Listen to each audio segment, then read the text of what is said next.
Chapter 1. The Centre. A low, grey building of only 34 floors. Over the main entrance, the words Central London Hatching and Conditioning Centre, and below that, the motto of the world state: community, identity, stability. The enormous room on the ground floor faced towards the north.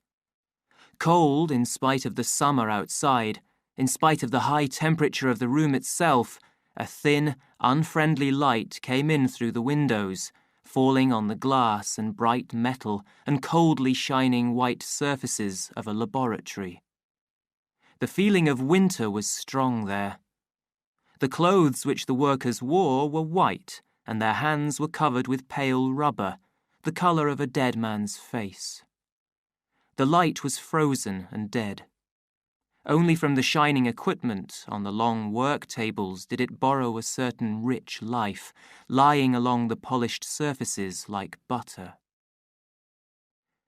"And this," said the director, opening the door, "is the fertilizing room." Bent over their instruments, 300 fertilizers were working away as the director of hatching and conditioning entered the room, deep in the silence of people completely occupied by their task.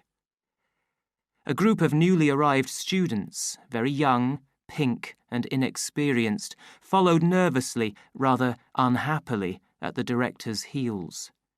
Each of them carried a notebook in which, whenever the great man spoke, he wrote desperately. The occasion was an unusual one.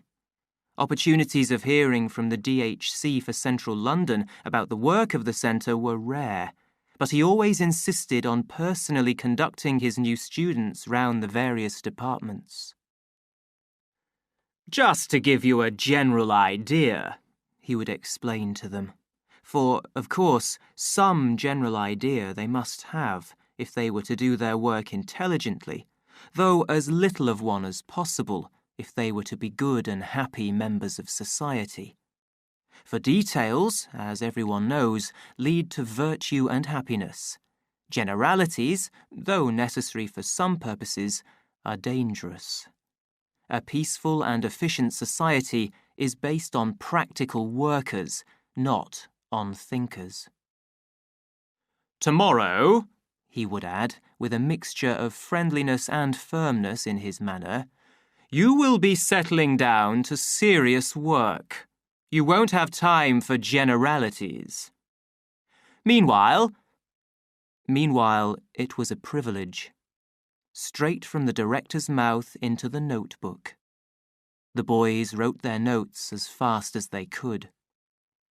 Tall and rather thin, but upright, the director advanced into the room. He had a long chin and big teeth which were only just covered by his full, curved lips when he was not speaking. Old, young, 30, 50? It was hard to say, and anyhow, in this year of stability 632 AF, nobody thought of asking such a question.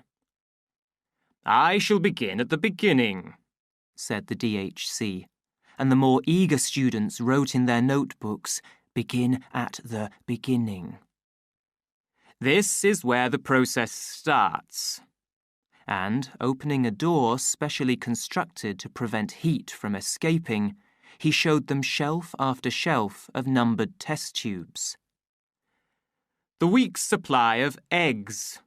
These are kept at blood heat while the male fertilizing agents," and here he opened another door, "have to be kept at 35 degrees instead of 37. Blood heat would destroy their fertilizing power." While the pencils raced over the pages of the notebooks, he gave them a brief description of the modern fertilizing process. Spoke first, of course, of the operation necessary for its beginning.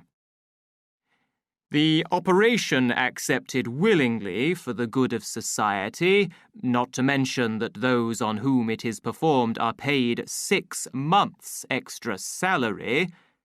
described how the eggs, after removal from the body, were kept alive and developing, mentioned the liquid in which they were kept, and, leading the students to the work tables, showed how this liquid was taken from the test tubes, how, drop by drop, it was carefully examined on specially warmed slides, how the eggs were examined to make sure they were normal, and then counted, how they were afterwards transferred to a container which, and he now took them to watch the operation, was placed in a warm solution in which the male fertilizing agents swam freely, at least 100,000 of them in every thousandth of a litre of solution.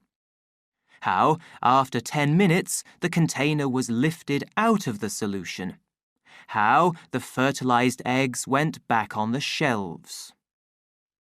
There the alphas and betas remained until definitely bottled, but the gammas, deltas and epsilons were brought out again after only 36 hours to be treated by Bokanovsky's process. Bokanovsky's process, repeated the director, and the students underlined the words in their little notebooks. 1 egg, 1 embryo, 1 adult. That is normal. But a Bokanovskified egg will divide into many others, from 8 to 96, and every one will grow into a perfectly formed embryo, and every embryo into a full-sized adult, producing 96 human beings instead of 1. Progress. But one of the students was foolish enough to ask what advantage this method of producing human beings had over the natural way. My good boy! The director turned sharply and stared at him. Can't you see? Can't you see? Bokanovsky's process is one of the major instruments of social stability. Social stability. Standard men and women, all exactly the same. The staff for the whole of a small factory from one single Bokanovskified egg.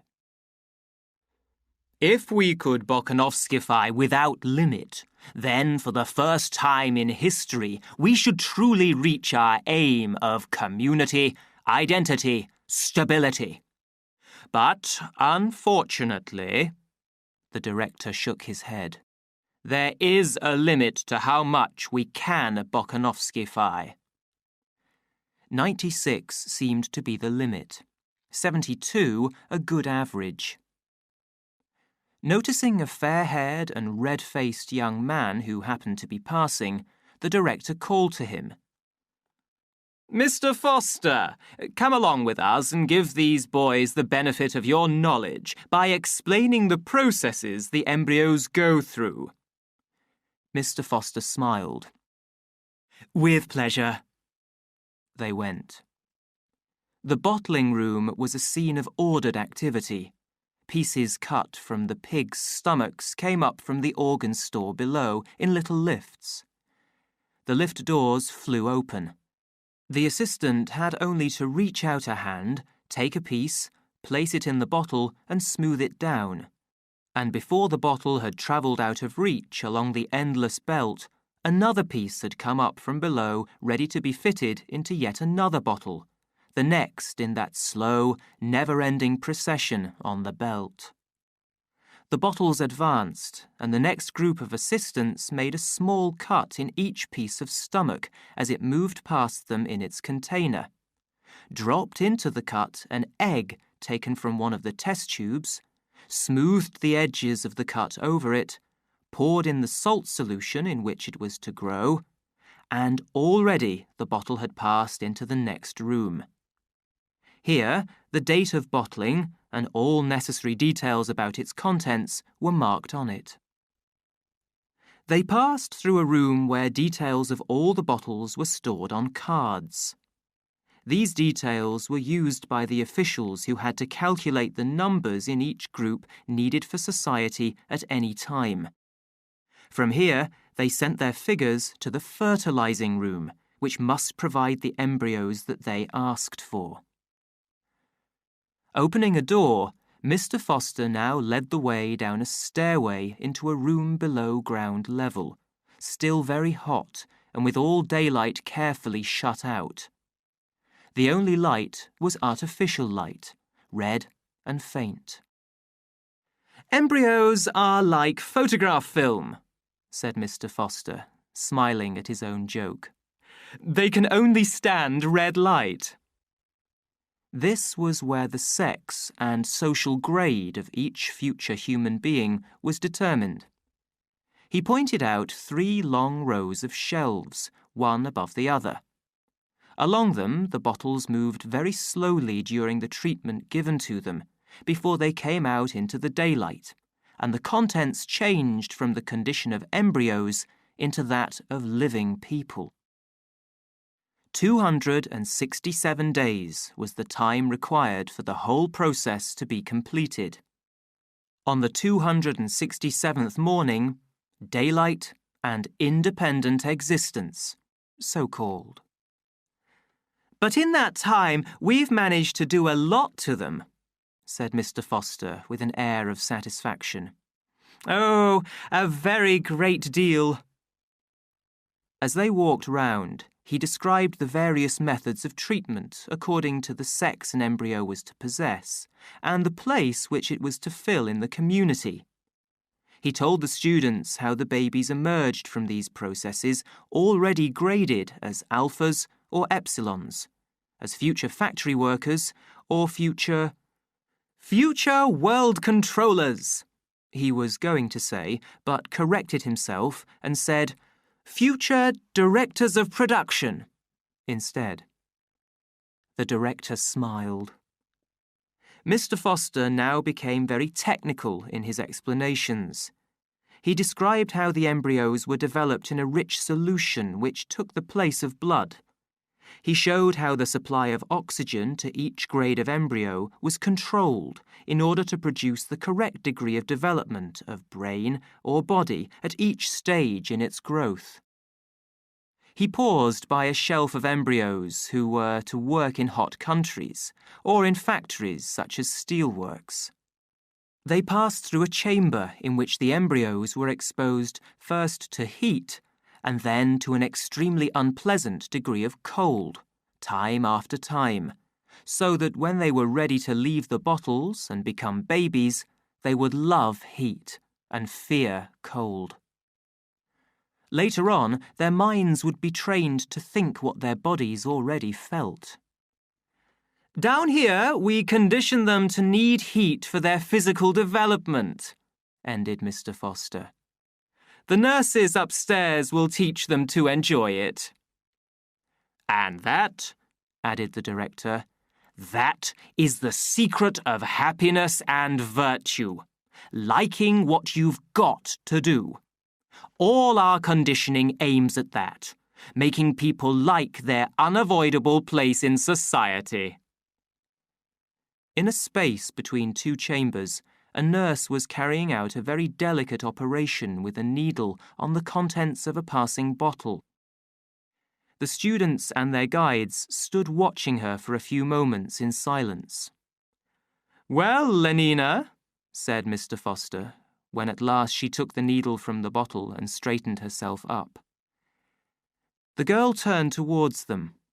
In spite of the faint red light, one could see that she was very pretty. "Henry," she smiled at him, showing a row of shining white teeth. "What are you giving them?" asked Mr. Foster, making the tone of his voice very professional. "Oh, the usual tropical fever and sleeping sickness." "Tropical workers start being treated at this point to resist tropical diseases," Mr. Foster explained to the students. Then, turning back to Lenina, 10 to 5 on the roof this afternoon, he said to her, as usual. "Wonderful," the director smiled at Lenina, touching her bottom lightly with one hand. He led the students to a shelf where rows of the next generation's chemical workers were being trained to survive exposure to great quantities of lead and other dangerous substances. On another shelf, the first of a group of 250 future rocket engineers had just reached a point on the moving belt at which a special machine began to spin their bottles at a regular speed. "To improve their sense of balance," Mr. Foster explained. "Doing repairs on the outside of a rocket in flight is not an easy job. We reduce the supply of artificial blood when they're the right way up, so that they're hungry, and double it when they're upside down. They learn to like being turned over and over like this. In fact, they're only truly happy when they're standing on their heads." "And now," Mr. Foster went on, "I'd like to show you some very interesting conditioning for Alpha Plus intellectuals. We have a big group of them on shelf 5, middle level." But the director had looked at his watch. 10 to 3, he said. "No time for the intellectual embryos, I'm afraid.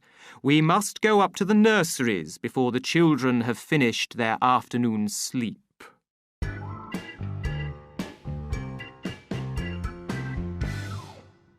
Chapter 2. State Conditioning. Mr. Foster left them at the door of the unbottling room, where the embryos were taken from their bottles to go through the all-important process of passing into the condition of babies, the first real stage on their way through life as human beings.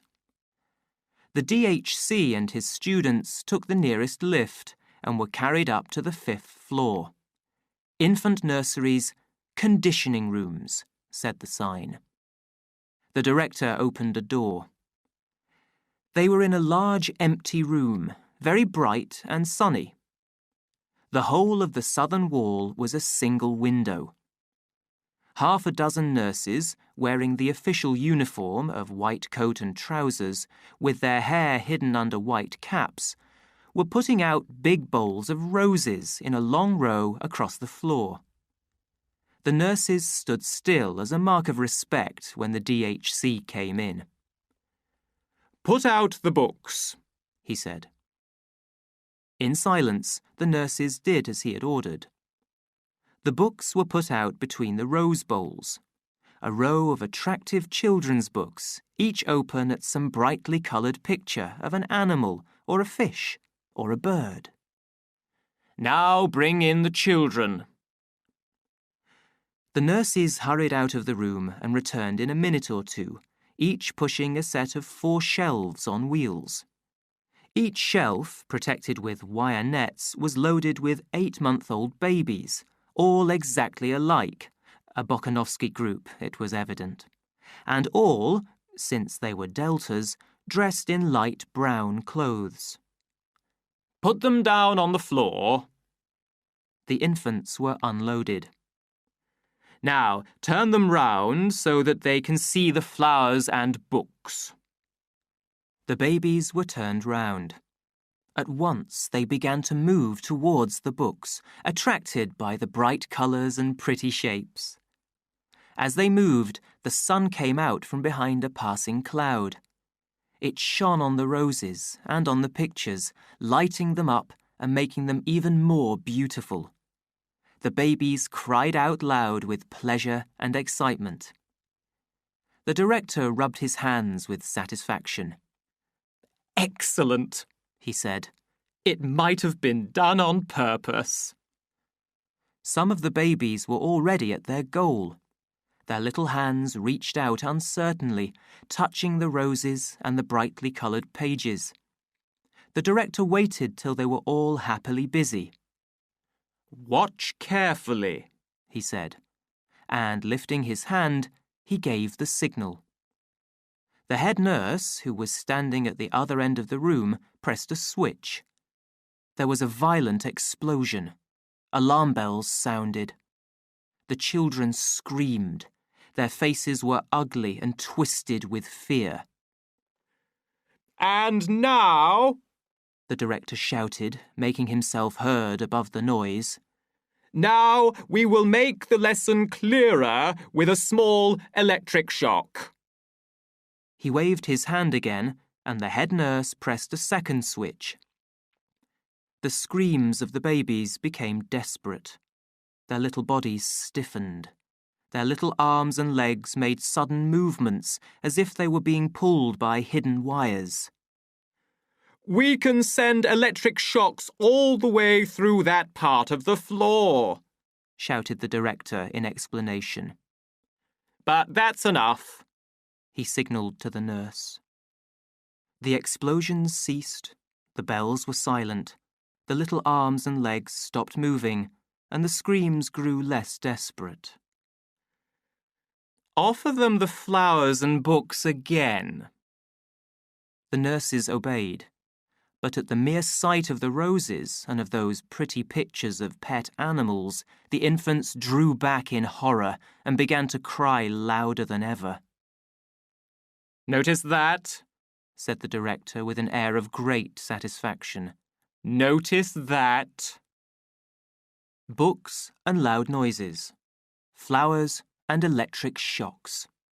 Already in the minds of the babies, these pairs of things were connected, and repeated lessons would make the connection permanent. They'll grow up with what at one time would have been called a natural hatred of books and flowers. They'll be safe from books and flowers all their lives. The director turned to his nurses. Take them away again.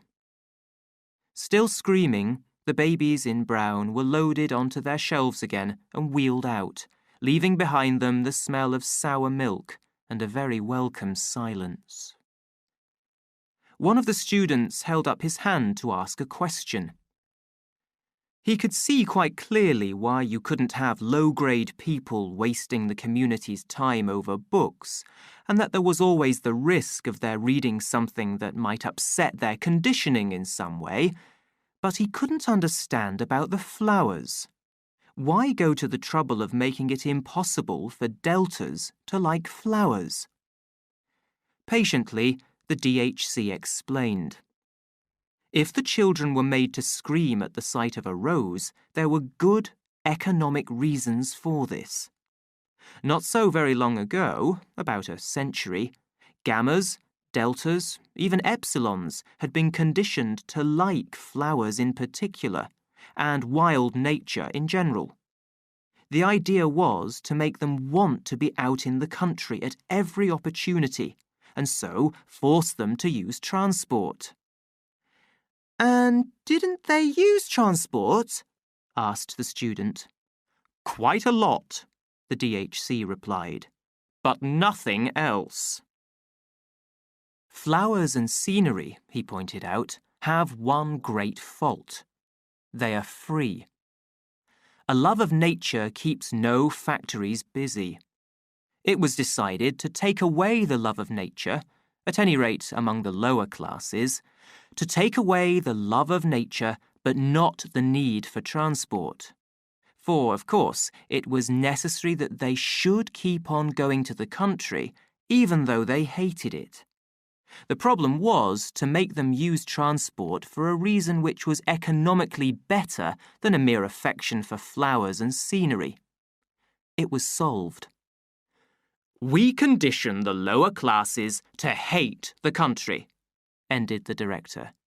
But, at the same time, we condition them to love all country sports.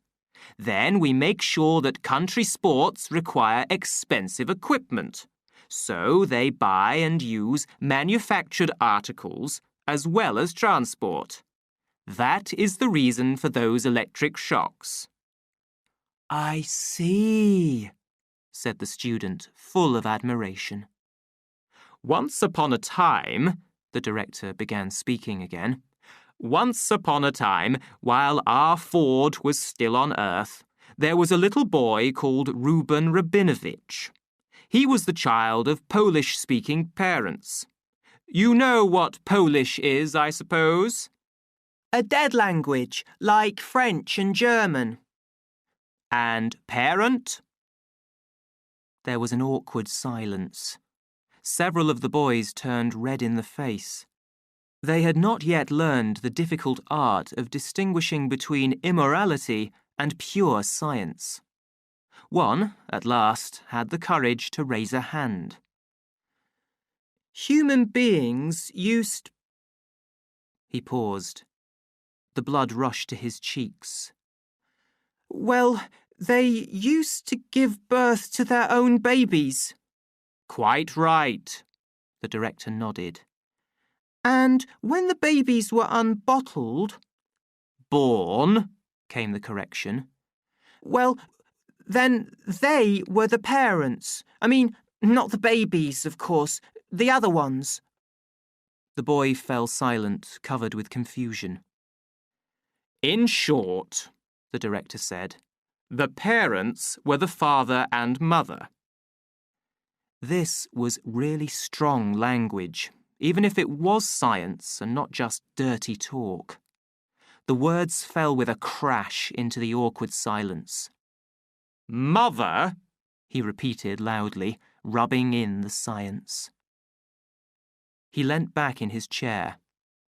These, he said, are unpleasant facts. I know it. But then most historical facts are unpleasant. He returned to little Reuben. One night, his father and mother, crash, crash, forgot to turn off the radio in his room. For you must remember that in those days, children were brought up by their parents and not in state conditioning centres. While he was asleep, a radio programme was broadcast from London. Next morning, little Reuben woke up and repeated word for word a long lecture by that strange old writer, George Bernard Shaw. His crash and crash could not understand a word of it, of course. They thought their child had suddenly gone mad and sent for a doctor. He, fortunately, understood English, recognised the speech which he had also listened to on the previous evening, realised the importance of what had happened, and sent a letter to a medical journal about it. The principle of sleep teaching had been discovered, said the director. Now, come with me. The students followed him to another lift, from which they stepped out at the 14th floor. Silence, silence, whispered a loudspeaker. Silence, silence, repeated other loudspeakers at intervals along the corridor. The students and even the director himself, without thinking, obeyed the voices and walked on the tips of their toes. They were alphas, of course, but even alphas have been well conditioned. Silence, silence. The air of the 14th floor was heavy with the whispered command.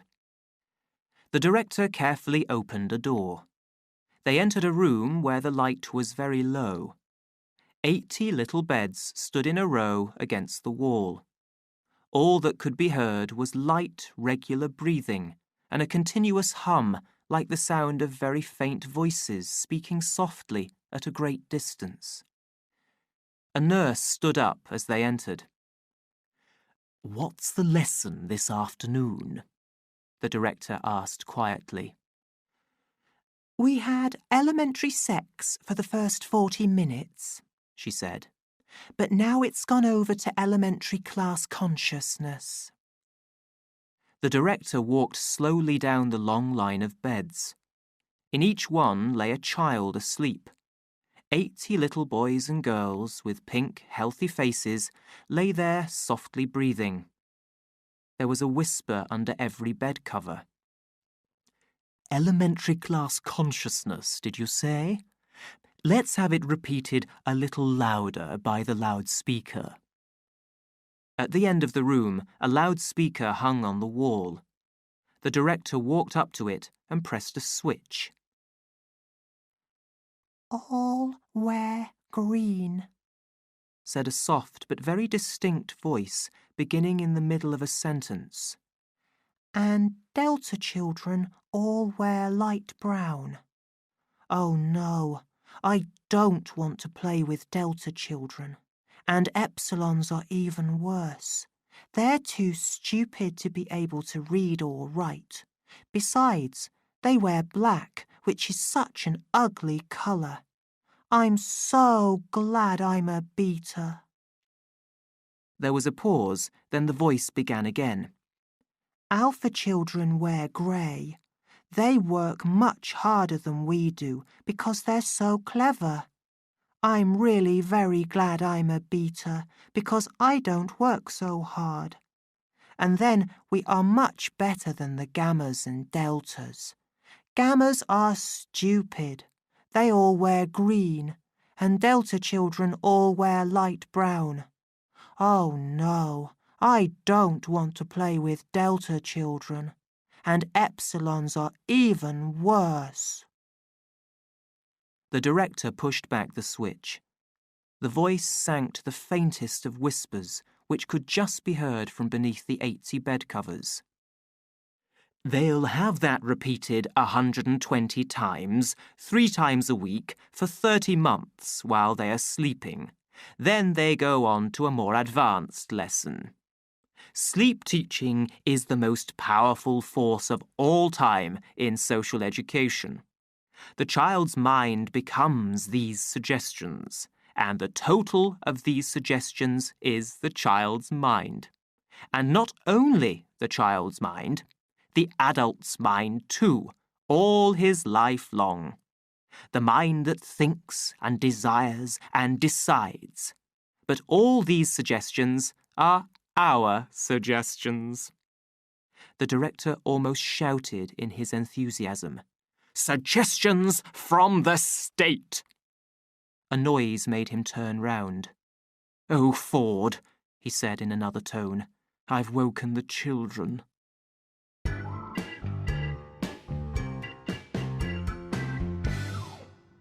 Chapter 3. Off Duty. In the 4,000 rooms of the centre, the 4,000 electric clocks struck 4. From the loudspeakers came the order. Main day shift off duty. Second day shift on duty. Main day shift off. From her dark underground room, Lenina Crown shot up 17 floors, turned to the right as she stepped out of the lift, walked down a long passage and, opening the door marked Girls' Dressing Room, went to a cupboard with her name on it in which her outdoor clothes were hanging. There she took off her working uniform and went along to the bathroom. Streams of hot water were running into or out of 100 baths. The other girls, who had come off duty, were talking at the tops of their voices. A loudspeaker was playing a loud and cheerful military march. After her bath, Lenina went back to her cupboard to change into her outdoor clothes. Hello, Fanny, she said to the young woman who had the cupboard next to hers. Fanny worked in the bottling room, and her second name was also Crown. But as the 2,000 million people of the world had only 10,000 names between them, this was not surprising. Who are you going out with tonight? Asked Fanny. Henry Foster. Again? Disapproval showed on Fanny's face. Do you mean to tell me you're still going out with Henry Foster? Well, after all, Lenina protested, it's only about 4 months since I've been having Henry. Only 4 months? What a thing to say! And what's more, Fanny went on, pointing an accusing finger, there's been nobody else in all that time, has there? Lenina turned red, but she said loudly, I don't see why there should have been. Oh, she doesn't see why there should have been, Fanny repeated, as though to an unseen listener behind Lenina's left shoulder. Then, with a sudden change of tone, But seriously, she said, I do think you ought to be careful. It's such bad behaviour to go on and on like this with one man. At 40 or 35, it wouldn't be so bad. But at your age, Lenina, no, it really won't do. And you know how angry any affair makes the DHC if it goes on too long. 4 months of Henry Foster without having another man? Well, he'd be very angry if he knew. Of course, there's no need to give him up, Fanny went on in a kinder voice. Have somebody else from time to time, that's all. He has other girls, doesn't he? Lenina admitted it. Of course he does. Trust Henry Foster to be the perfect gentleman, always correct. And then there's the director to think of. You know how he insists on correct behaviour. Lenina nodded. He touched me on the bottom this afternoon. There, you see, said Fanny.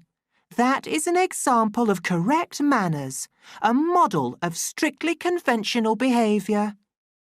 And to tell the truth, said Lenina, I'm beginning to get just a bit tired of nothing but Henry every day. She pulled on her underwear. Do you know Bernard Marx? She asked, trying not to show too much interest by her tone of voice. Fanny looked surprised and a little alarmed. Bernard Marx of the psychology department? You don't mean to say... Why not? Bernard's an Alpha Plus.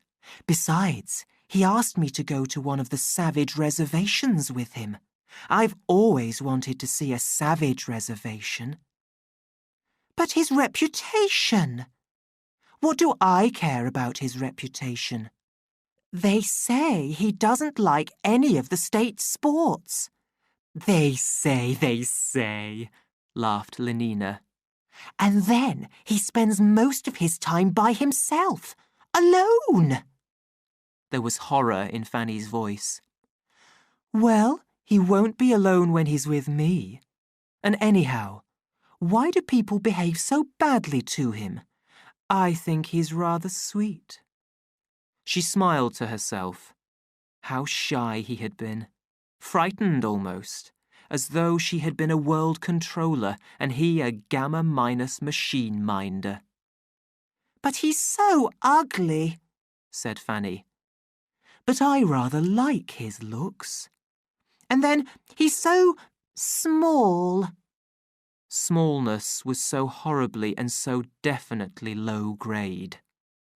I think that's rather sweet, said Lenina. One feels one would like to have him as a pet. You know, like a cat. Fanny was shocked. They say somebody made a mistake when he was still in the bottle. Thought he was a gamma and began treatment to slow down development before the mistake was discovered. That's why he's so short. What nonsense! Lenina was very angry. Back to back, Fanny and Lenina continued their changing in silence. There, I'm ready, said Lenina after a while. Fanny remained silent with her head turned away. Let's make peace, Fanny darling. Do I look all right? Her jacket was made of bottle green cloth with green artificial fur at the wrists and collar. A smart green and white cap shaded her eyes. She had on a pair of green shorts with long white socks turned down below the knee. Her shoes were bright green and highly polished. Round her waist she wore a green belt of artificial leather filled with the official supply of contraceptives. Perfect, cried Fanny with a smile. She could never resist Lenina's friendliness for long. And what a perfectly sweet Malthusian belt. I simply must get one like it. And all this time the shelves of bottles were moving forward with the faint humming of machinery, slowly, steadily, 33 centimetres an hour, in the faint light of countless red lamps.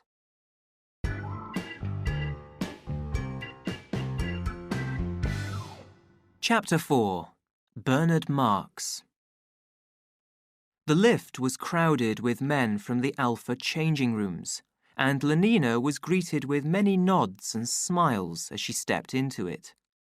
She was a popular girl and, at one time or another, had spent a night with almost all of them.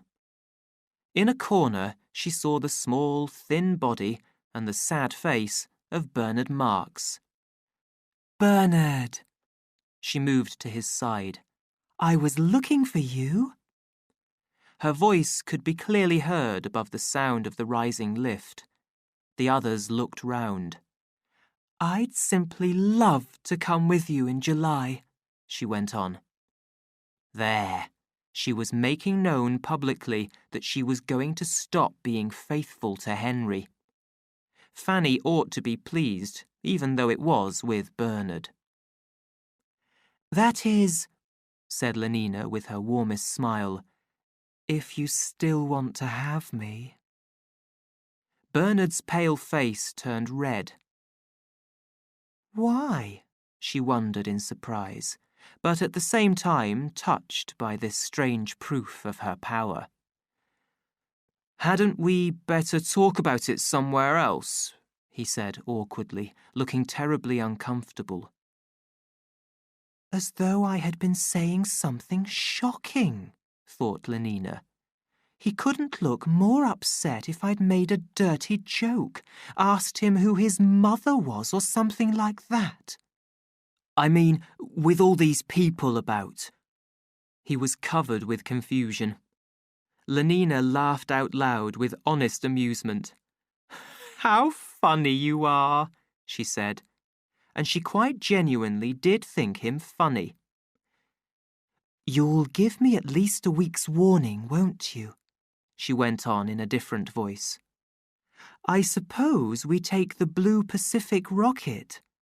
Does it start from the Charing T Tower, or is it from Hampstead?" Before Bernard could answer, the lift stopped. "Roof," called the Epsilon Minus liftman in his ugly voice. He opened the gates.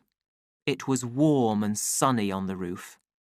The summer afternoon was filled with the hum of passing helicopters and the deeper note of the rocket planes speeding out of sight through the bright sky 8 or 10 kilometers overhead. Bernard Marks drew a deep breath. He looked up into the sky and round about him, and finally down into Lenina's face. "Isn't it beautiful?" His voice trembled a little. She smiled at him with an expression of the most sympathetic understanding. "Simply perfect for obstacle golf," she answered warmly. "And now I must fly, Bernard.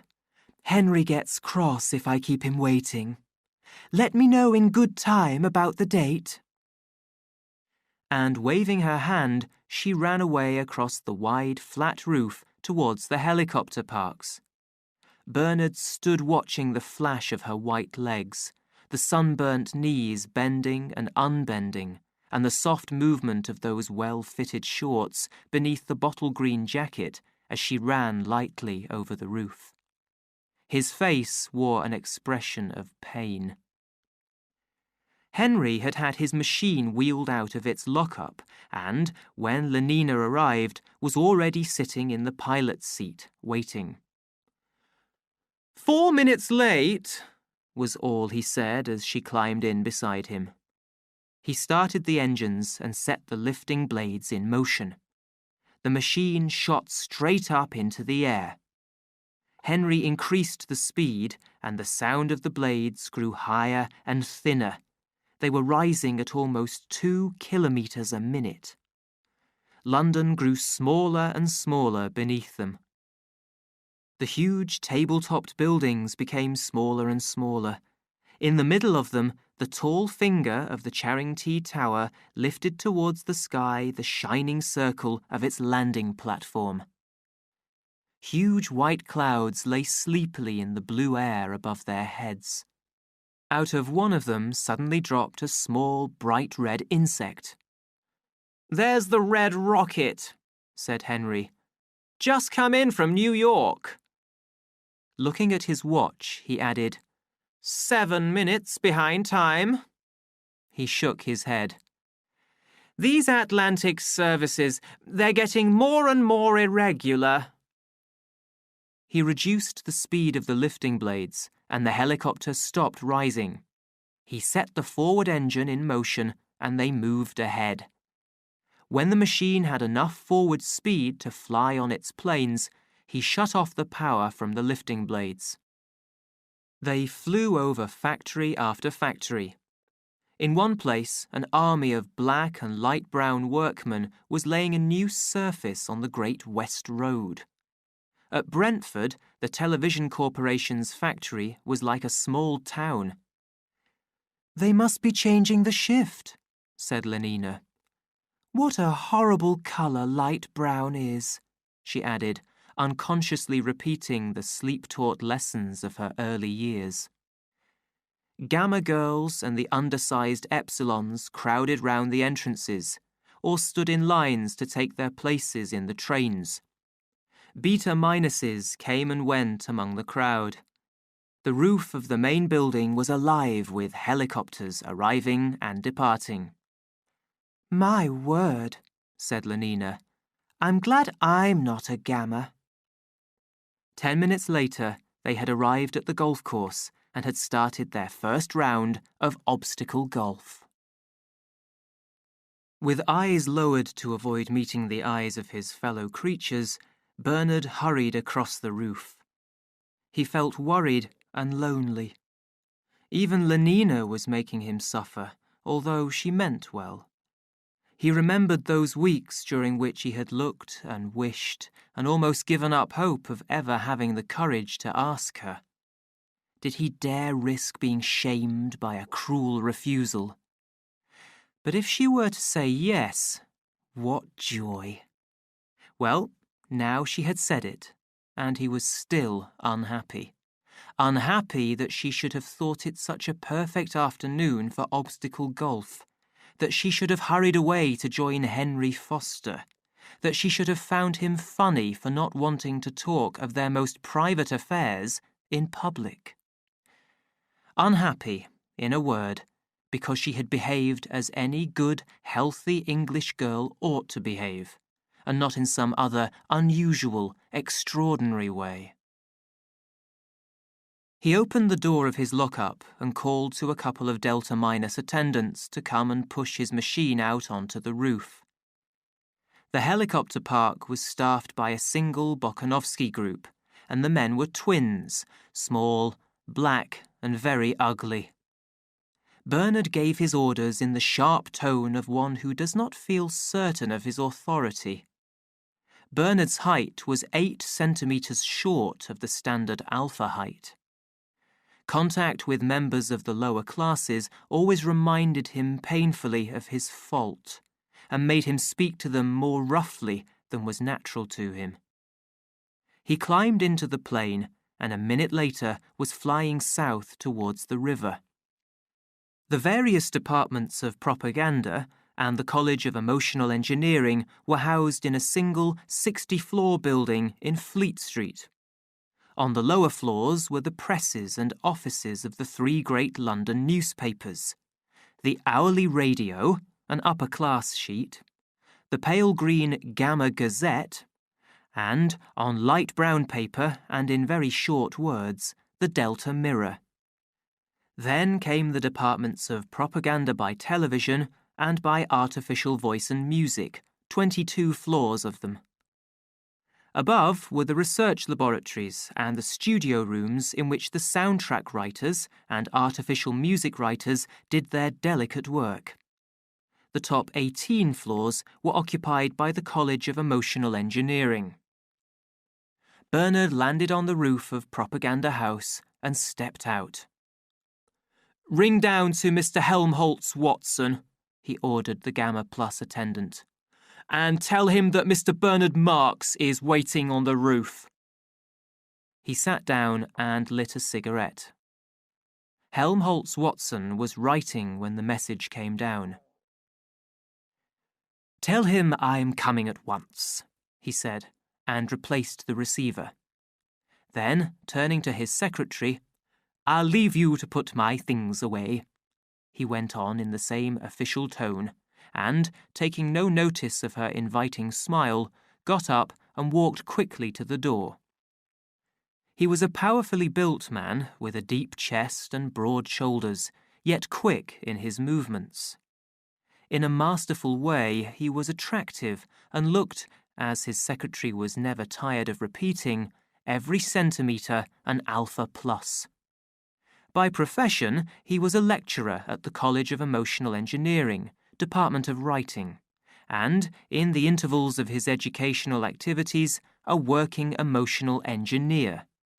He wrote regularly for the hourly radio and had a great gift for writing mottos and easily remembered phrases. Able was the opinion of those above him. Perhaps, and they would shake their heads and lower their voices, a little too able. Yes, a little too able. They were right. Too much intelligence had produced in Helmholtz Watson effects very like those which, in Bernard Marx, were the result of a body not sufficiently developed. Too little bone and muscle had set Bernard apart from his fellow men. That which had made Helmholtz feel so uncomfortably alone was too much ability. But although Bernard had suffered all his life from this feeling, it was only recently that Helmholtz had become aware of it. A first-class sportsman, an untiring lover, an excellent committee man, and very popular socially, he had nevertheless realized quite suddenly that sport, women, professional and social activities were not, so far as he was concerned, the most important things in life. Really, deep down, he was interested in something else. But in what? That was the problem which Bernard had come to discuss with him, or rather, since it was always Helmholtz who did all the talking, to listen to his friend discussing once again. 3 lovely girls from the Department of Propaganda by Artificial Voice took hold of his arm as he stepped out of the lift. "Oh, Helmholtz, darling, do come and have a day out with us on Exmoor." They hung onto his arm in their efforts to persuade him. He shook his head and pushed his way through them. "No, no." "We're not inviting any other man." But Helmholtz was not moved even by this pleasant promise. "No," he repeated, "I'm busy." And he walked firmly on. The girls followed him. It was not until he had actually climbed into Bernard's plane and shut the door that they gave up following him. They were offended by his refusal. "These women," he said as the machine rose into the air. "These women!" And he shook his head in his annoyance. "Too awful," Bernard pretended to agree, although he silently wished that he could have as many girls as Helmholtz did, and with as little trouble. He was seized with a sudden urgent need to talk about his own success. "I'm taking Lenina Crown to New Mexico with me," he said, trying to keep the pride out of his voice. "Are you?" said Helmholtz, with no show of interest at all. The rest of the short flight passed in silence.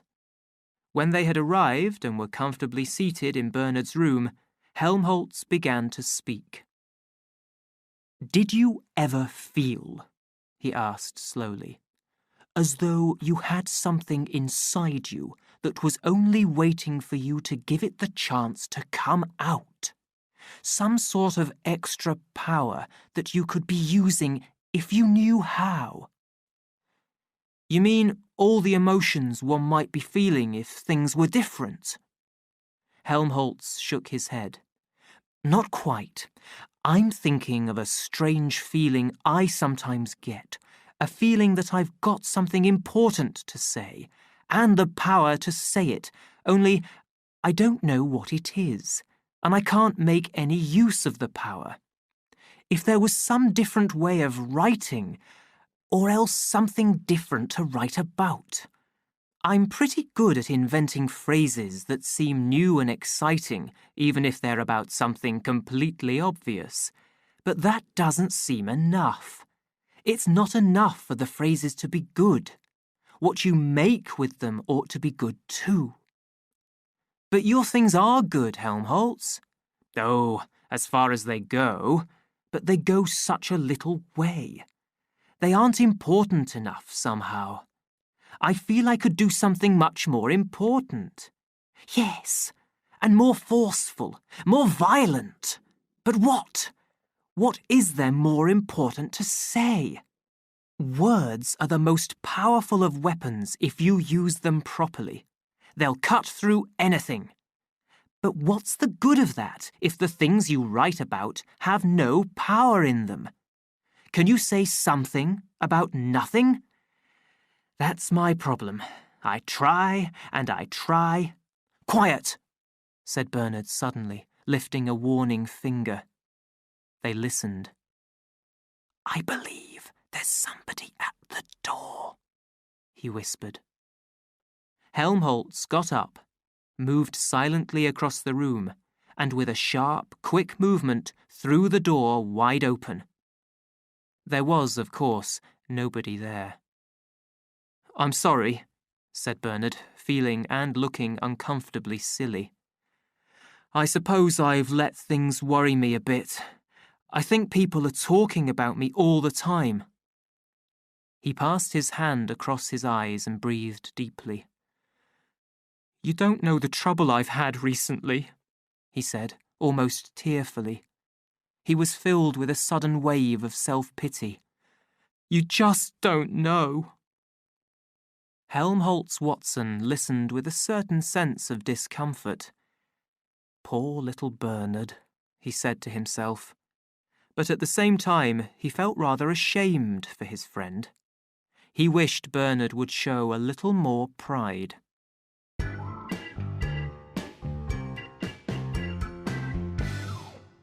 Chapter 5. The Social Sea.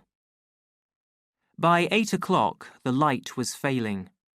The loudspeakers in the tower of the Obstacle Golf Clubhouse began, in a more than human voice, to announce the closing of the courses. Lenina and Henry gave up their game and walked back towards the club.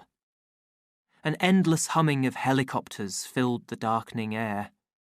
Every 2.5 minutes, a bell and the scream of whistles announced the departure of one of the light trains which carried the lower-class golfers back from their separate course to the city. Lenina and Henry climbed into their machine and started off. At 240 metres, Henry slowed down the lifting blades and they hung for a moment or two above the landscape. The forest of Burnham Beeches stretched like a great pool of darkness towards the bright shore of the western sky. Deep red at the horizon, the last of the sunset was turning through orange into yellow and a pale watery green. To the north, beyond and above the trees, a factory for the manufacture of artificial baby food shone with a fierce electric brightness from every window of its 20 floors. Beneath them lay the buildings of the golf club, the huge lower-class building and, on the other side of a dividing wall, the smaller houses reserved for alpha and beta members. The paths leading to the railway station were black with the insect-like crowds of lower-class golfers. From under the glass roof, a lighted train shot out into the open. Following it with their eyes across the dark plain, their attention was drawn to the buildings of the Slough Crematorium. For the safety of night-flying planes, its 4 tall chimneys were lit up and topped with bright red danger signals. "Why do the chimneys have those platforms round them?" inquired Lenina. "To recover phosphorus from the air," explained Henry. "On their way up the chimney, the gases go through 4 separate treatments. The phosphorus used to be lost every time they burnt a dead body. Now they recover over 98% of it, more than 1.5 kilos per adult body, which makes nearly 600,000 kilos of phosphorus every year from England alone. Henry spoke with a happy pride, as delighted at this fact as though he had been responsible for it. Fine to think that we can go on being socially useful even after we're dead, making plants grow. Lenina, meanwhile, had turned her eyes away and was looking down beneath her at the railway station. Fine, she agreed. But odd that alphas and betas won't make any more plants grow than those nasty little gammas and deltas and epsilons down there. All men are physically and chemically equal, said Henry. Besides, even epsilons perform valuable services. Even an epsilon. Lenina suddenly remembered an occasion when, as a little girl at school, she had woken up in the night and noticed, for the first time, the whispering that went on all the time when she was asleep. She saw again the beam of moonlight, the row of small white beds. Heard once more the soft, soft voice that said, the words were there never to be forgotten after being repeated so many times all through the night. Everyone works for everyone else. We can't do without anyone. Even epsilons are useful. We can't do without anyone. Lenina remembered her first shock of fear and surprise, her doubts and questions as she lay awake for half an hour, and then, under the influence of those endless repetitions, the gradual calming of her mind, the peaceful sinking into sleep. I suppose epsilons don't mind being epsilons, she said out loud. Of course they don't. How can they? They don't know what it's like being anything else. We'd mind, of course, but then we've been differently conditioned. Besides, we are hatched from different eggs. I'm glad I'm not an epsilon, said Lenina sincerely. And if you were an epsilon, said Henry, your conditioning would have made you no less thankful that you weren't a beta or an alpha. He put the machine into forward motion and headed towards London. Behind them, in the west, the deep red and orange were almost gone. A dark bank of cloud had spread over the sky. As they flew over the crematorium, the plane shot up on the column of hot air rising from the chimneys, only to fall as suddenly when it passed into the cold air beyond. What fun that was! Lenina laughed. But Henry's tone was, for a moment, almost sad. Do you know what caused all that fun? It was some human being finally and definitely disappearing, going up in a cloud of hot gas. It would be interesting to know who it was, a man or a woman, an alpha or an epsilon. Then, forcing himself to sound more cheerful, anyhow, he concluded, there's one thing we can be certain of. Whoever he may have been, he was happy when he was alive. Everybody's happy now. Yes, everybody's happy now, repeated Lenina. They had heard the words over and over again, 150 times a night for 12 years. Every second Thursday, Bernard had to attend a unity service. After an early dinner with Helmholtz, he said goodbye to his friend and, getting into a taxi on the roof, told the man to fly to the Fordson Community Singery. The machine rose a couple of 100 meters, then headed east, and, as it turned, there before Bernard's eyes, enormous and beautiful, was the Singery. Lit by powerful lamps, its 320 meters of white artificial stone shone snow-white over Ludgate Hill. At each of the four corners of its helicopter platform, a huge T stood out blood-red against the night, and from the mouths of 24 vast golden loudspeakers came deep artificial music. Oh dear, I'm late, Bernard said to himself as he first caught sight of Big Henry, the singery clock. And sure enough, as he was paying off his taxi, Big Henry sounded out the hour. Ford, sang out a vast, deep voice from all the golden loudspeakers. Ford, Ford, Ford. 9 times. Bernard ran for the lift. The great hall for Ford's Day ceremonies and other mass community sings was at the bottom of the building. Above it, 100 to each floor, were the 7,000 rooms used by unity groups for their services every 2 weeks. Bernard dropped down to floor 33, hurried along the corridor, waited for a moment outside room 3210, then, making up his mind, opened the door. Thank Ford, he was not the last. 3 chairs of the 12 arranged round the circular table were still unoccupied. He slipped into the nearest of them as silently as he could. Turning towards him, the girl on his left inquired, "What were you playing this afternoon, obstacle or technic?" Bernard looked at her. Ford, it was Morgana Rothschild, and had to admit, feeling very ashamed, that he had been playing neither. Morgana stared at him in surprise. There was an awkward silence. Then she turned away and entered into conversation with the more sporting man on her left. A good beginning for a unity service, thought Bernard unhappily.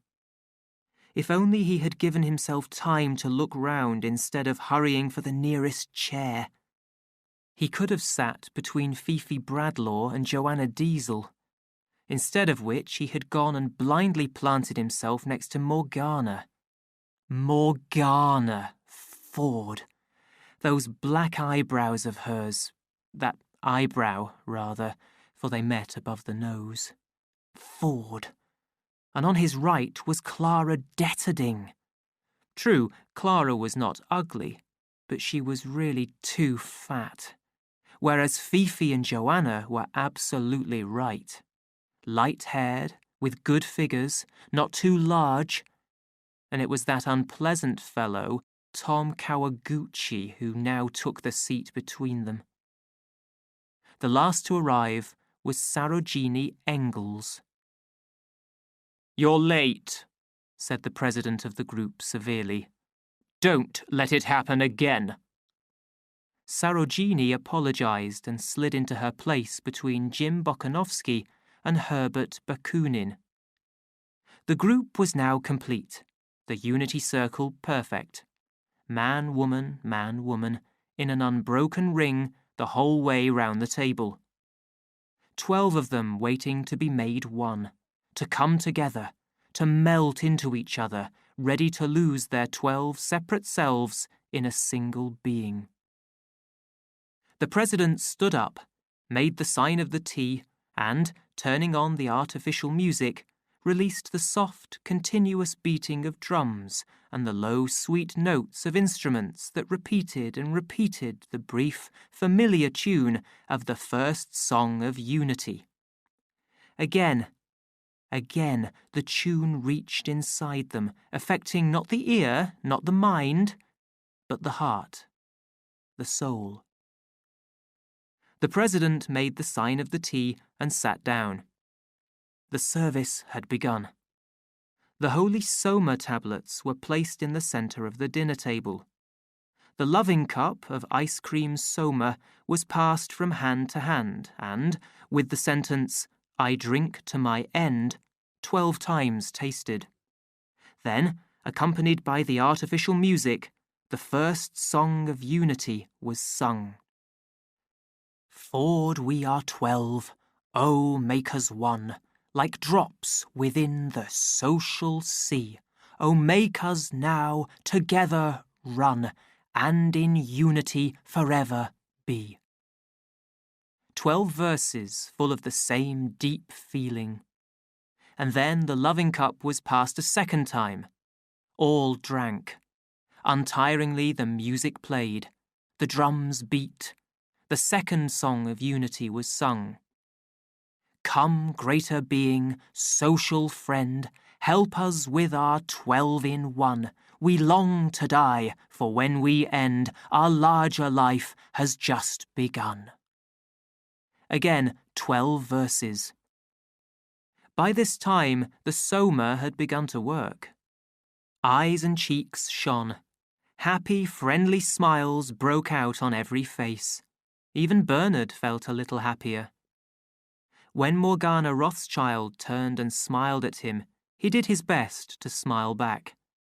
But the eyebrow, that black 2-in-1 was still there. However hard Bernard tried, he couldn't feel attracted by Morgana. The loving cup had passed right round the table. Lifting his hand, the president gave a signal. The group began the third song of unity. As verse followed verse, their voices trembled with a growing excitement. The president reached out his hand, and suddenly a voice, a deep, strong voice, more musical than any merely human voice, richer, warmer, full of love, spoke from above their heads. Very slowly, "Oh, Ford, Ford, Ford," it sang, on a lower and quieter note each time the name was repeated. A warm feeling spread through the bodies of those who listened. Tears came into their eyes. Then, suddenly, the voice cried out loudly, "Listen!" They listened. After a pause, it went on, in a whisper which somehow was more effective than the loudest cry. "The feet of the greater being." Again it repeated the words, "The feet of the greater being." The whisper almost died. "The feet of the greater being are on the stairs." And once more there was silence. Among the group, the excitement grew until it was almost beyond control. The feet of the greater being. Oh, they heard them.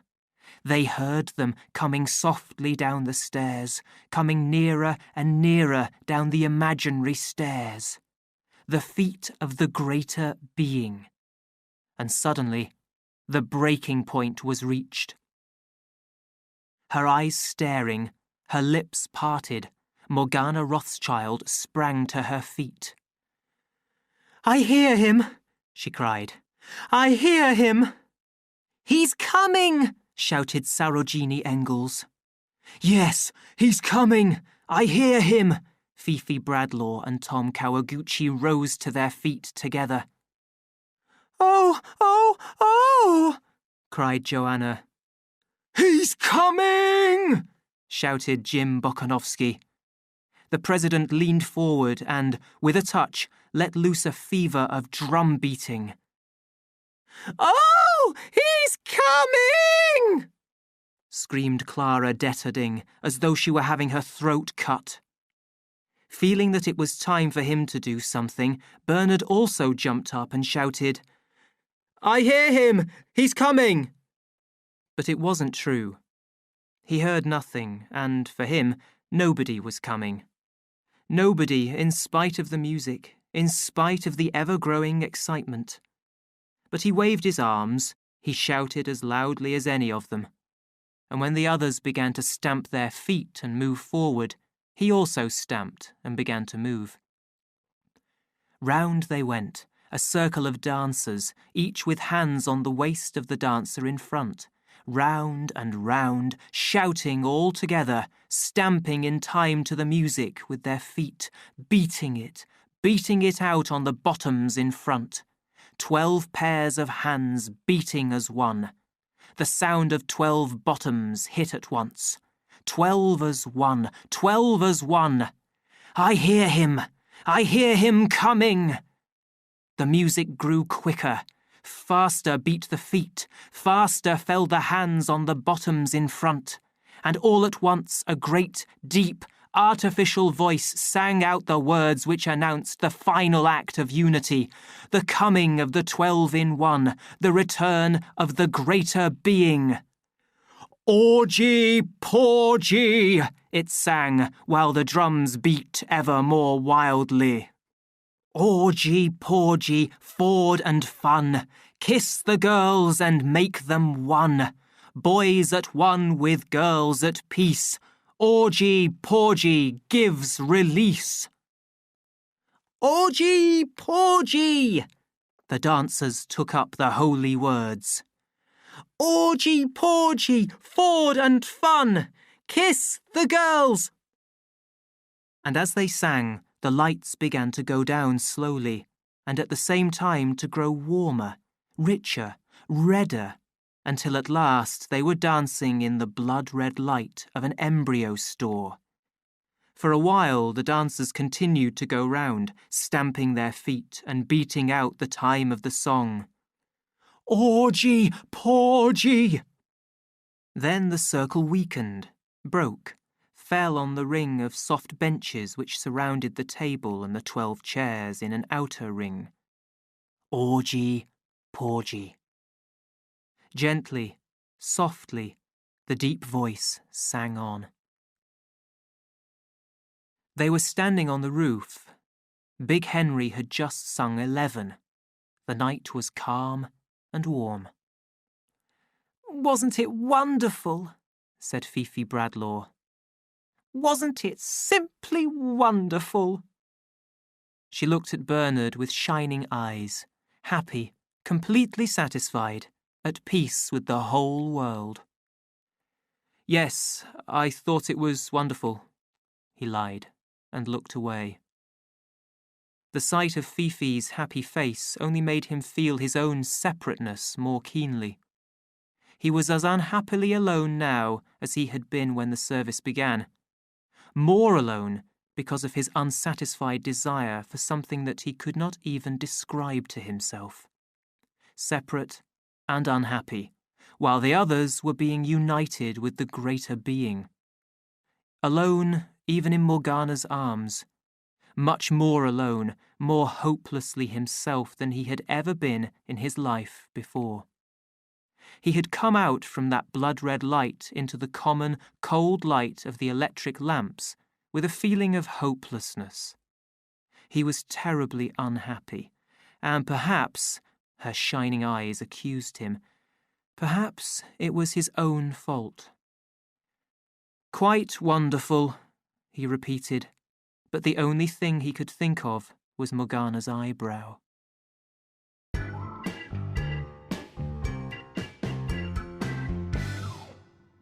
Chapter 6. Passion.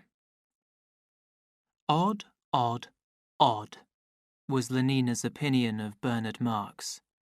So odd, indeed, that during the next few weeks she wondered more than once whether she shouldn't change her mind about the New Mexico holiday and go instead to the North Pole with another man. The trouble was that she knew the North Pole. She had been there last summer and, what was more, had found it pretty uncomfortable. Nothing to do, and the hotel was terribly old-fashioned, with no television in any of the bedrooms. No, certainly she couldn't face the North Pole again. And she had only been to America once before, and even then only for a cheap weekend in New York with a man whose name she had forgotten. The idea of flying west again, and for a whole week, was very inviting. Moreover, for 3 days of that week, they would be in the Savage Reservation. Not more than 6 people in the whole centre had ever been inside a Savage Reservation. As an Alpha Plus psychologist, Bernard was one of the few men she knew who had official permission to go there. It was the chance of a lifetime for Lenina. And yet Bernard was so odd that she had worried about taking it. She had discussed this anxiously one night with Henry when they were in bed together. "Oh," said Henry, "poor Bernard's harmless. Some people never really learn through their conditioning what correct behaviour is. Bernard's one of them. Luckily for him, he's pretty good at his job. Otherwise, the director would never have kept him. But he's harmless, you can be sure." Harmless, perhaps, but also pretty upsetting. That unhealthy determination, to start with, to do things in private, which meant, in practice, not doing anything at all. For what was there that one could do in private? Apart, of course, from going to bed, but one couldn't do that all the time. Yes, what was there? The first afternoon they went out together was particularly fine. Lenina had suggested a swim at a very popular bathing beach, followed by dinner at the newest restaurant, which everybody went to. But Bernard thought there would be too much of a crowd. Then what about a round of obstacle golf? But again, no. Bernard thought that obstacle golf was a waste of time. "Then what's time for?" asked Lenina in some surprise. "For going for walks in the country. Alone with you, Lenina." "But Bernard, we shall be alone all night." Bernard went red in the face and looked away. "I meant alone for talking," he said. "Talking? But about what?" Walking and talking. That seemed a very odd way of spending an afternoon. In the end, she persuaded him, much against his will, to fly over to Amsterdam to see the final of the Women's World Football Cup. "In a crowd," he complained, "as usual." He remained silent and unhappy the whole afternoon. Wouldn't talk to Lenina's friends, of whom they met dozens in the ice cream Soma bar at half-time, and in spite of his unhappiness, absolutely refused the chocolate Soma ice that she bought for him to cheer him up. "I'd rather be myself," he said. "Myself and unhappy, not somebody else, however cheerful." On their way back across the channel, Bernard insisted on stopping the forward movement of his helicopter and letting it hang within 30 meters of the waves. The weather had turned worse. A southwest wind had sprung up. The sky was cloudy. "Look," he commanded. "But it's horrible," said Lenina, turning her face from the window. She was frightened by the rushing emptiness of the night, by the black water rising and falling endlessly beneath them, by the pale face of the moon among the racing clouds. "Let's turn on the radio, quick."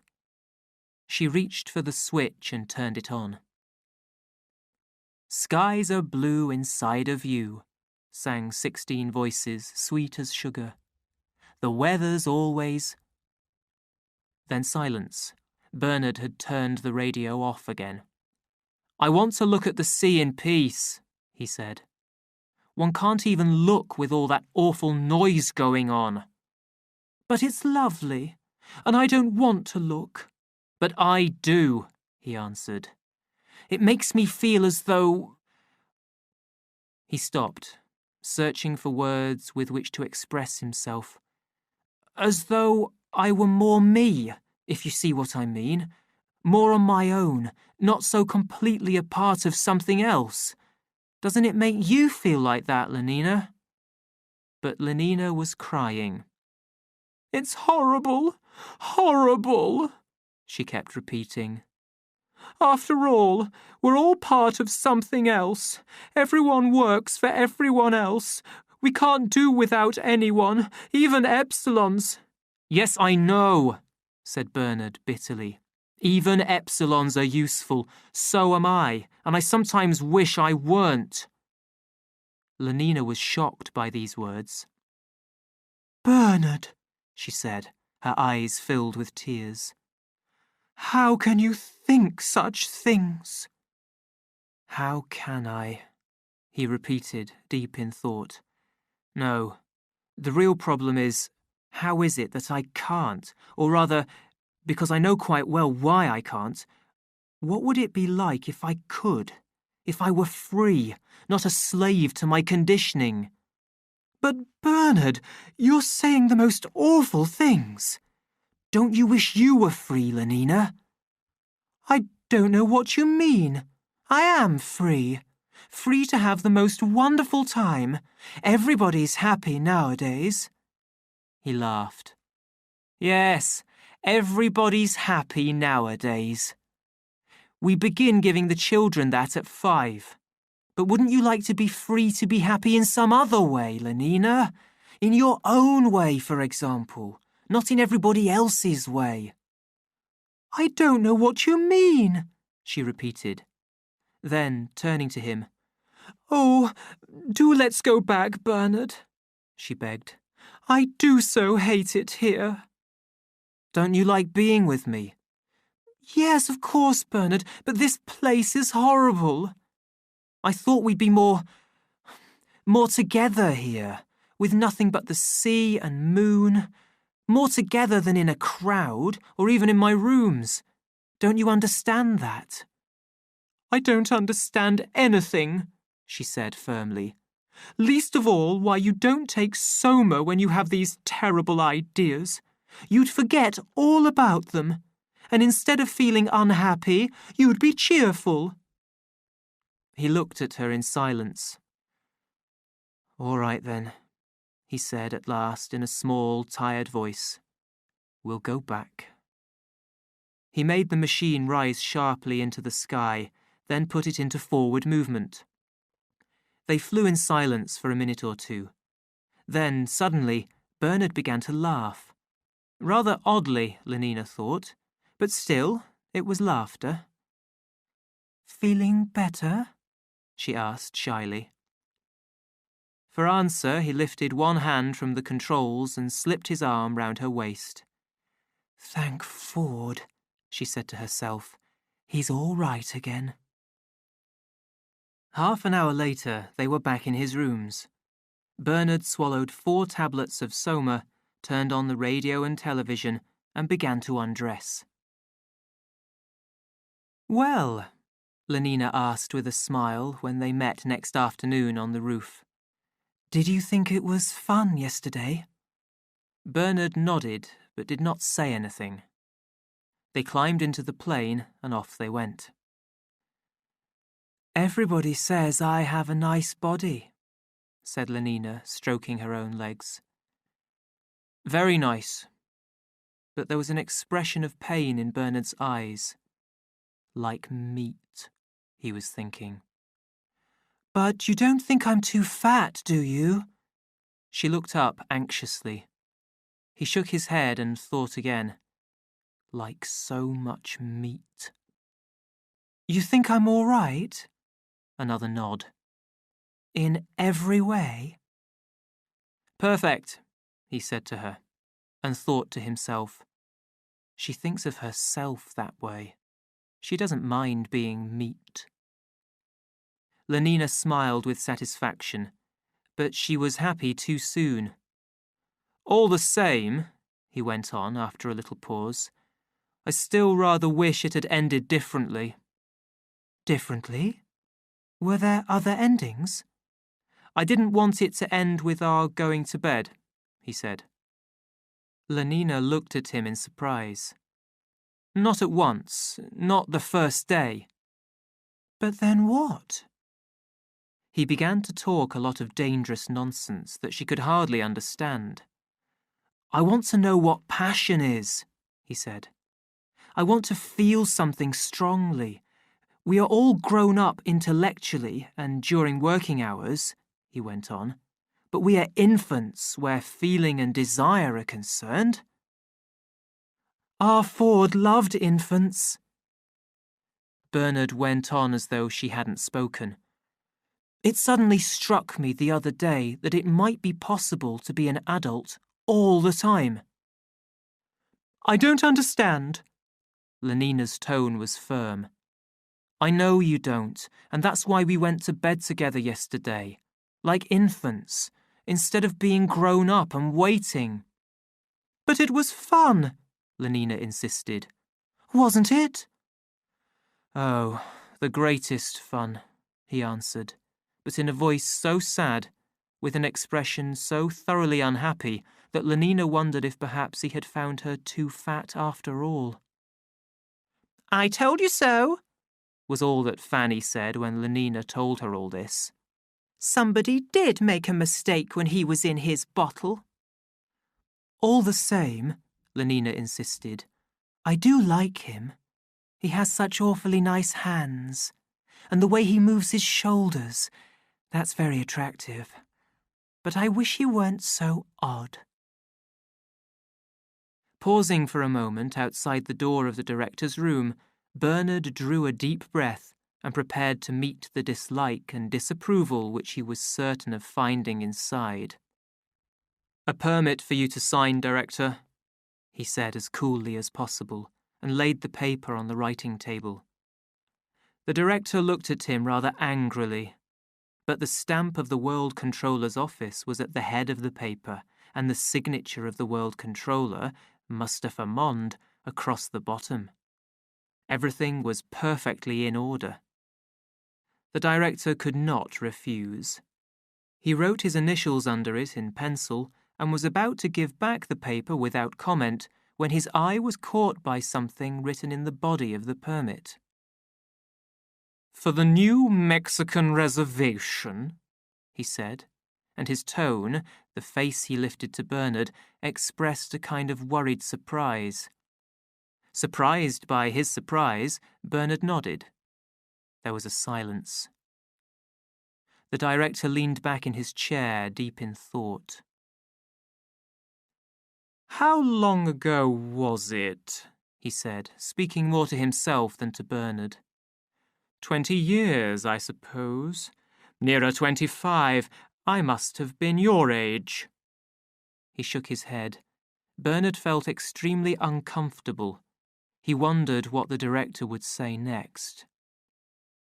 "I had the same idea as you," the director went on. "Wanted to have a look at the savages. Got a permit for New Mexico and went there for my summer holiday, with the girl I was having at the moment. She was a beta minus, and I think—" he shut his eyes. "I think she had yellow hair. Anyhow, she had a lovely body, a particularly lovely body. I remember that. Well, we went there, and we looked at the savages, and we rode about on horses and all that. And then, it was almost the last day of my holiday. Then, well, she got lost. We'd gone riding up one of those horrible mountains, and it was terribly hot, without any wind, and after lunch we went to sleep. Or, at least, I did. She must have gone for a walk, alone. Whatever she did do, when I woke up, she wasn't there. And the most terrible thunderstorm I've ever seen was just bursting on us. And it poured and crashed and flashed, and the horses broke loose and ran away, and I fell down trying to catch them and hurt my knee so that I could hardly walk. Still, I searched, and I shouted, and I searched, but there was no sign of her. Then I thought she must have gone back to the rest house by herself, so I went down into the valley by the way we had come. My knee was very painful, and I'd lost my soma. It took me hours.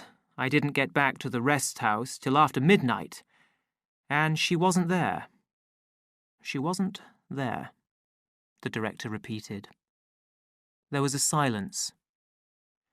"Well," he went on at last, "the next day there was a search, but we couldn't find her. She must have fallen down a crack in the rocks somewhere, or been eaten by a mountain lion. Ford knows. Anyhow, it was horrible. It upset me very much at the time, more than it ought to have done." "You must have had a terrible shock," said Bernard. At the sound of his voice, the director looked sharply at him and handed him the permit. Angry with himself at having told Bernard this secret from his past, he directed his anger at Bernard.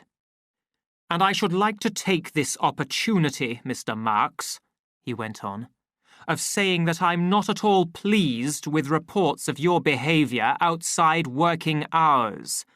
You may say that this is not my business, but it is. I have the good name of the centre to think of. My workers must be beyond criticism, particularly those of the highest classes. And so, Mr. Marks, I give you fair warning.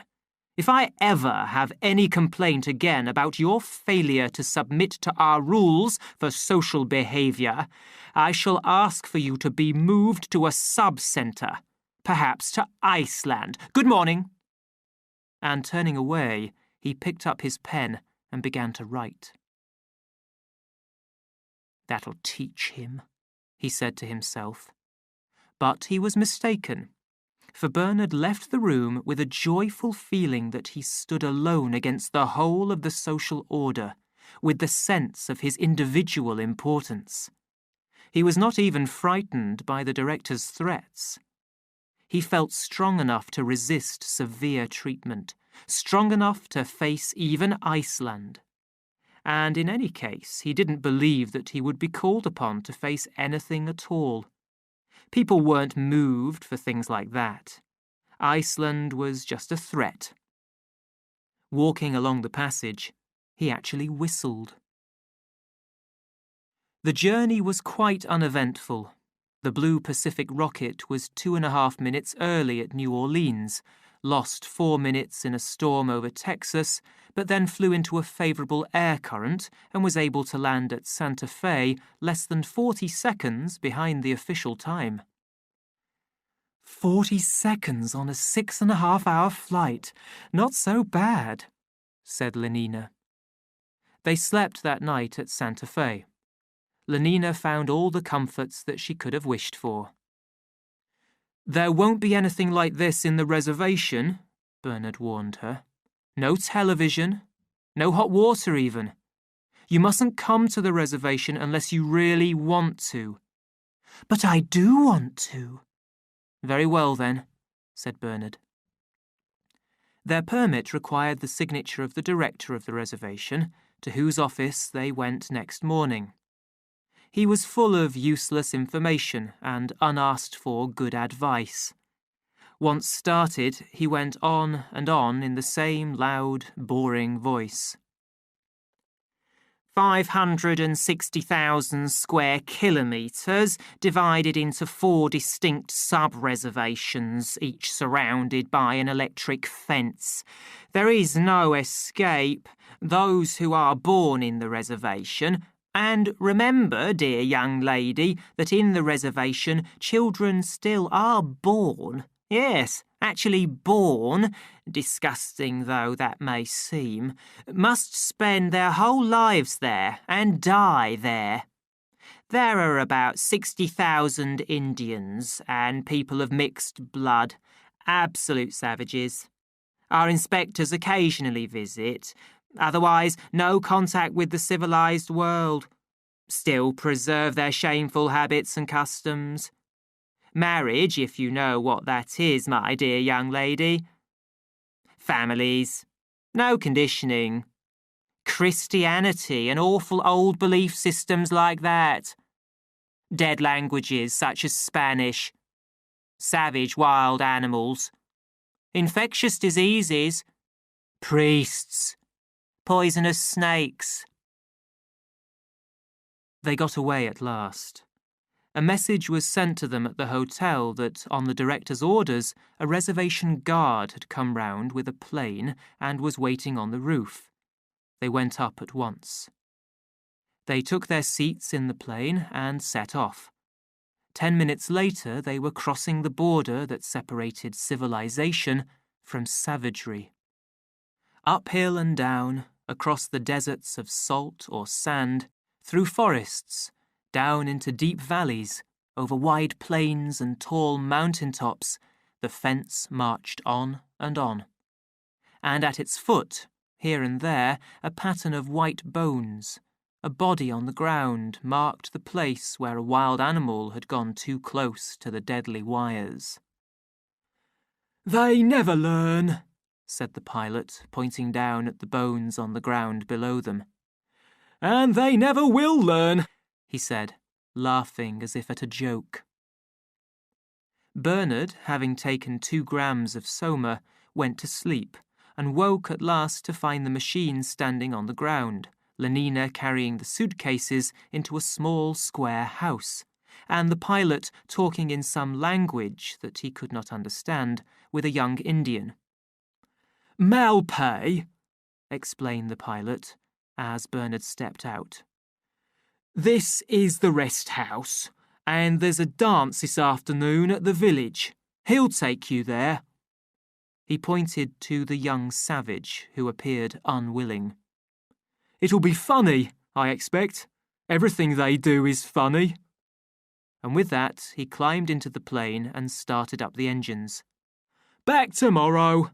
And remember," he added for Lenina's benefit, "they're perfectly all right. Savages won't do you any harm. They've got enough experience of gas bombs to know that they mustn't play tricks." Still laughing, he moved the controls, rose into the air, and was gone.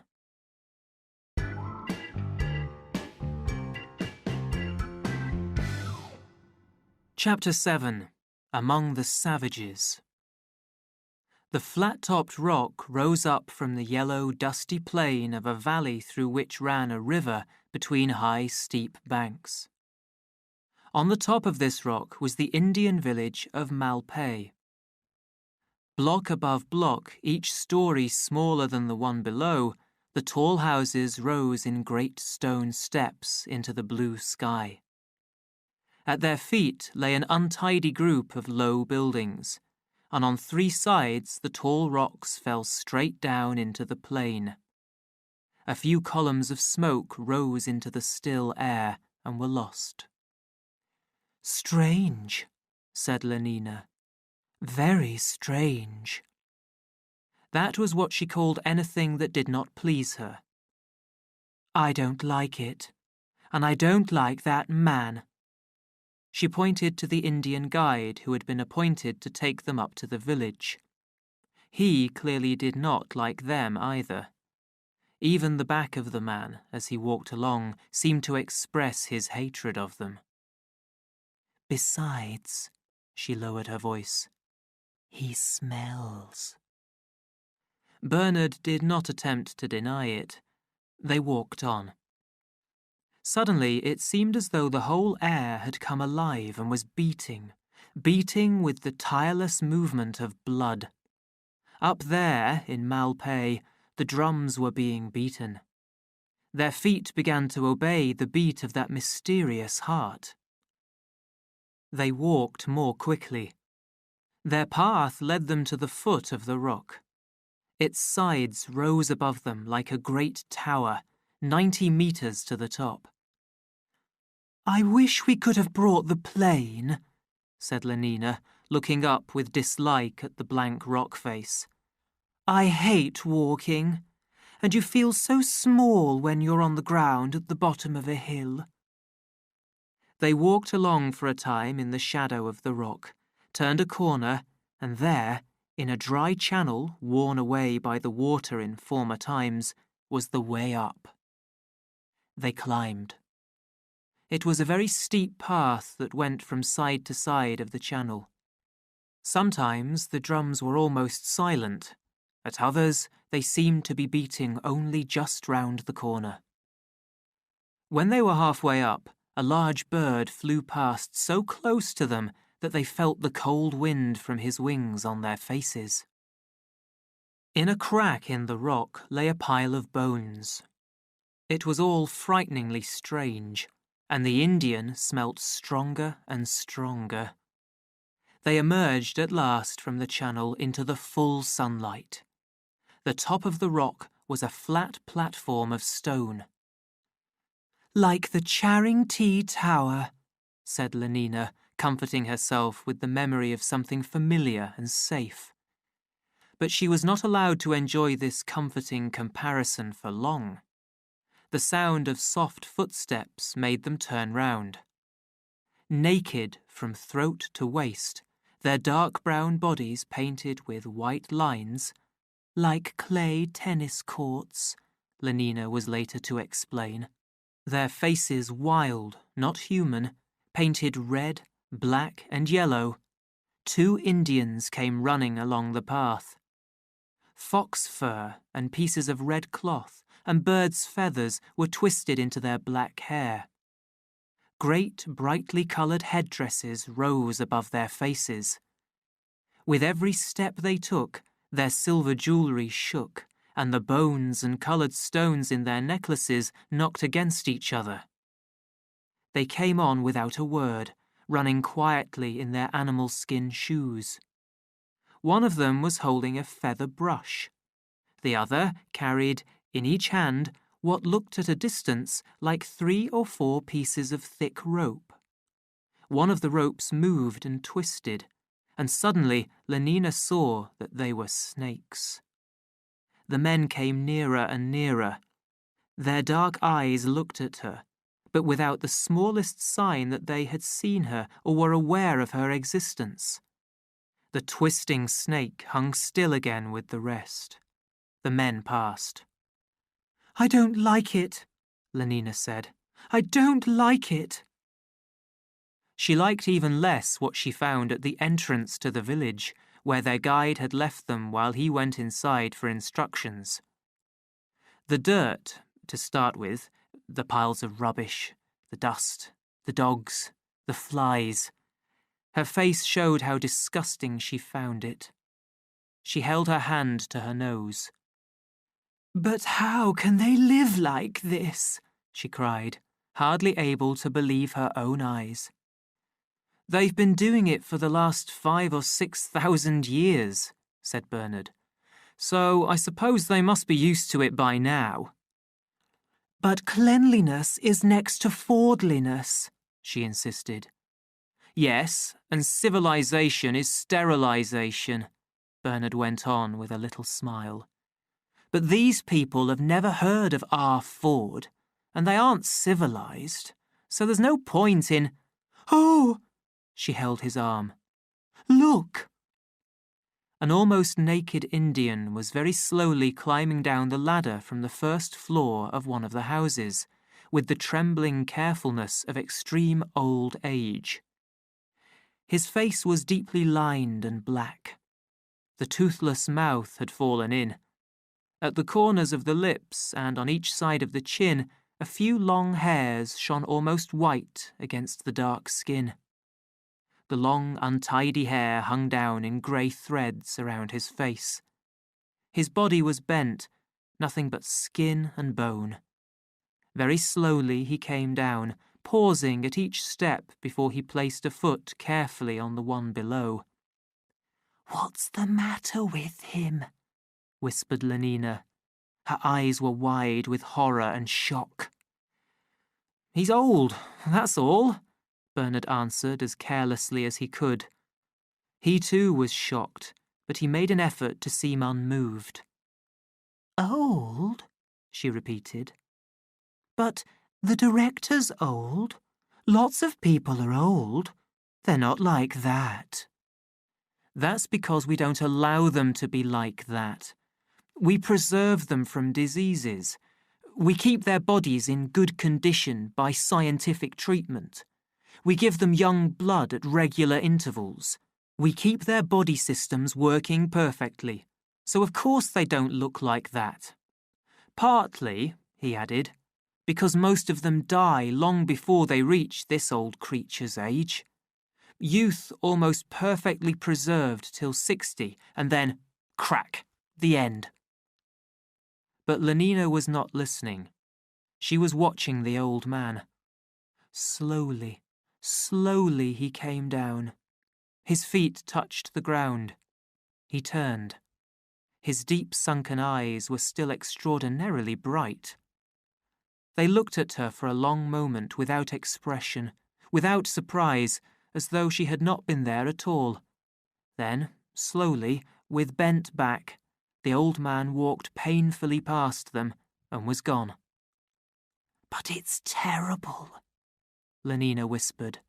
"It's awful. We ought not to have come here." She felt in her pocket for her soma only to discover that by some mistake she had left the bottle down at the rest house. Bernard's pockets were also empty. Lenina was left to face the horrors of Malpais unaided. They came crowding in on her. The sight of two young women giving their breasts to their babies made her redden and turn away her face. She had never seen anything so shocking in all her life. And what made it worse was that, instead of pretending to take no notice of it, Bernard kept on making open remarks about this disgustingly animal scene. He went out of his way to show how strong and individual he was.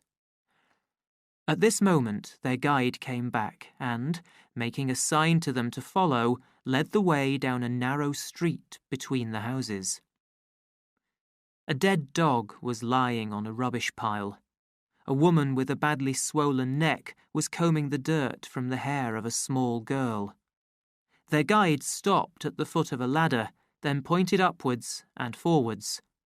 They obeyed the sign, climbed the ladder, and walked through a doorway at the top into a long, narrow room, rather dark and smelling of cooked fat and dirty clothes. At the further end of the room was another doorway, through which came a beam of sunlight and the noise, very loud and close, of the drums. They went through the door and found themselves outside again. Below them, shut in by the tall houses, was the village square, crowded with Indians. Bright cloths and feathers in black hair and jewels and dark skins shining in the sun. Lenina put her hand to her nose. In the open space in the centre of the square were two circular platforms of bricks and beaten clay, the roofs, it was clear, of underground chambers. For in the centre of each platform was an open lid, with a ladder coming up from the lower darkness. A sound of pipe playing came up from below and was almost lost in the steady beat of the drums. Lenina liked the drums. Shutting her eyes, she listened to their soft, repeated thunder, but she opened them again at a sudden burst of singing, hundreds of male voices crying out loudly together. A few long notes and silence, then the women's answer, thin and high. Then again the drums, and once more the deep, savage cries of the men.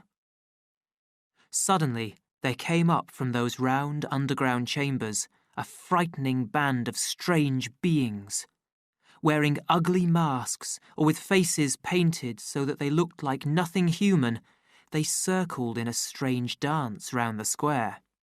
Round and round again, singing as they went, round and round, each time a little faster, and the beat of the drums grew quicker, so that it was like fevered blood in the ears, and the crowd began to sing with the dancers, louder and louder. And first one woman screamed, and then another, and another, as though they were being killed. And then suddenly the leader of the dancers left the circle, ran to a big wooden chest which was standing at one end of the square, raised the lid, and pulled out a pair of black snakes. A great cry went up from the crowd, and all the other dancers ran towards him with their hands stretched out. He threw the snakes to those who arrived first, then put his hands into the chest and drew out more. And then the dance began again, to a different beat.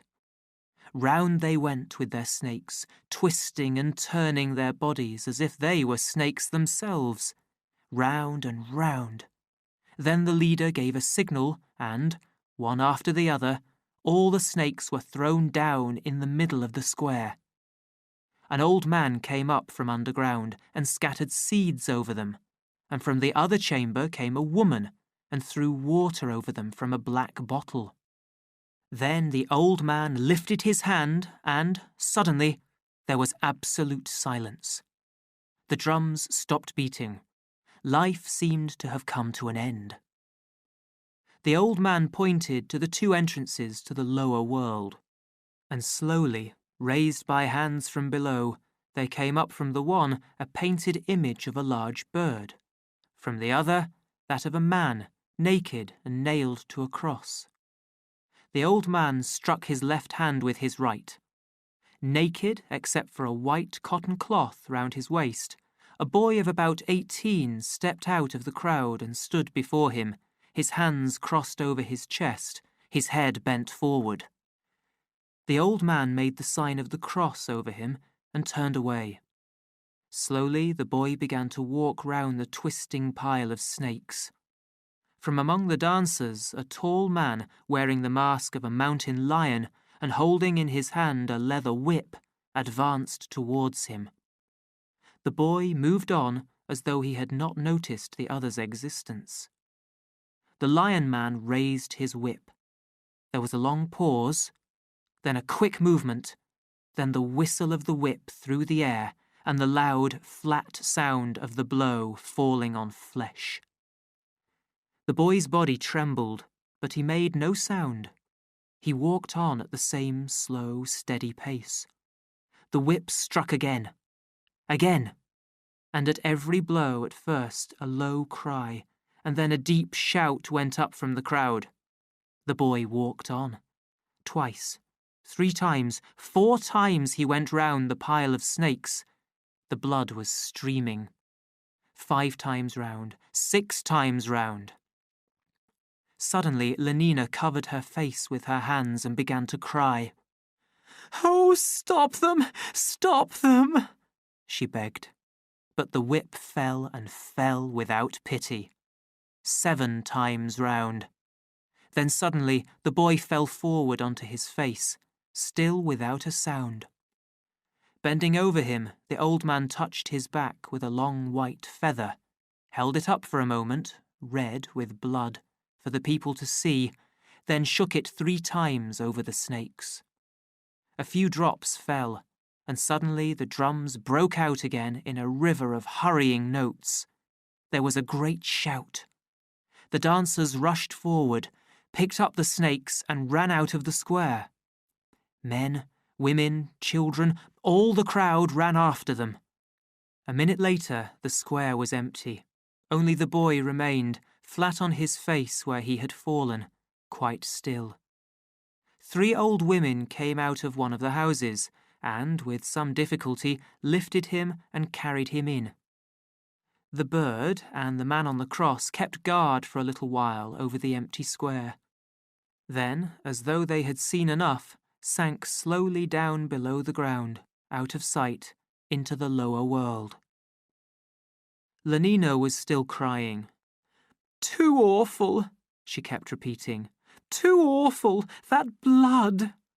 She trembled violently. "Oh, I wish I had my soma." There was the sound of feet in the inner room. Lenina sat without moving, her face buried in her hands. Only Bernard turned round. The dress of the young man who now came towards them was Indian, but his hair was yellow, his eyes a pale blue, and his skin a white skin, although sunburnt. "Hello. Good day," said the stranger, in correct but odd English. "You're civilized, aren't you? You come from the other place, outside the reservation?" "Who on earth?" Bernard began in surprise. The young man shook his head. "A most unhappy gentleman," and pointing to the blood in the centre of the square. "Do you see that?" he asked in a voice that trembled with emotion. "Oh, I wish I had my soma," cried Lenina from behind her hands. "I ought to have been there," the young man went on. "Why wouldn't they let me be the sacrifice? I'd have gone round 10 times, 12, 15. Palo Witiwa only got as far as 7. They could have had twice as much blood from me, enough to turn the seas red." He threw his arms out wide, then let them fall again in hopelessness. "But they won't let me. They dislike me for the colour of my skin. It's always been like that. always." Tears stood in the young man's eyes. He was ashamed and turned away. The shock made Lenina forget all about her Soma. She took her hands away from her face and, for the first time, looked at the stranger. "Do you mean to say that you wanted to be hit with that whip?" The young man nodded. "For the sake of the village, to make the rain come and the corn grow, and to please Pukong and Jesus, and then to show that I can bear pain without crying out. Yes!" And his voice suddenly grew firmer. He turned to her, lifting his head proudly. "To show that I'm a man. Oh!" He drew in his breath sharply and was silent, staring. He had seen, for the first time in his life, the face of a girl whose cheeks were not the colour of chocolate or dogskin, whose hair was golden and beautiful, and who looked at him kindly, something he was not used to. Lenina was smiling at him. Such a nice-looking boy, she was thinking, and a really beautiful body. The blood rushed up into the young man's face. He dropped his eyes, raised them again for a moment, only to find her still smiling at him, and was so full of new, strange feelings that he had to turn away and pretend to be looking very hard at something on the other side of the square. Bernard broke in with a number of questions. Who? How? When? Keeping his eyes fixed on Bernard's face, for his desire to see Lenina smiling was so strong that he simply dared not look at her, the young man tried to explain himself. Linda and he, Linda was his mother, the word made Lenina look uncomfortable, were strangers in the reservation. Linda had come from the other place long ago, before he was born, with a man who was his father. Bernard listened eagerly. She had gone walking alone in those mountains over there to the north, had fallen down a steep place and hurt her head. Go on, said Bernard excitedly. Some hunters from Malpais had found her and brought her to the village. As for the man who was his father, Linda had never seen him again. His name was Tomakin. Yes, Thomas was the DHC's first name. He must have flown away, back to the other place, away without her. A bad, unkind, unnatural man. And so I was born in Malpais, he ended. In Malpais. And he shook his head. The ugliness of that little house on the edge of the village. A space of dust and rubbish separated it from the village. 2 hungry dogs were pushing their noses hungrily into the rubbish at its door. Inside, when they entered, the air smelt strongly and it was loud with flies. Linda, the young man called. From the inner room, a woman's voice said thickly, Coming! They waited. In bowls on the floor were the remains of a meal, perhaps of several meals. The door opened. A very large, yellow-haired woman came in and stood staring at the strangers, her mouth wide open in surprise.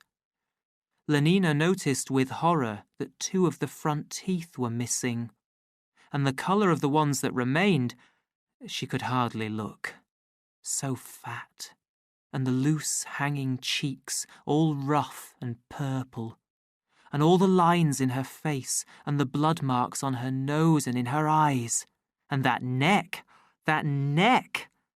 and the cloth she wore over her head, torn and dirty, and under the brown cloth that she wore over her body, those enormous breasts, the great round stomach. Oh, much worse than the old man, much worse. And suddenly the creature burst into a flood of speech, rushed at her with her arms stretched out, and Ford, Ford, it was too horrible. In another moment she'd be sick. Held Lenina tightly to her fat body and began to kiss her. Ford! Such wet kisses, and she smelt too horrible, obviously never had a bath. And she had been drinking some very strong alcohol. Lenina broke free as quickly as she could. A twisted face stared at her. The creature was crying. "Oh, my dear, if you only knew how glad, after all these years. A civilized face. Yes, and civilized clothes, because I thought I should never see a piece of real, artificial silk again. And those lovely shorts. Do you know, dear, I've still got my old clothes, the ones I came in, put away in a box. I'll show them to you afterwards. Though, of course, the cloth has all gone into holes. I suppose John has told you what I had to suffer, and not a gram of soma to be had. Only a drink of mescal every now and then, when Popeye used to bring it. Popeye is a boy I used to know, but it makes you feel so bad afterwards, the mescal does, and sick. Besides, it always made that awful feeling of being ashamed much worse the next day. And I was so ashamed.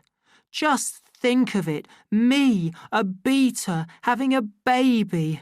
Put yourself in my place." The mere suggestion made Lenina tremble. "Though it wasn't my fault, I swear, I still don't know how it happened. Because I did all that I was supposed to, but all the same, it happened." She drew a deep breath, shook her head, opened her eyes again, then blew her nose on her fingers and wiped them on her skirt.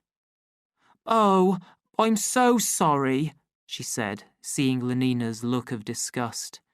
"I oughtn't to have done that. But what are you to do here?" Linda shook her head. "I tried to tell them about disease and about keeping things clean when I first came here, but they didn't understand. And in the end, I suppose I got used to it. And anyhow, how can you keep things clean when there isn't any running hot water?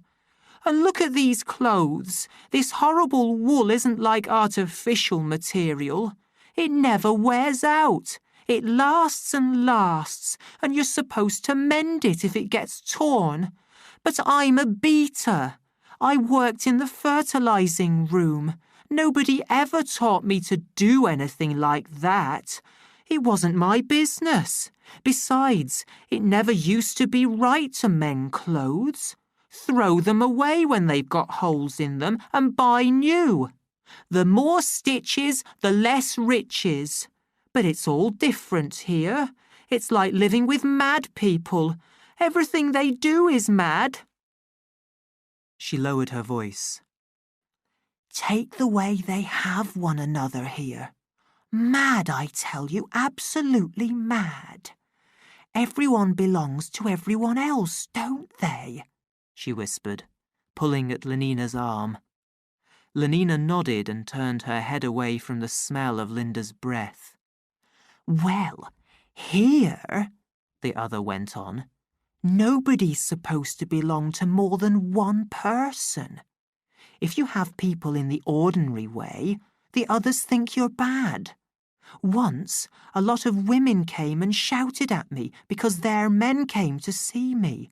Well, why not? And then they rushed at me. No, it was too awful. I can't tell you about it." Linda covered her face with her hands and cried. "They're so hateful here, the women. Mad and cruel. And of course, they don't know anything about bottles or contraceptives. So they're having children all the time, like dogs. It's too disgusting. And to think that oh, Ford.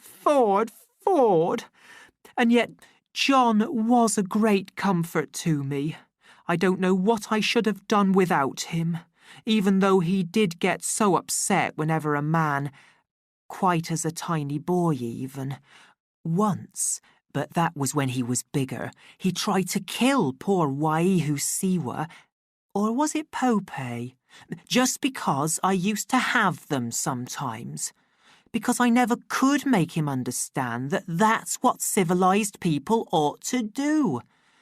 Being mad's catching, I believe. Anyhow, John seems to have caught it from the Indians, because, of course, he was with them a lot. Even though they were so unkind to him and wouldn't let him do all the things the other boys did, which was a good thing in a way, because it made it easier for me to condition him a little. Though you've no idea how difficult that is. There's so much one doesn't know. It wasn't my business to know. I mean, when a child asks you how a helicopter works, or who made the world, well, what are you to answer if you're a beta and have always worked in the fertilizing room? What are you to answer?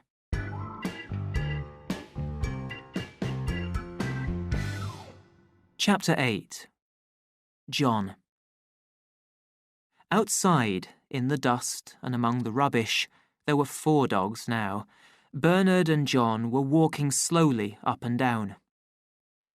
So hard for me to realise, Bernard was saying, to put it all together, as though we were living in different worlds, in different centuries. A mother and all this dirt, and gods, and old age, and disease. He shook his head. It's almost unbelievable. I shall never understand unless you explain. Explain what? This. He pointed to the village. That. And it was the little house outside the village. Everything, all your life.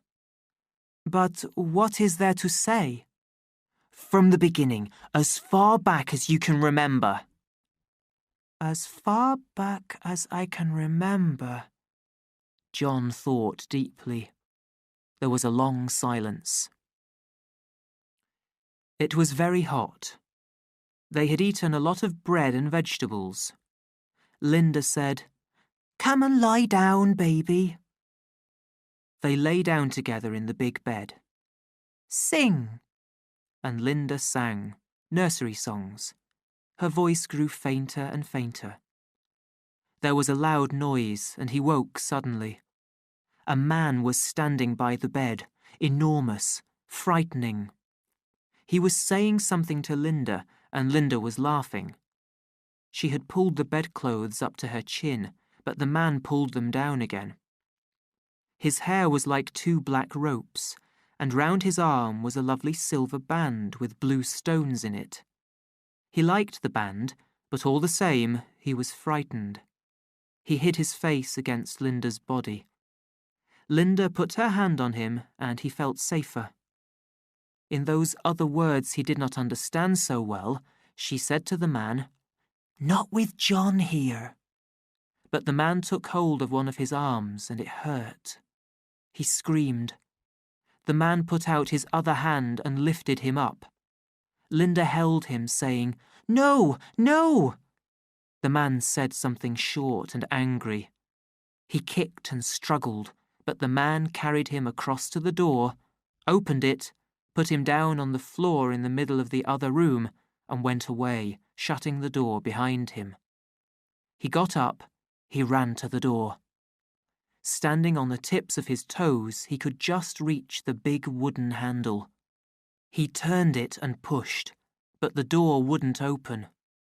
"Linda!" he shouted. She didn't answer.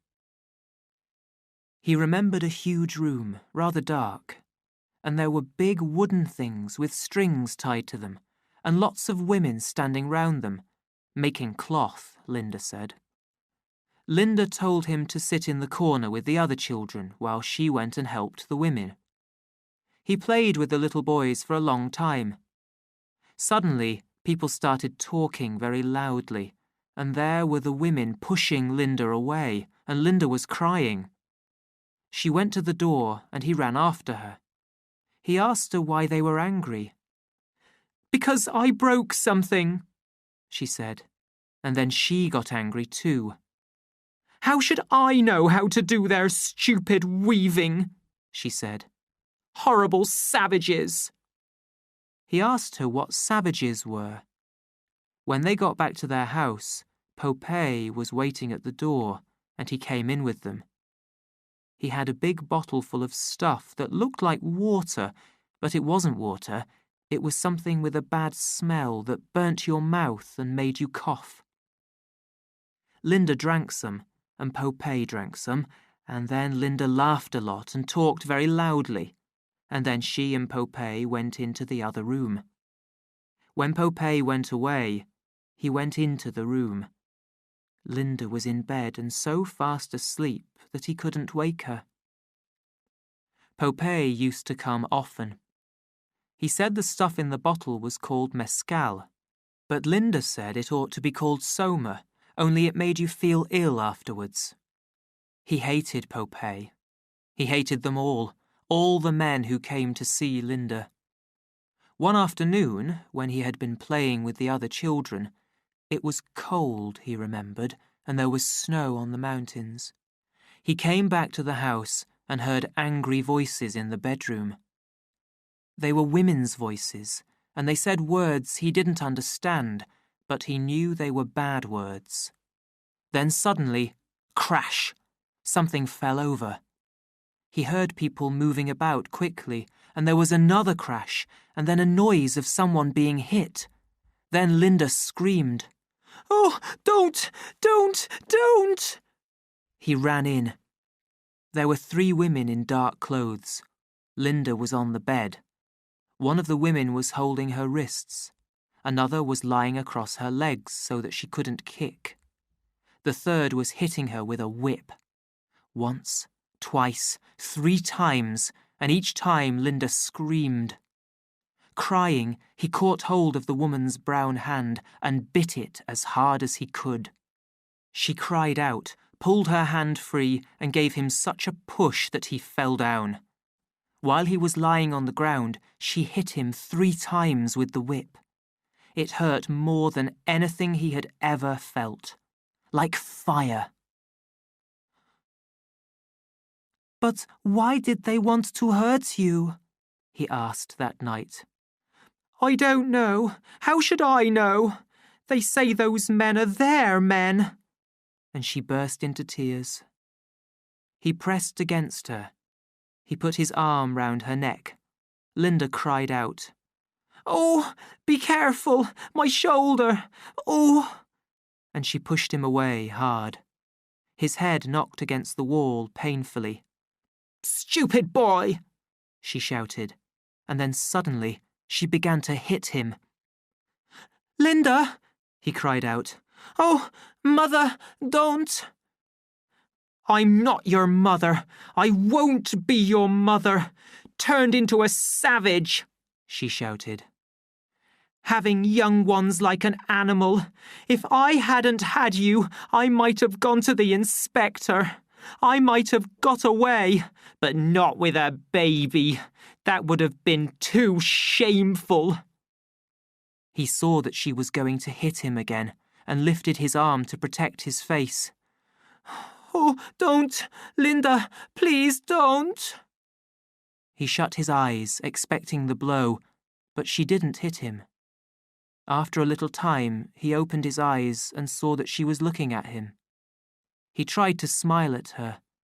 Suddenly, she put her arms round him and kissed him again and again.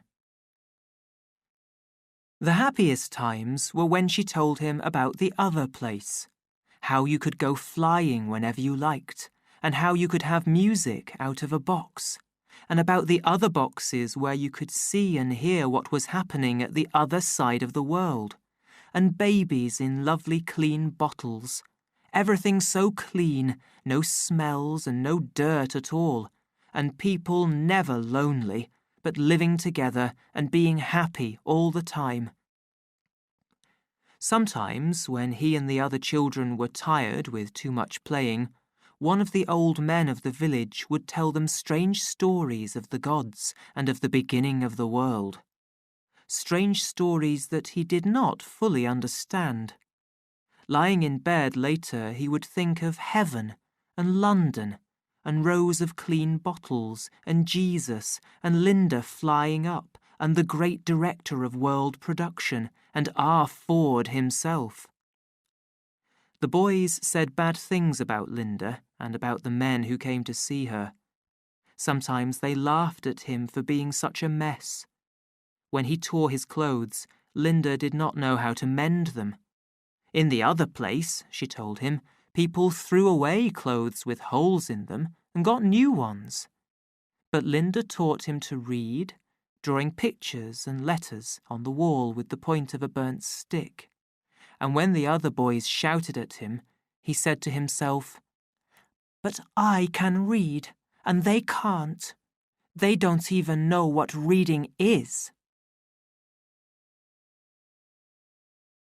When he could read well enough, Linda gave him a thin little book that she had kept in a box with her clothes from the other place.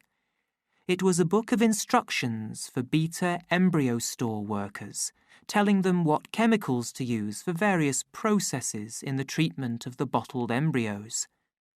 Soon he could read all the words quite well, even the longest. But what did they mean? He asked Linda, but even when she could answer, it didn't seem to make it very clear, and generally she couldn't answer at all. "What are chemicals?" he would ask. "Oh, different kinds of salts for making bones develop, and solutions for keeping the deltas and epsilons small and unintelligent, and all that sort of thing." "But how do you make chemicals, Linda? Where do they come from?" "Well, I don't know. You get them out of bottles, and when the bottles are empty, you send up to the chemical store for more. It's the chemical store people who make them, I suppose. Or else they send to the factory for them. I don't know. I never did any chemistry. My job was with the embryos." It was the same with everything else he asked about. Linda never seemed to know. The old men of the village had much more definite answers about how the world began. One day, John thought it must have been soon after his 12th birthday, he came home and found a book that he had never seen before lying on the floor in the bedroom. It was a thick book and looked very old. The binding had been eaten by mice. Some of its pages were loose or torn. He picked it up and looked at the title page. The book was called The Complete Works of William Shakespeare. Linda was lying on the bed, drinking that horrible-smelling mescal out of a cup. "Popey brought the book," she said. "He found it in an old chest in the corner of the Temple of the Gods. It's supposed to have been there for hundreds of years. I expect it's true because I looked at it and it seemed to be full of nonsense. Uncivilized. Still, it'll be good enough for you to practice your reading on," she continued in a thick, drunken voice. She took a last drop, set the cup down on the floor beside the bed, turned over on her side, and fell into a deep sleep. He began to read. The strange words rolled through his mind like talking thunder, like the drums at the summer dances, if the drums could have spoken, like the men singing the corn song, beautiful, beautiful so that you cried, like old Mitsima saying magic over his feathers and his sticks and his bits of bone and stone, but better than Mitsima's magic, because it talked to him. He could only half understand the words, but they were full of a beautiful and terrible magic. When he was 15, Mitsima taught him the art of making water pots. His first pot was so badly made that it leaned over to one side. But the next one will be better, he said to himself, and began to shape another piece of clay. He learned to love the work. He found an extraordinary pleasure in making things with his hands and in learning every time to do them better. They worked all day, side by side on the riverbank, singing as they sat there making pots. "Next winter," said old Mitsima, "I will teach you to make a bow and arrows." When boys reached 16, at the time of the full moon, they would go into the temple where secrets were told to them, and they would come out men. At last it was the day when he should go in his turn. The sun went down, the moon rose. He went with the others. Men were standing, dark shapes, at the entrance to the temple. A ladder went down into a big opening below, where a red light shone. Already the leading boys had begun to climb down. Suddenly one of the men stepped forward, caught him by the arm, and pulled him out. He broke free and ran back to his place among the others. This time the man struck him, pulled his hair. "Not for you, White Hair." "Not for the son of the she-dog," said one of the other men. The boys laughed. "Go!" And as he still waited, standing on the edge of the group, "Go!" the men shouted again. One of them bent down, took a stone, threw it. "Go! Go! Go!" There was a shower of stones. Bleeding, he ran away into the darkness. From the red-lit hole in the ground came the sound of singing. The last of the boys had climbed down the ladder. He was alone. All alone outside the village on the empty plain. The rock looked like white bones in the moonlight. Down in the valley, wild dogs cried at the moon. His body hurt, the cuts were still bleeding, but it was not for pain that he cried. It was because he was all alone, because he had been driven out into this empty world of stone and moonlight. At the edge of a high rock he sat down. The moon was behind him. He looked down into the black shadow of death. He had only to take one step, one little jump. He held out his right hand in the moonlight. From the cut on his wrist, the blood was still flowing gently. Every few seconds, a drop fell, dark, almost colourless in the dead light. Drop, drop, drop. Tomorrow, and tomorrow, and tomorrow. He had discovered time, and death, and God. "Alone, always alone," the young man was saying. The words awoke a sad memory in Bernard. Alone, alone. "So am I," he said in a sudden desire to share his feelings with someone else.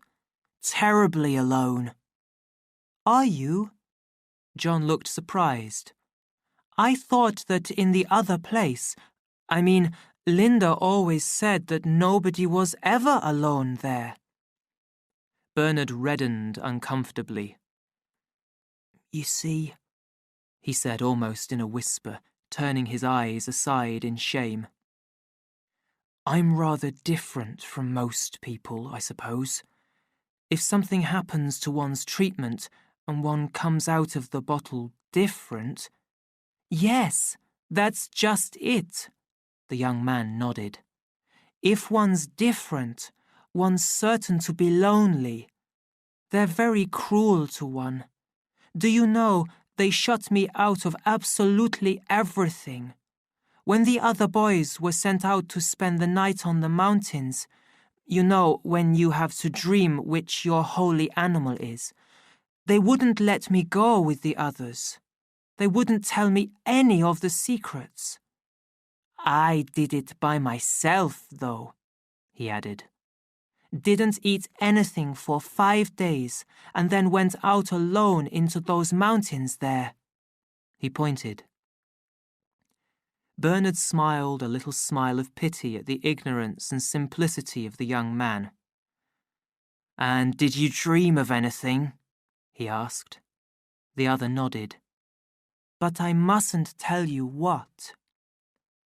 They fell silent for a while. Then Bernard said, "I wonder if you'd like to come back to London," taking the first step in a plan which he had decided to carry out ever since, in the little house, he had realized who the father of this young savage must be. "Would you like that?" The young man's face lit up. Do you really mean it? "Of course. If I can get permission from the World Controller, that is." Linda too? "Well..." He paused doubtfully. That horrible creature. No, it was impossible. Unless... It suddenly occurred to Bernard that her very ugliness might be enormously useful. "But of course!" he cried, making up for his first uncertainty with a show of great pleasure. The young man drew a deep breath. How amazing that it's coming true! What I've dreamt of all my life. Do you remember what Miranda says? "Who's Miranda?" His eyes shone and his face was full of bright colour. You know, Shakespeare's Miranda. She says how beautiful the world is and the people in it. The colour suddenly grew deeper. He was thinking of Lenina, of a heavenly creature in bottle-green clothes, shining with youth and skin food, beautifully rounded in shape, sweetly smiling. "Oh, brave new world," he began, then suddenly stopped and turned pale. "Are you married to her?" he asked. "Am I what?" "Married. You know, forever. They say forever in the Indian words. It can't be broken." "Ford, no!" Bernard couldn't help laughing.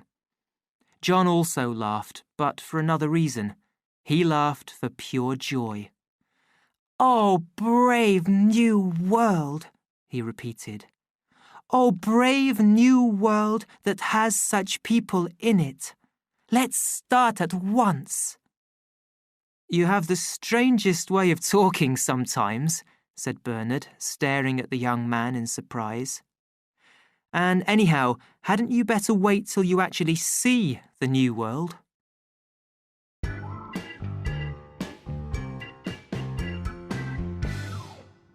Chapter 9. My Father. The hands of all the 4,000 electric clocks in the Bloomsbury Centre's 4,000 rooms marked 27 minutes past 2.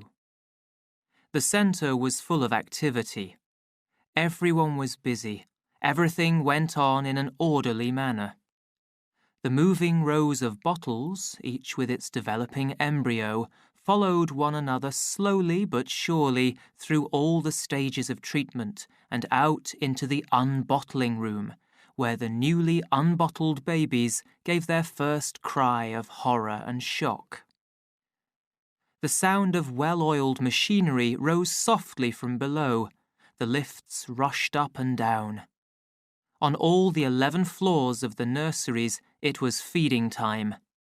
From 1,800 bottles, 1,800 carefully labelled infants were sucking down their bottles of artificial milk. Above them, in 10 floors of sleeping rooms, the little boys and girls who were still young enough to need an afternoon's sleep were as busy as anyone else, although they did not know it, listening to the lessons in their sleep-teaching program. Above these again were the playrooms, where, the weather having turned to rain, 900 older children were amusing themselves with bricks, sand, and clay. The girls sang happily at their test tubes, heads of departments whistled as they worked, and from the unbottling room came the sound of jokes and laughter. But the director's face, as he entered the fertilizing room with Henry Foster, was severe. a public example, he was saying. In this room, because it contains more high-class workers than any other in the centre, I have told him to come here at 2:30. Ah, here he comes. Bernard had entered and was approaching between the rows of tables with a manner which only just hid the fear that he felt. The voice in which he said, "Good morning, Director," was much too loud. When he tried to correct his mistake and went on to say, "You asked me to come and speak to you here," it was far too soft, a silly little whisper. "Yes, Mr. Marks," said the director coldly. "I did ask you to come to me here. You returned from your holiday last night, I understand." "Yes," Bernard answered. "Yes," repeated the director. Then, suddenly raising his voice, "Ladies and gentlemen," he cried, "ladies and gentlemen." The girls stopped singing and raised their heads from the rows of test tubes. There was a deep silence. Everyone looked round.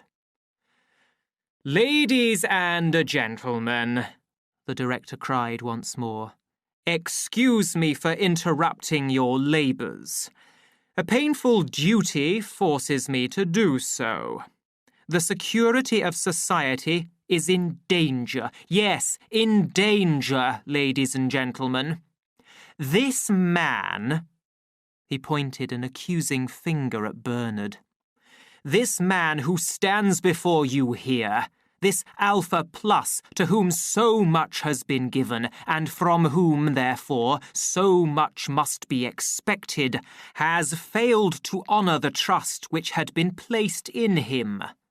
By his sinful views on sport and soma, by his shameful avoidance of convention in his sex life, by his refusal to obey the teachings of R. Ford and behave out of office hours like a baby in a bottle," here the director made the sign of the T, "he has proved himself an enemy of society, a danger, ladies and gentlemen, to all law and order, a man sworn to destroy civilization itself. For this reason, I propose to dismiss him from the post he has held in this centre. I propose immediately to apply for him to be removed to a sub-centre of the lowest order, and, so that his punishment may be in the best interests of society, as far as possible from any important centre of population. In Iceland, he will have small opportunity to lead others into crime by his unfordly example." The director paused. Then, folding his arms, he turned gravely to Bernard. "Marks," he said, "can you give any reason why the judgment passed on you should not now be carried out?" "Yes, I can," said Bernard in a very loud voice. Somewhat surprised, "Then show it," said the director. "Certainly.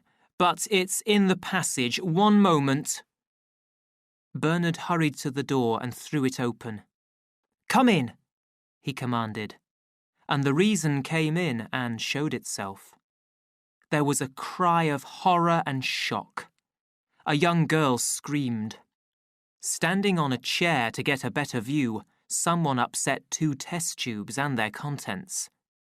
Fat, loose in figure, a strange and frightening image of middle age among those firm, youthful bodies, those smooth, healthy faces, Linda came into the room, smiling a smile which twisted her features and showed her black, broken teeth. Bernard walked beside her. "There he is," he said, pointing to the director. "Did you think I didn't recognize him?" Linda asked angrily. Then, turning to the director, "Of course I knew you, Tomakin. I should have known you anywhere among 1,000. But perhaps you've forgotten. Don't you remember, Tomakin? You're Linda. She stood looking at him, her head on one side, but with a smile that began to disappear as she saw the look of horror on the director's face. Don't you remember, Tomakin? She repeated in a voice that trembled. Her eyes were anxious, alarmed. The discoloured face took on an expression of extreme grief. Tomakin! She held out her arms. Someone began to laugh. "What's the meaning," began the director, "of this criminal?" Tomakin! She ran forward, threw her arms round his neck, hid her face on his chest. A great shout of laughter went up. "This criminal attempt at a practical joke," the director shouted. Red in the face, he tried to pull himself away from her arms. She held on to him desperately. But I'm Linda! I'm Linda! The laughter drowned her voice. You made me have a baby! She screamed above the noise. There was an immediate and awful silence. Everyone stood there uncomfortably, not knowing where to look. The director went suddenly pale, stopped struggling and stood, his hands on her wrists, staring down at her in horror. Yes, a baby! And I was its mother! She broke away from him, ashamed, and covered her face with her hands, crying.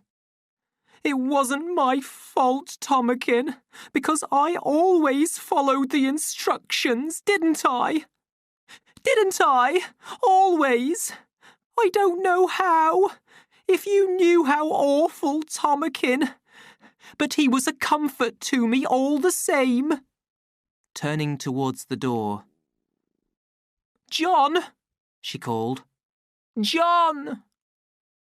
He came in at once, paused for a moment just inside the door, looked round, then moved quickly across the room, fell on his knees in front of the director, and said in a clear voice, My father. The word, for father, unlike the really shameful word mother, was sometimes heard in slightly shocking jokes, put an end to the silence that had greeted his entrance. Laughter broke, burst after burst, as though it would never stop. My father. And it was the director. My father. Oh, Ford. That was really too funny. The shouts of laughter broke out again. Tears streamed down the faces of those looking on. 6 more test tubes were upset. My father. Pale, wild-eyed, the director stared about him, ashamed, helpless. My father. The laughter, which had shown signs of dying away, broke out again more loudly than ever. He put his hands over his ears and rushed out of the room.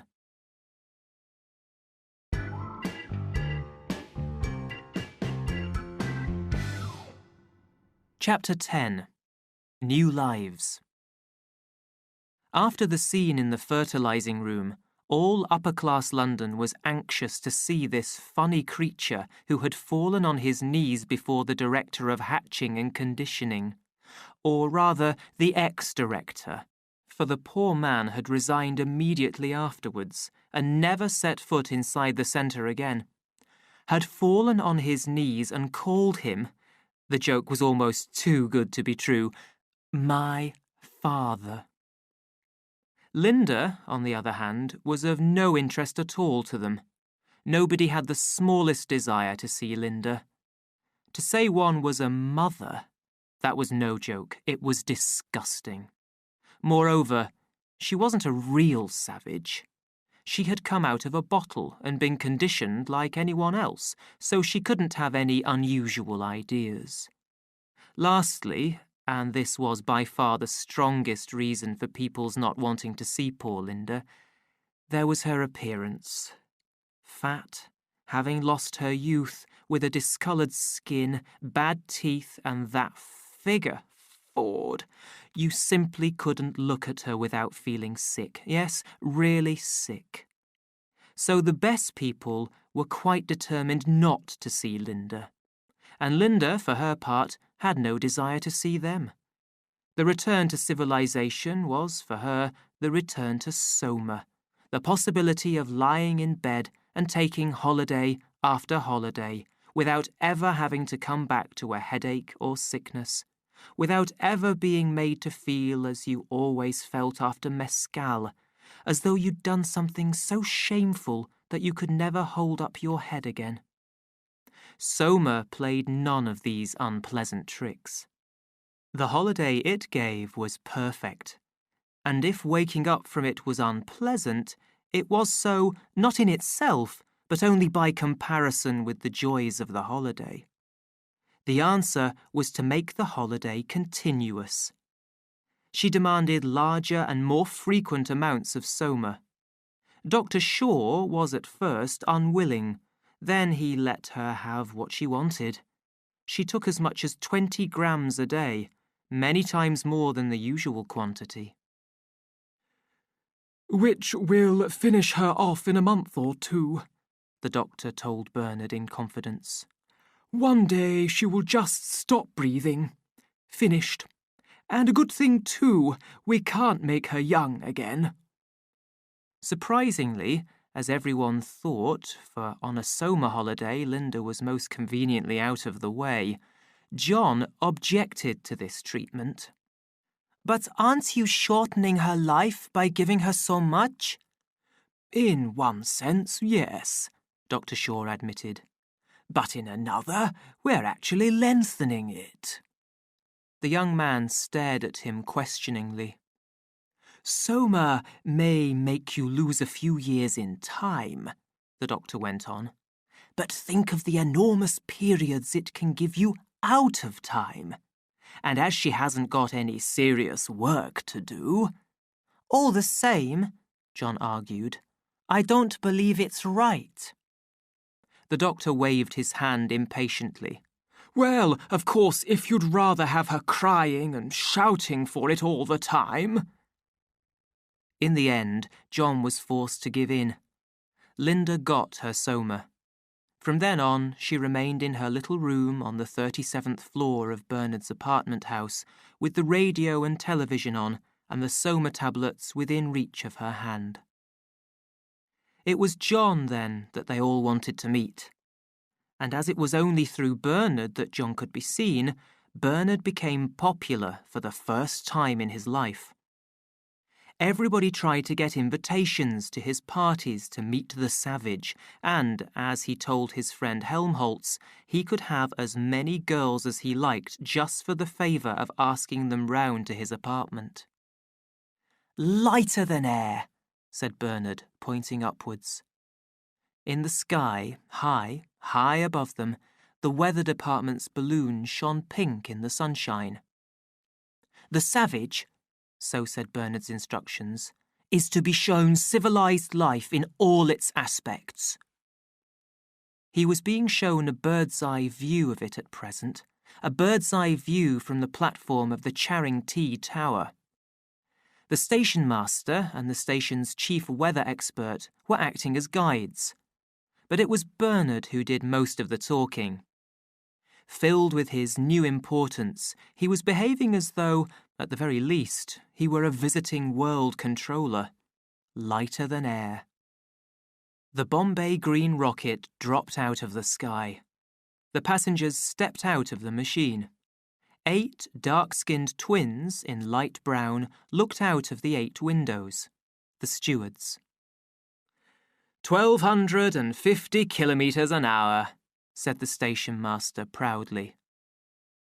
What do you think of that, Mr. Savage? John thought it very nice. "Still," he said, "Ariel could fly round the earth in 40 minutes. The Savage, wrote Bernard in his report to Mustapha Mond, shows little surprise for or admiration of civilized inventions. This is partly due, no doubt, to the fact that he has heard them talked about by the woman Linda, his Mustafa Mond made a face. Does the silly man think I should be shocked by the word written out in full? His interest is centred on what he calls the soul, which he regards as something entirely independent of the body, although, as I try to point out to him... The controller glanced quickly over the next sentences and was just about to turn the page in search of something more definite and more interesting when his eye was caught by a series of quite extraordinary phrases. Though I must admit, he read, that I agree with the savage in finding civilized infantility too easy, or, as he puts it, not expensive enough. And I would like to take this opportunity of drawing your Fordship's attention to... Mustafa Mond's anger gave place almost at once to amusement. The idea of this creature trying to teach him, about the social order was really too ridiculous. The man must have gone mad. I ought to give him a lesson, he said to himself, and laughed out loud. The lesson would be given later. The savage, wrote Bernard, refuses to take Soma, and seems very upset because the woman Linda, his remains permanently on holiday. It is worth noting that in spite of the weak mental state of his and the extreme ugliness of her appearance, the savage frequently goes to see her and appears to be much attached to her. An interesting example of the way in which early conditioning can be made to change and even run against natural responses. In this case, the natural response to draw back from an unpleasant object. Lenina came singing into the changing room. You seem very pleased with yourself, said Fanny. I am pleased, she answered. Bernard telephoned half an hour ago. He has an unexpected engagement, and he asked me to take the savage to the cinema this evening. I must hurry. She ran off towards the bathroom. She's a lucky girl, said Fanny to herself as she watched Lenina go. Sunk in their deep, comfortable armchairs, Lenina and the savage listened to the music of the electric organ. Soon the lights went down and the film began, with the figures on the screen in lifelike colours, but many times larger than life-size. The story of the film was extremely simple. It was called 3 Weeks in a Helicopter. A young black man fell out of a helicopter onto his head, went mad, and lost control of his feelings. He developed a passion for a lovely golden-haired young beta-plus girl. She refused to listen to him or to have anything to do with him. He seized her and, in spite of her struggles, threw her into his helicopter and flew up with her into the sky, where he kept her for 3 weeks, trying to make her give in to his passion. Finally, after a whole series of adventures including some exciting scenes in the air, 3 good-looking young alphas succeeded in saving her.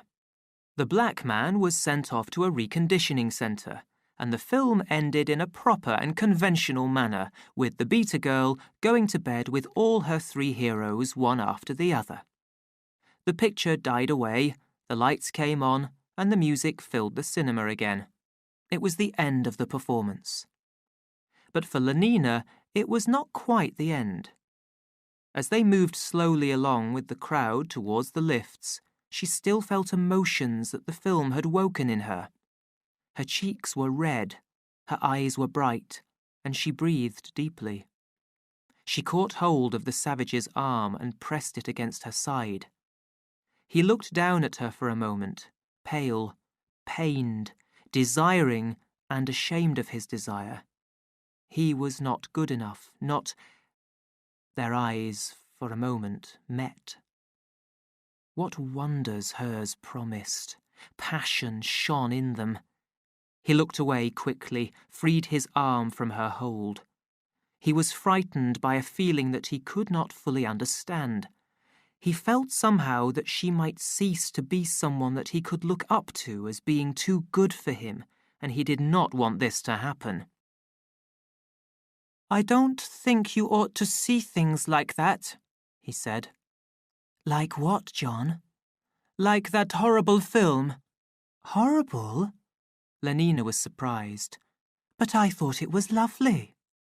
"It was shameful," he said angrily. "It was disgusting." She shook her head. "I don't know what you mean." Why was he always so strange? Why did he always go and spoil things? In the taxicopter, he hardly looked at her. Bound by strong promises that had never been spoken, obedient to laws that had long since ceased to have any force, he sat in silence, with his head turned away from her. The taxicopter landed on the roof of Lenina's apartment house. At last, she thought joyfully as she stepped out. At last, even though he had been so strange just now.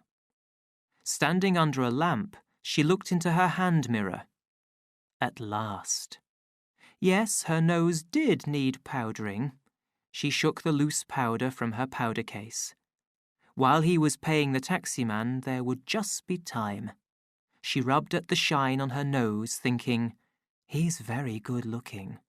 No need for him to be shy like Bernard. And yet, any other man would have done it long ago. Well, now at last." The bit of her face that she could see in the little round mirror suddenly smiled at her. "Good night," said a voice behind her in a whisper full of fear. Lenina turned round sharply. He was standing inside the door of the taxicopter, his eyes fixed, staring. He had evidently been staring all this time while she was powdering her nose, waiting. But what for? Trying to make up his mind, and all the time thinking. She could not imagine what extraordinary thoughts. "Good night, Lenina," he repeated, and made a strange, desperate effort to smile. "But, John, I thought you were... aren't you?" He shut the door and bent down to say something to the driver. The machine rose quickly into the air. Looking down through the window in the floor, the savage could see Lenina's upturned face, pale in the light of the lamps. Her mouth was open. She was calling. Her figure rushed away from him. The square of the roof grew smaller and smaller as it fell away below him into the darkness. 5 minutes later, he was back in his room. From its hiding place, he took out his old, worn book and, carefully turning its torn and discoloured pages, he began to read Othello. Othello, he remembered, was like the main character of 3 Weeks in a Helicopter, a black man. Drying her eyes, Lenina walked across the roof to the lift. On her way down to the 27th floor, she pulled out her Soma bottle. 1 gram, she decided, would not be enough. Her unpleasant experience had been more than 1 gram suffering. But if she took 2 grams, she ran the risk of not waking up in time tomorrow morning. She decided to avoid both extremes, and into the hollow of her left hand she shook 3 half-gram tablets of Soma.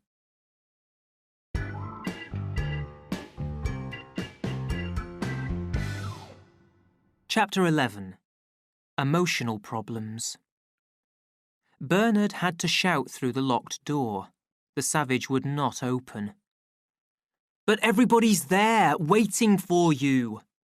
"Let them wait," came back the voice faintly through the door. "But you know quite well, John, that I asked them on purpose to meet you." "You ought to have asked me first whether I wanted to meet them." "But you always came before, John." "Yes, and that's exactly why I don't want to come again." Bernard tried persuasion, not an easy thing to do when you have to shout through a locked door. Just to please me. Won't you come to please me? No. Do you seriously mean it? Yes. But what shall I do? Cried Bernard helplessly. Go to hell! Shouted the angry voice from inside. All Bernard's attempts to get John to come out failed. In the end, he had to go back to his rooms and tell all the guests who were waiting there impatiently that the savage would not be appearing that evening. They were very angry. They felt that they had been tricked into behaving politely to this unimportant little fellow Bernard Marks, with the doubtful reputation and the antisocial opinions. Lenina alone said nothing. Pale, her blue eyes filled with an unusual sadness, she sat in a corner, separated from those around her by an emotion which they did not share. She had come to the party filled with a strange feeling, a mixture of anxiety and joy. In a few minutes, she had said to herself as she entered the room, I shall be seeing him, talking to him, telling him, for she had come with her mind made up, that I like him, more than anybody I've ever known, and then perhaps he'll say— What would he say? The blood rushed to her cheeks. Why was he so strange the other night after the cinema? So odd. And yet I'm absolutely sure he does rather like me. I'm sure. It was at this moment that Bernard had made his statement. The savage wasn't coming to the party. Lenina was filled with a terrible feeling of disappointment and emptiness. Her heart seemed to stop beating. Perhaps it's because he doesn't like me, she said to herself. And at once this possibility grew in her mind into a certainty. John had refused to come because he didn't like her. He didn't like her. All around her, the other guests were angrily discussing the savage's refusal to meet them and blaming Bernard for all that had gone wrong. Very soon they took their leave, one after the other. Lenina, the last to go, walked sadly out of the room. Bernard was left there all alone. Overcome with unhappiness and disappointment, he dropped into a chair and, covering his face with his hands, he began to cry. Upstairs in his room, the savage was reading Romeo and Juliet. Next morning, Bernard could not hide from the savage how unhappy he felt. The savage showed himself sympathetic, an attitude that Bernard had not expected. You're more like what you were at Malpais, he said when Bernard had told him all his sorrows. Do you remember when we first talked together, outside the little house? You're like what you were then. Because I am unhappy again, that's why. Well, I'd rather be unhappy than have the false, lying happiness that you are having here. I'm surprised at you saying that, said Bernard bitterly, when it's you who were the cause of it all, refusing to come to my party and turning them all against me. He knew that what he was saying was unjust. He admitted to himself the truth of all that the savage now said about the worthlessness of friends who could be turned by such slight causes into cruel enemies. But Bernard continued to feel a secret anger with the savage in spite of the real affection that he had for him. Bernard's other friend was Helmholtz Watson, suffering like himself because of his individual, non-conditioned ideas. Helmholtz had been officially warned that some verses that he had written and read out to a class of students at the College of Emotional Engineering were dangerous and must not be repeated. The verses were in praise of silence, of the state of being alone and able to enjoy one's own thoughts and feelings. The students had reported him to the principal. I'm not surprised, said Bernard. It's quite against all their sleep teaching. Remember, they've had at least 250,000 warnings against wanting to be alone. I know, but I thought I'd like to see what the effect would be. Well, you've seen now. Helmholtz laughed. I feel, he said after a silence, as though I were just beginning to have something to write about, as though I were just beginning to use that secret power that I've got inside me. Something seems to be coming to me. In spite of all his troubles, he seemed, Bernard thought, deeply happy. Helmholtz and the savage formed a liking for each other at once. Helmholtz read out the verses that had caused him to be warned by the principal. The savage replied by reading some lines from his old book that excited Helmholtz as he had never been excited before in his life.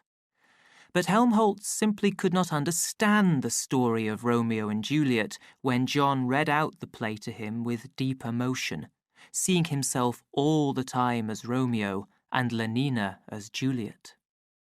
Helmholtz shouted with laughter at the idea of a father and mother, disgusting words anyway, forcing the daughter to have someone she didn't want. And the stupid girl not saying that she was having someone else whom, for the moment at any rate, she preferred. The situation was so dirty, and at the same time so funny, that Helmholtz laughed till the tears ran down his face in streams. The savage looked at him angrily, closed his book, got up from his chair, and locked it away in its drawer. And yet, said Helmholtz, when, having got back breath enough to apologize, he managed to persuade the savage to listen to his explanations, I know quite well that one needs mad, impossible situations like that. One can't write really well about anything else. Why was the old fellow such a wonderful propaganda writer? Because he had so many really strong feelings, so many strange ideas to get excited about. You've got to be hurt and upset. Otherwise, you can't think of the really good phrases, those that strike at the mind and the heart and live in the memory. But fathers and mothers, you can't expect me to be serious about fathers and mothers. And who's going to get excited about a boy having a girl or not having her? The savage looked offended, but Helmholtz, who was looking thoughtfully at the door, saw nothing. No, he decided, it won't do. We need some other kind of madness, some other kind of emotion to take possession of our minds and become the master of our imagination. But what?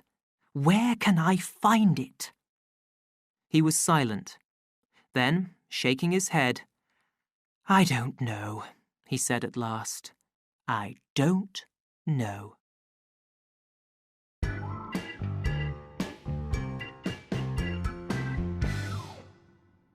Chapter 12.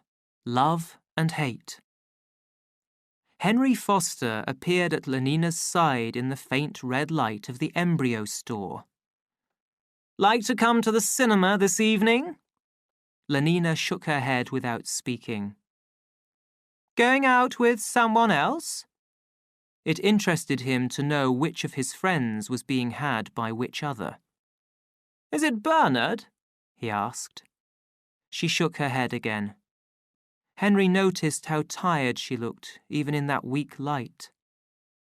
You're not feeling ill, are you? He asked in a rather worried voice, afraid that she might be suffering from one of the few remaining diseases. Once more Lenina shook her head. Anyhow, you ought to go and see the doctor, said Henry. A doctor a day keeps all worries away, he added cheerfully, using a phrase that rarely failed to cheer people up. Oh, for Ford's sake, said Lenina, breaking her silence at last. Shut up! And she turned back to her workbench. A doctor indeed! She would have laughed if she hadn't been on the point of crying. No doctor could cure what was the matter with her. She sighed deeply. John, she whispered to herself. John. An hour later, in the changing room, Fanny was protesting loudly. But it's silly to let yourself get into a state like this. Very silly, she repeated. And what about? A man. One man. But he's the one I want. As though there weren't millions of other men in the world. But I don't want them. How can you know till you've tried? I have tried. But how many? Asked Fanny. 1? 2? Dozens, but it wasn't any good. Well, you must keep on trying, said Fanny. But meanwhile, don't think of him. I can't help it. Take Soma then. I do. Well, go on taking it. But in the intervals, I still like him. I shall always like him. Well, if that's the case, said Fanny with decision, why don't you just go and take him, whether he wants it or no? But he's so strange. All the more reason for being firm.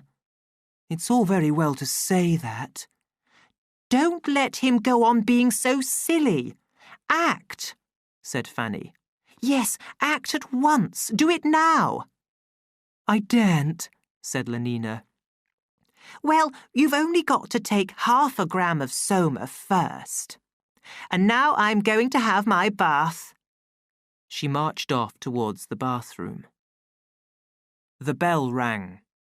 The savage, who was impatiently waiting for Helmholtz to come so that he could tell him how he felt about Lenina, jumped up and ran to the door.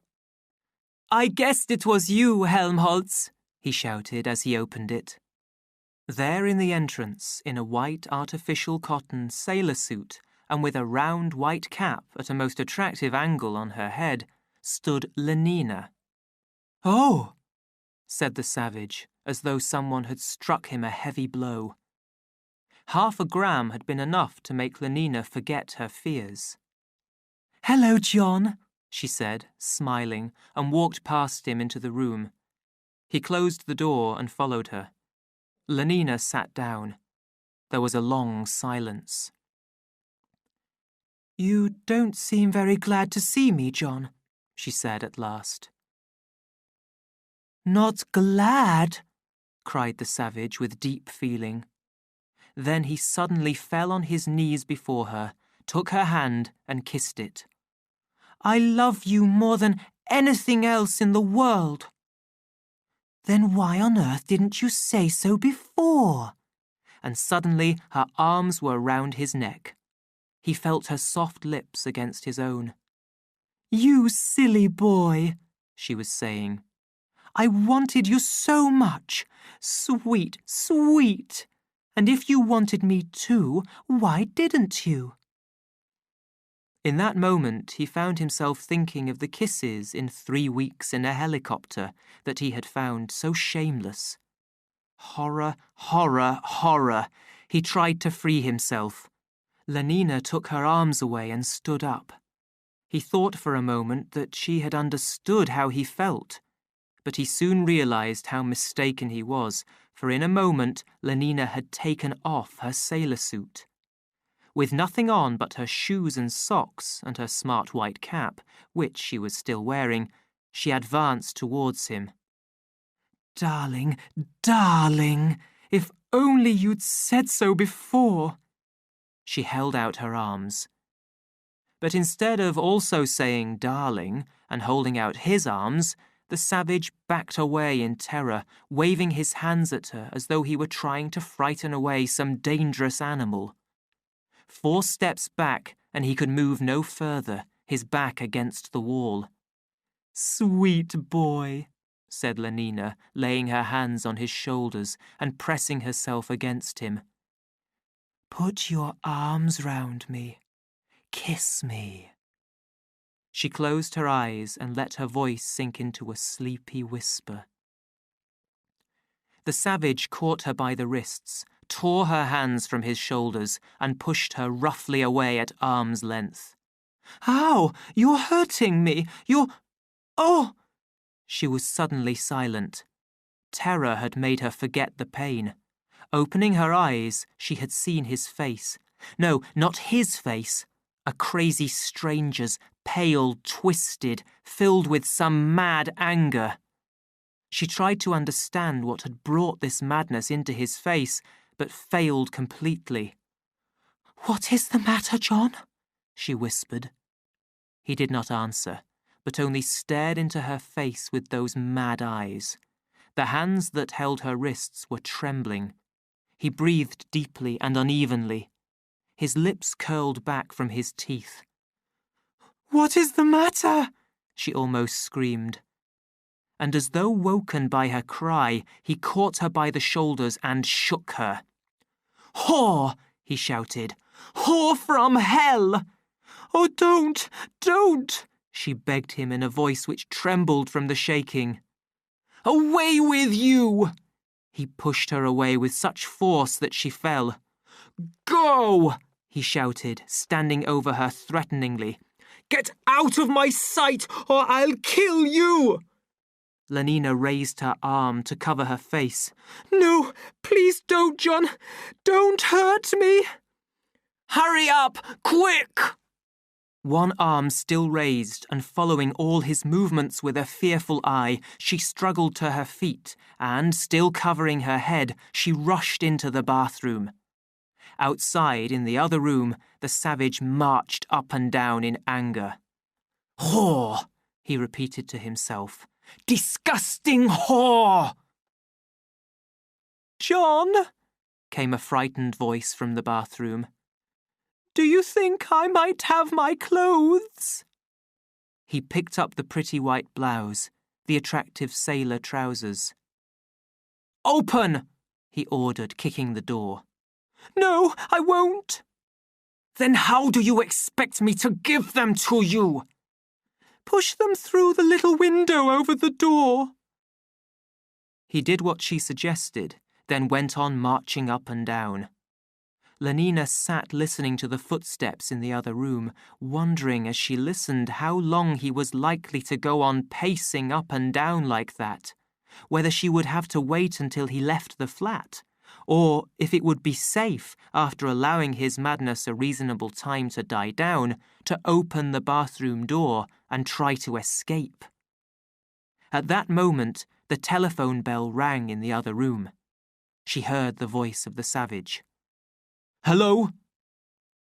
Yes? Yes, this is Mr. Savage speaking. What? Who's ill? Of course it interests me. But is it serious? Is she really bad? I'll go at once." "Not in her rooms anymore. Where has she been taken?" "Oh my God! What's the address?" 3 Park Lane. Is that it? 3? Thanks." Lenina heard the sound of the telephone being put back, then hurrying steps. A door shut loudly. There was silence. Had he really gone? With great care, she opened the door a quarter of an inch, looked through the crack, and, encouraged by the silence, put her head out. Finally moved as quietly as she could into the room, stood for a few seconds with strongly beating heart, listening, then rushed to the front door, opened, slipped through, banged it shut, ran. It was not till she was in the lift and actually going down that she began to feel safe.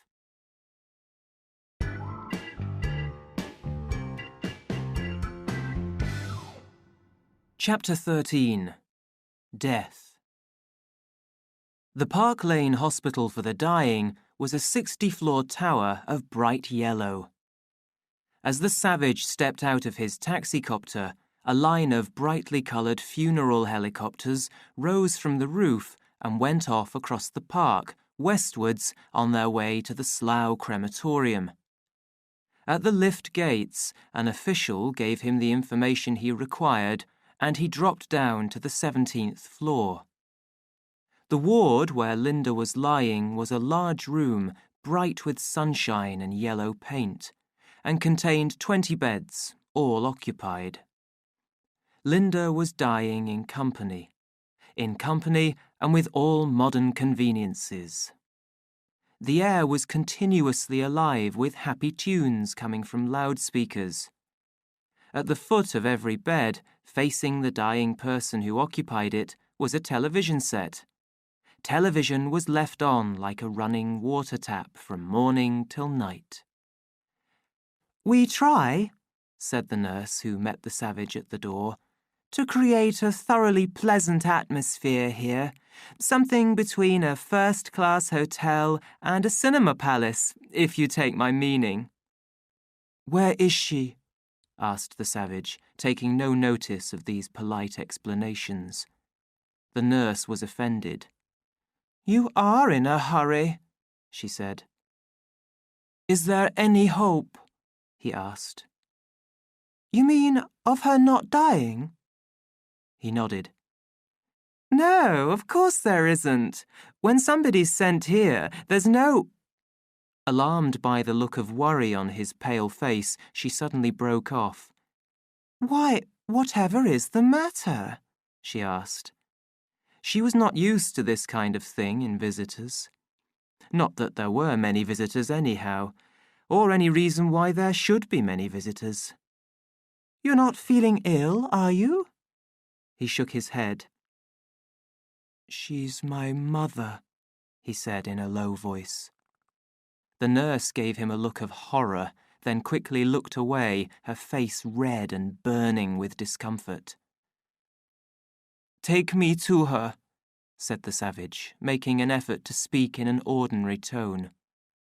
Still very red, she led the way down the room.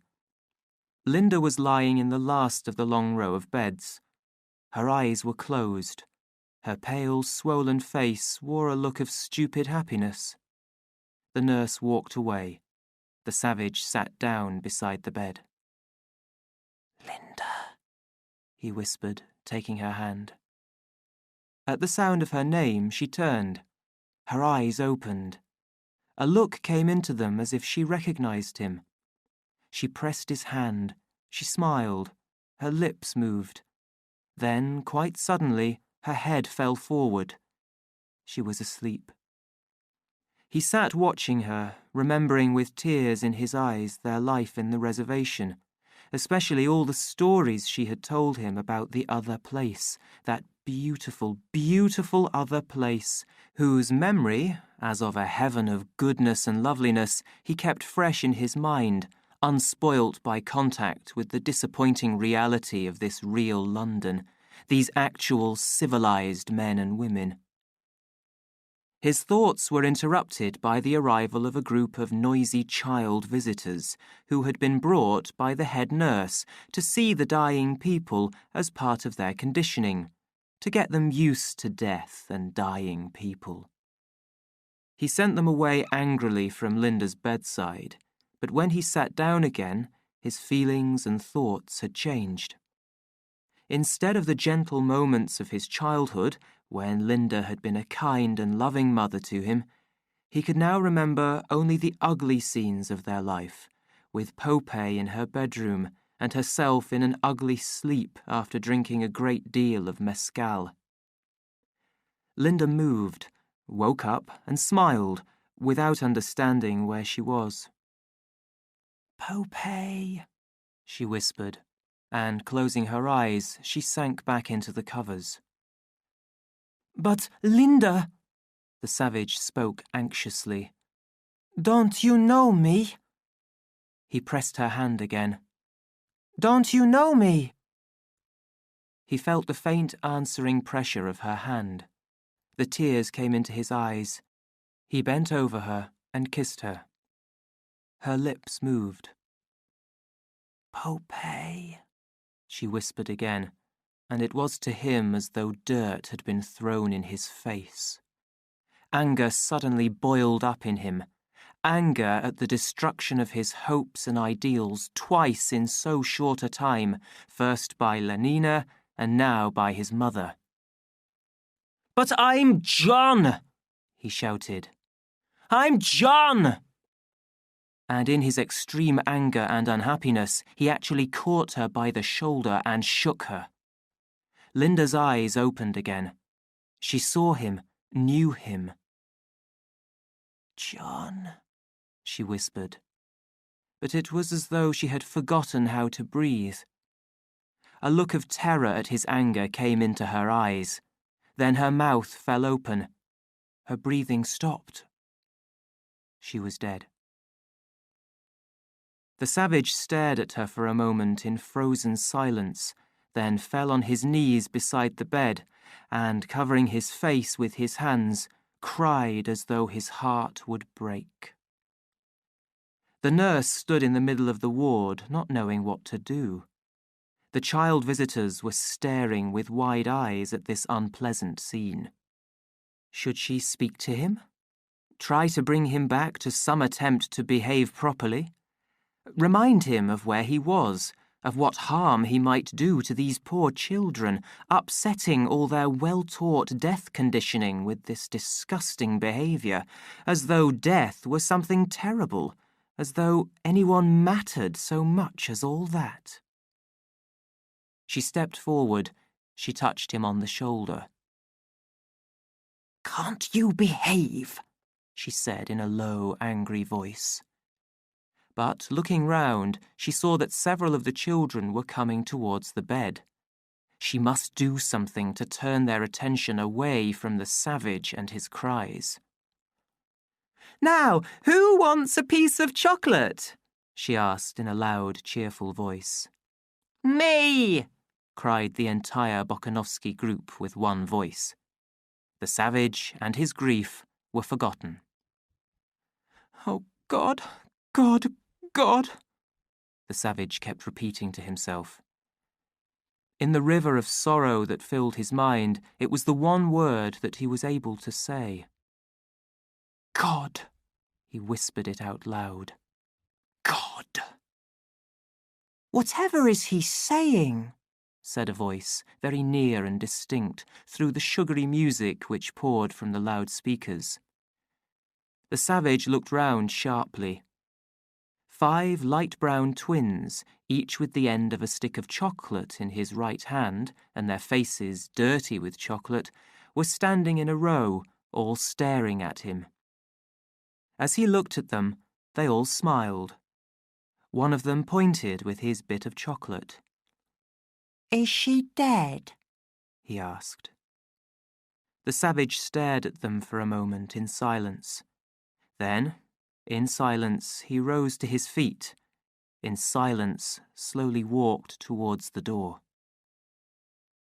"Is she dead?" repeated the twin, running at his side, wanting to know.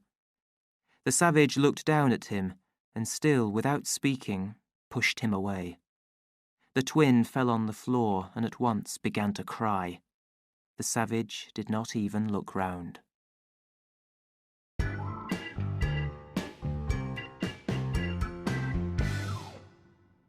Chapter 14. Realities. The domestic staff of the Park Lane Hospital for the Dying consisted of 162 deltas divided into 2 Bokanovsky groups of 84 red-headed female and 78 dark-haired male twins. At 6, when their working day was over, the 2 groups gathered in the front hall of the hospital and were served by a higher official with their Soma tablets. From the lift, the savage stepped out into the middle of them. But his mind was elsewhere with death, with grief, with his sadness.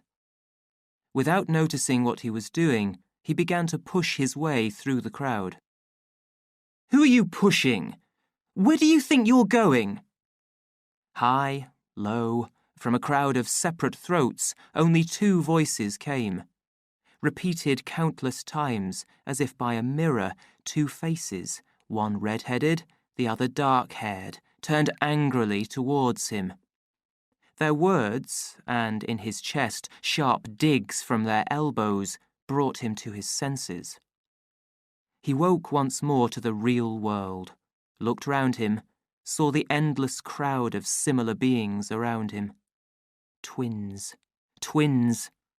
Twins had stared, smiling at the dead Linda. Now, larger, fully grown, they broke into his grief and his lost hope. He stopped and stared at the light brown crowd in the middle of which, taller than it by a full head, he stood. "Oh, brave new world," he said sadly to himself. "Soma distribution!" shouted a loud voice. "In good order, hurry up there, please." A door had been opened, a table and chair carried into the front hall. The voice was that of a cheerful young alpha, who had entered carrying a black iron cash box. A low sound of satisfaction went up from the eager twins. They forgot all about the savage. Their attention was now directed at the black cash box, which the young man had placed on the table and was now unlocking. The lid was lifted. "Ooh, ooh," said all the 162 voices in a single cry of joy.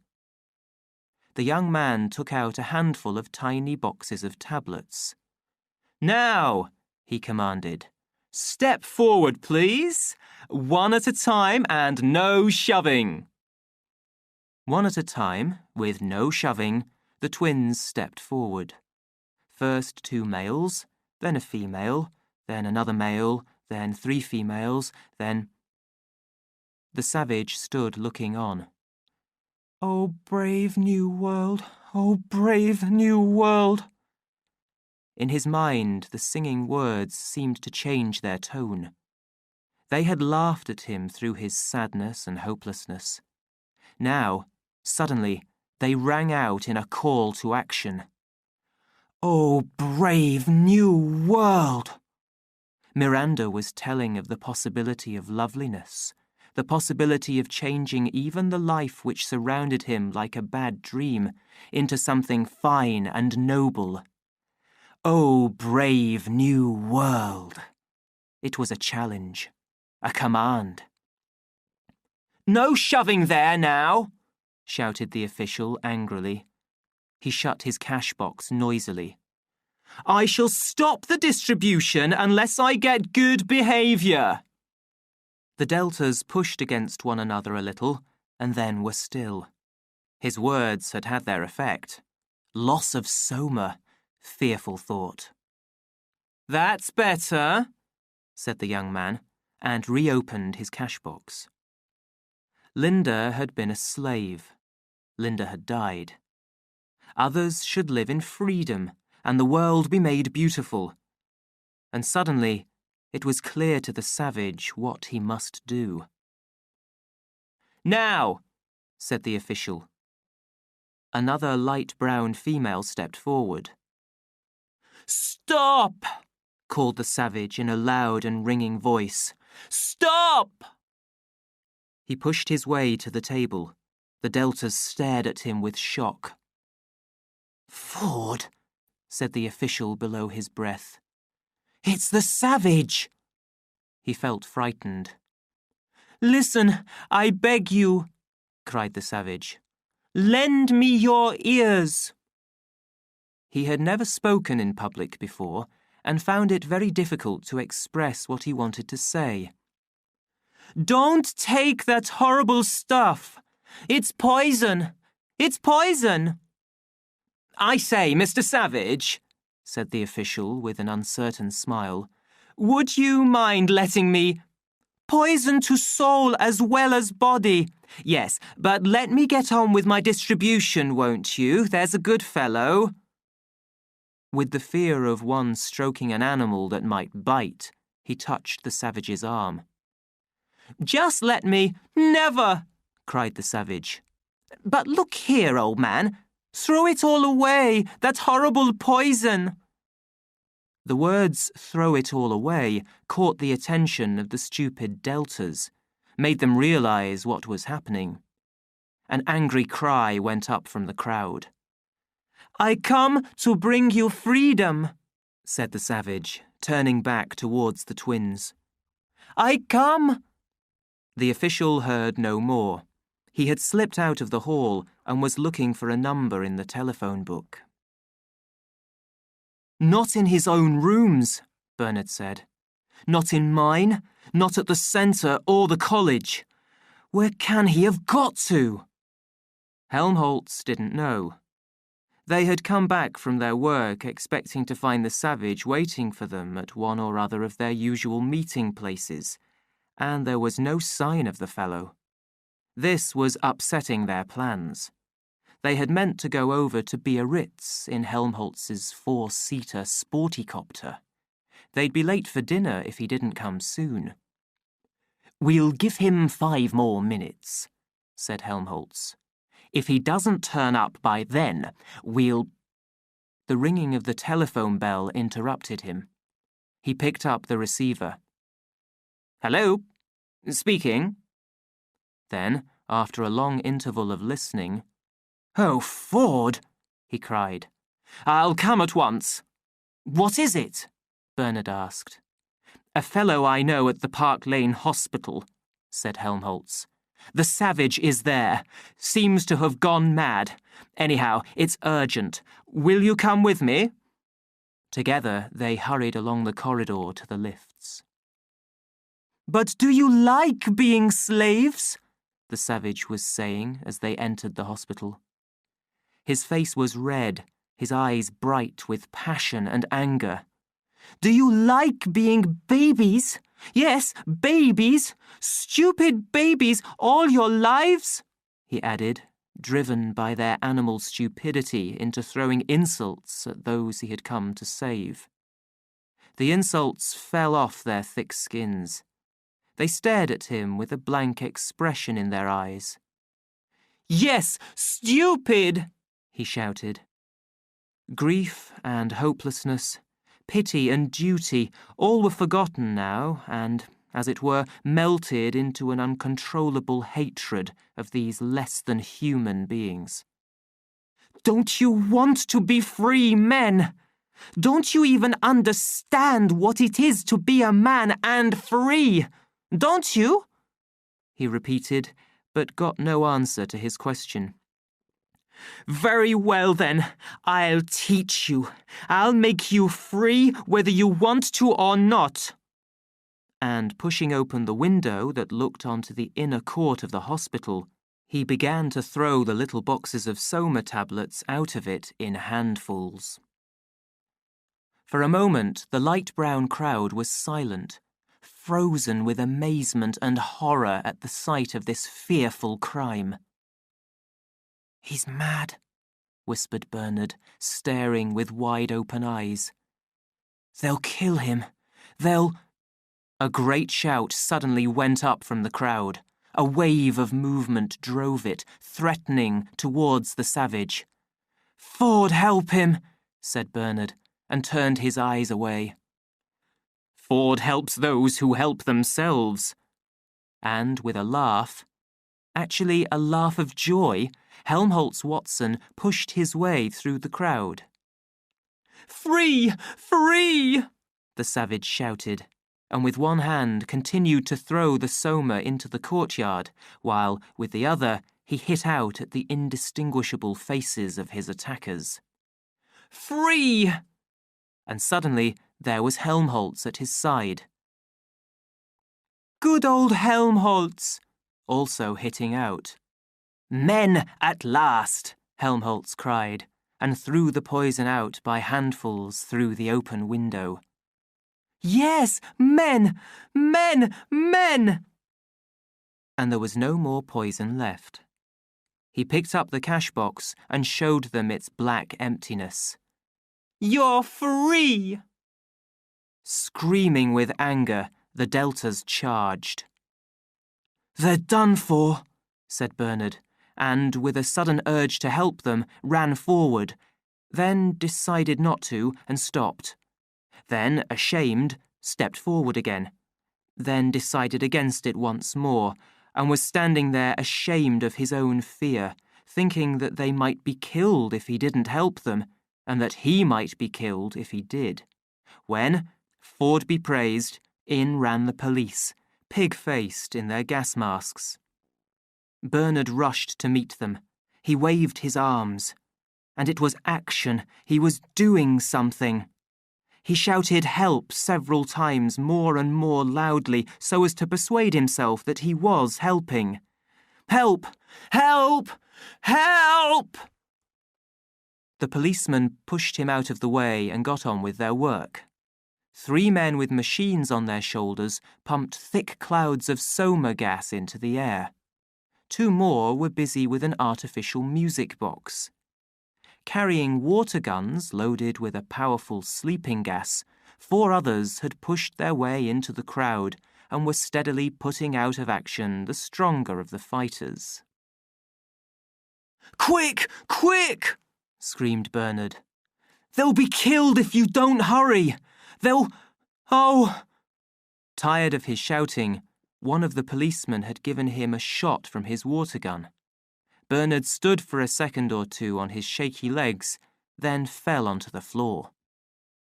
Suddenly, from out of the artificial music box, a voice began to speak. The voice of reason, the voice of good feeling.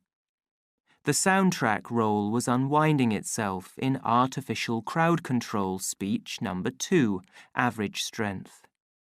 Straight from the depths of a heart that had never existed, "My friends, my friends," said the voice, with a note of such gentle sorrow that, behind their gas masks, even the policemen's eyes were for a moment filled with tears. "What is the meaning of this? Why aren't you all being happy and good together? Happy and good," the voice repeated. It trembled, sank into a whisper, and for a moment died away. "Oh, I do want you to be happy," it began again. "I do so want you to be good. Please, please be good, and—" 2 minutes later, the voice and the soma gas had produced their effect. In tears, the Deltas were kissing and throwing their arms round one another. 6 twins held each other at a time. Even Helmholtz and the Savage were almost crying. A fresh supply of tablets was brought in from the hospital stores. The soma was quickly given out, and, to the sound of loving goodbyes from the voice, the twins departed, crying as though their hearts would break. "Goodbye, my dearest, dearest friends. Ford keep you. Goodbye, my dearest, dearest friends. Ford keep you. Goodbye, my dearest, dearest." When the last of the Deltas had gone, the policeman turned off the current. The heavenly voice fell silent. "Will you come quietly?" asked the sergeant. "Or must we put you to sleep?" He pointed his water gun. "Oh, we'll come quietly," the Savage answered, wiping a cut lip and a bitten left hand. Still keeping his hand to his bleeding nose, Helmholtz nodded in agreement. Awake and able to stand up again, Bernard had chosen this moment to move as quietly as he could towards the door. "Hi, you there!" called the sergeant, and a gas-masked policeman hurried across the room and laid a hand on the young man's shoulder. Bernard turned with an expression of surprise. Escaping? He hadn't dreamed of such a thing. "Though what on earth you want me for?" he said to the sergeant. "I really can't imagine." "You're a friend of the prisoners, aren't you?" "Well," said Bernard, and thought. No, he really couldn't deny it. "Why shouldn't I be?" he asked. "Come on, then," said the sergeant, and led the way towards the door and the waiting police car.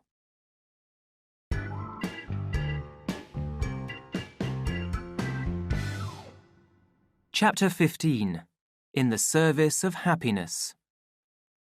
The room into which the 3 were shown was the controller's study. "His Fordship will be down in a moment." The Gamma manservant left them to themselves. Helmholtz laughed out loud. It's more like a social gathering than a trial, he said, and let himself fall into the most comfortable of the armchairs. Cheer up, Bernard, he added, catching sight of his friend's pale, unhappy face. But Bernard would not be cheered.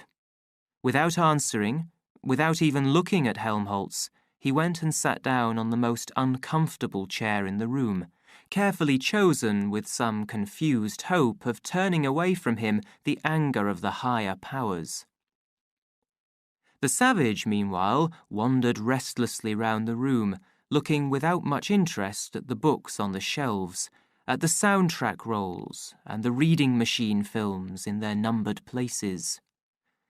On the table under the window lay a large volume bound in soft black artificial leather and stamped with large golden T's. He picked it up and opened it. My Life and Work, by R. Ford.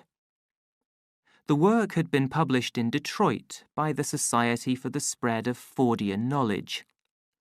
He turned the pages slowly, read a sentence here, a paragraph there, and had just decided that the book didn't interest him when the door opened and the World Controller for Western Europe walked quickly into the room. Mustapha Mond shook hands with all three of them, but it was to the savage that he addressed himself. So, you don't much like civilization, Mr. Savage, he said. The savage looked at him. He had been prepared to lie, to argue, to remain rude and silent, but, encouraged by the good-humoured intelligence of the controller's face, he decided to tell the truth, quite frankly. No. He shook his head. Bernard jumped and looked alarmed. What would the controller think? To be identified as the friend of a man who said that he didn't like civilization, said it openly, and, of all people, to the controller. It was terrible. But, John, he began. A look from Mustapha Mond reduced him to a frightened silence. Of course, the savage went on to admit, there are some very nice things.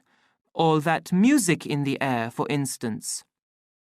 Sometimes 1,000 twangling instruments will hum about my ears, and sometimes voices. The savage's face lit up with a sudden pleasure. Have you read The Tempest too? He asked. I thought nobody knew about those plays here in England. Almost nobody. I'm one of the very few. It's forbidden, you see. But as I make the laws here, I can also break them. Without being punished, Mr. Marx, he added, turning to Bernard. Which I'm afraid you can't do. Bernard sank into a hopeless unhappiness. But why is it forbidden? Asked the savage. In the excitement of meeting a man who had read Shakespeare, he had, for the moment, forgotten everything else. The controller looked at him evenly. Because it's old. That's the main reason. We haven't any use for old things here.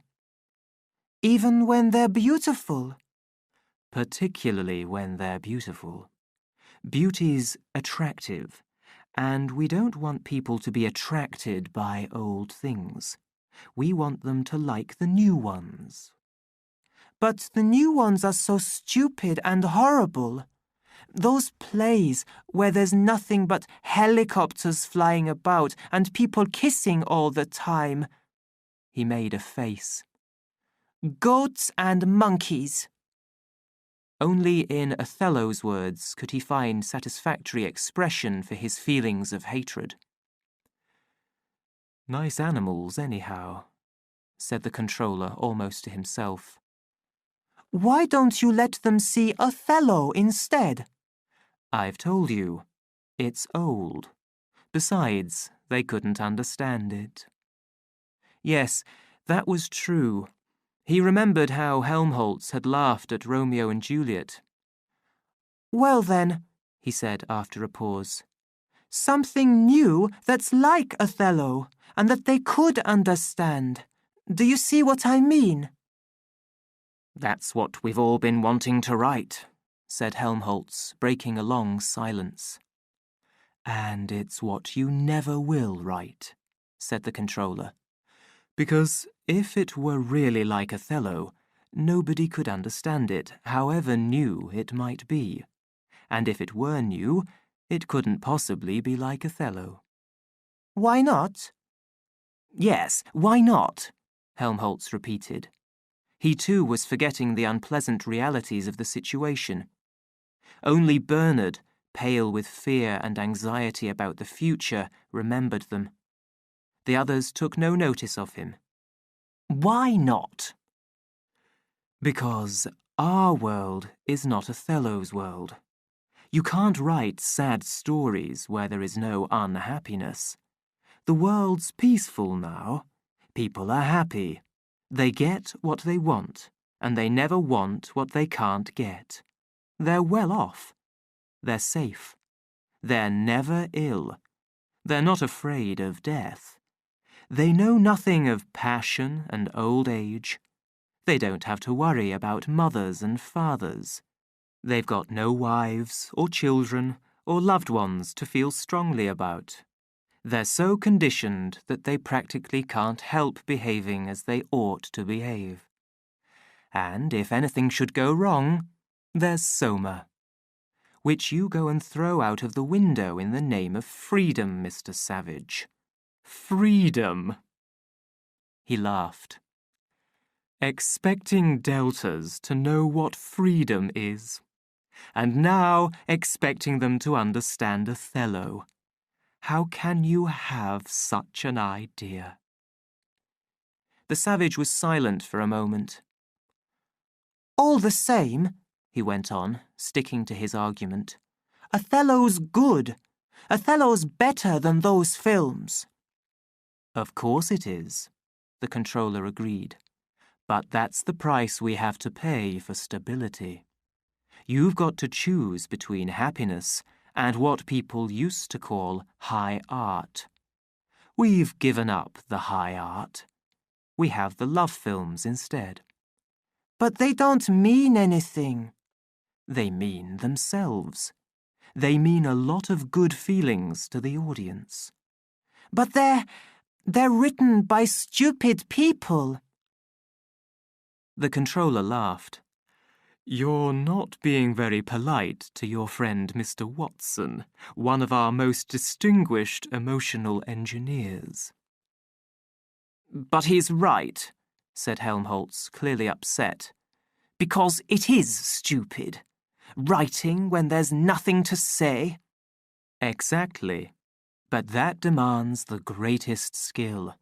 Making something out of practically nothing. The Savage shook his head. It all seems to me quite horrible. Of course it does. Happiness is never as exciting as unhappiness or the struggles of great passions. Happiness is never grand. I suppose not, said the Savage after a silence. But need it be as bad as those twins? He remembered all those long lines of ugly little twins waiting for their Soma, smiling round Linda's deathbed, attacking him in a crowd with one face endlessly repeated. He looked at his bitten hand and trembled. Horrible. But how useful. I see you don't like our Bokanovsky groups, but I assure you they're the foundation on which everything else is built. They provide the stability on which the whole social organization depends. I was wondering, said the Savage, why you had them at all, since you can get whatever you want out of those bottles. Why don't you make everybody an Alpha Double Plus? Mustafa Mond laughed. Because we have no wish to have our throats cut, he answered. We believe in happiness and stability. A society of alphas couldn't fail to be restless and unhappy. An alpha would go mad if he had to do epsilon work, or start destroying things. Only an epsilon can be expected to make epsilon sacrifices, for the good reason that, for him, they aren't sacrifices. His conditioning has determined the life he has got to live. He can't help himself. The savage was silent. "The ideal population," said Mustapha Mond, "is like an iceberg, 8/9 below the waterline, 1/9 above." "And they're happy below the waterline?" "Happier than above it. Happier than your friends here, for example." He pointed. "In spite of that awful work?" "Awful? They don't find it so. Quite the opposite, they like it. It's light, it's childishly simple. No strain on the mind or the muscles. 7.5 hours of gentle labour without too much bodily effort, and then the soma distribution and games and other amusements provided for them. What more can they ask for?"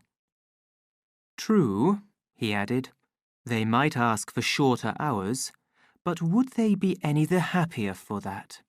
No, they wouldn't. The experiment was tried more than a century and a half ago. The whole of Ireland was put onto the 4-hour day. What was the result? Unrest and a large increase in the amount of soma taken. The Inventions Office is full of plans for labour-saving processes, thousands of them." Mustapha Mond waved his arms as if to give an idea of the great pile of plans. "And why don't we use them? For the sake of the workers. It would be cruelty to give them too much leisure. It's the same with agriculture. We could produce every mouthful of food artificially if we wanted to, but we don't. We prefer to keep 1/3 of the population on the land, for their own sakes, because it takes longer to get food out of the land than out of a factory. Besides, we have our stability to think of. We don't want to change. Every change is a threat to stability. That's another reason why we're so careful about using new inventions. Every discovery in pure science could lead to a revolution. Even science must sometimes be treated as a possible enemy. Yes, even science." "What?" said Helmholtz in amazement. "But we're always teaching people that science is everything. That comes in sleep teaching." 3 times a week between 7 and 13, added Bernard. "And all the science propaganda we do at the college." "Yes, but what sort of science?" asked Mustapha Mond. "You've had no scientific training, so you can't judge. I was a pretty good scientist in my time. Too good. Enough to realize that all our science is just a cookery book, with an official theory of cooking that nobody's allowed to question, and a list of recipes that mustn't be added to except by special permission from the head cook. I'm the head cook now. But I was once a young kitchen boy with a taste for finding things out. I started doing a bit of cooking on my own. Unofficial cooking. Unlawful cooking. A bit of real science, in fact." He was silent. "What happened?" asked Helmholtz Watson. The controller breathed deeply. "Very nearly what's going to happen to you young men. I was on the point of being sent to an island." Bernard started at these words. "Send me to an island?" He jumped up, ran across the room, and stood waving his arms in front of the controller. "You can't send me. I haven't done anything. It was the others. I tell you, it was the others." He pointed with an accusing finger to Helmholtz and the savage. Oh, please don't send me to Iceland. I promise I'll do what I ought to do. Give me another chance. Please, give me another chance. The tears began to fall. I tell you, it's their fault, he cried. And not to Iceland. Oh, please, your Fordship, please. And in a fit of hopelessness, he threw himself on his knees before the controller. Mustafa Mond tried to make him get up, but he stayed there, crying and protesting. In the end, the controller had to ring for his fourth secretary. "Bring 3 men," he ordered, "and take Mr. Marks into a bedroom. Give him some soma and then put him to bed." The secretary went out and returned with 3 twin attendants in green uniforms. Still shouting and crying, Bernard was carried out. "One would think he was going to have his throat cut," said the controller as the door closed. "If he had any sense, he'd realize that his punishment is really a reward. That's to say, he's being sent to a place where he'll meet the most interesting set of men and women to be found anywhere in the world. All the people who, for one reason or another, are too individual to fit into community life. All the people who aren't content to be the same as the others, who've got independent ideas of their own. Everyone, in a word, who's anyone.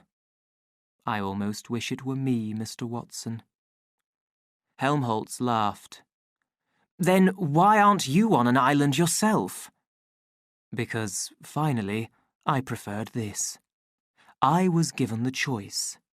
To be sent to an island where I could have got on with my scientific work, or to be taken on to the Controller's Council with the certainty of myself becoming a controller. I chose this and let the science go. I've gone on controlling ever since. It hasn't been very good for truth, of course, but it's been very good for happiness. Happiness has got to be paid for. You're paying for it, Mr. Watson. Paying because you happen to be too much interested in beauty. I was too much interested in truth. I paid too." "But you didn't go to an island," said the savage after a long silence. The controller smiled. "That's how I paid, by choosing to serve happiness. Other people's, not mine. It's lucky," he added after a pause, "that there are such a lot of islands in the world. I don't know what we should do without them. Put you all in the gas chamber, I suppose. By the way, Mr. Watson, would you like a tropical climate or something that will keep you more lively?" Helmholtz rose from his armchair. "I should like a thoroughly bad climate," he answered. "I believe one would write better if the climate were bad. If there were a lot of wind and storms, for example." The controller nodded his approval. "I like your spirit, Mr. Watson.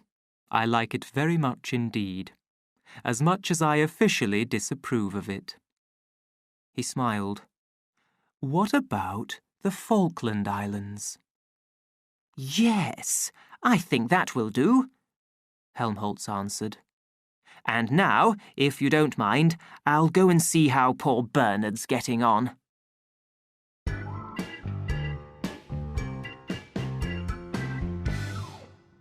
Chapter 16. The New God.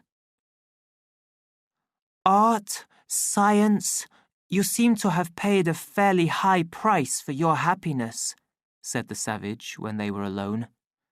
"Anything else?" "Well, religion, of course," replied the controller. "At one time there used to be something called God. But I was forgetting, you know all about God, I suppose?" "Well—" The savage paused. He would have liked to say something about being alone, about night, about the plain lying pale under the moon, about the fall into shadowy darkness, about death. He would have liked to speak, but there were no words, not even in Shakespeare. The controller, meanwhile, had crossed to the other side of the room and was unlocking a large safe fixed into the wall between the bookshelves. The heavy door swung open. Feeling about in the darkness inside, "It's a subject," he said, "that has always had a great interest for me." He pulled out a thick black volume. "You've never read this, for example." The savage took it. "The Holy Bible," he read from the title page. "Nor this." It was a small book and had lost its cover. "The Imitation of Christ." Nor this. He picked out another one. "The Varieties of Religious Experience" by William James. "And I've got plenty more," Mustapha Mond continued, sitting down. "A whole collection of old, forbidden books. God in the safe and Ford on the shelves." He pointed with a laugh to his official library, to the shelves of books, the reading machine films and soundtrack rolls. "But if you know about God, why don't you tell them?" asked the savage angrily. "Why don't you give them these books about God?" For the same reason as we don't give them Othello. They're old. They're about God hundreds of years ago, not about God now. "But God doesn't change." Men do, though. "What difference does that make?" All the difference in the world. People used to turn to God when they were growing old and troubled and tired of the world. In the modern world, we've got youth and happiness right up to the end. What follows? Evidently, that we can be independent of God. Religious feeling will make up to us all our losses, says the writer of one of these old books. But we haven't any losses to be made up. We don't need religious feeling. "Then you think there is no God?" No, I think there quite probably is one. "Then why—" Mustapha Mond cut him short. "But he shows himself in different ways to different men. In the old times, he showed himself as the being that's described in these books. Now—" "How does he show himself now?" asked the savage. "Well, he shows himself as if he weren't there at all. Where there is comfort, there is no need for God." "But I don't want comfort. I want God.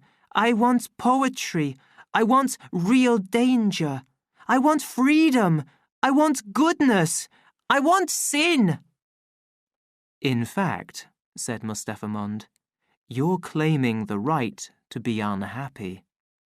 "All right, then," said the savage. "I'm claiming the right to be unhappy." Not to mention the right to grow old and ugly and weak. The right to suffer disease. The right to have too little to eat. The right to live in constant fear of what may happen tomorrow. The right to fall a victim to pains of every kind. There was a long silence. "I claim them all," said the savage at last.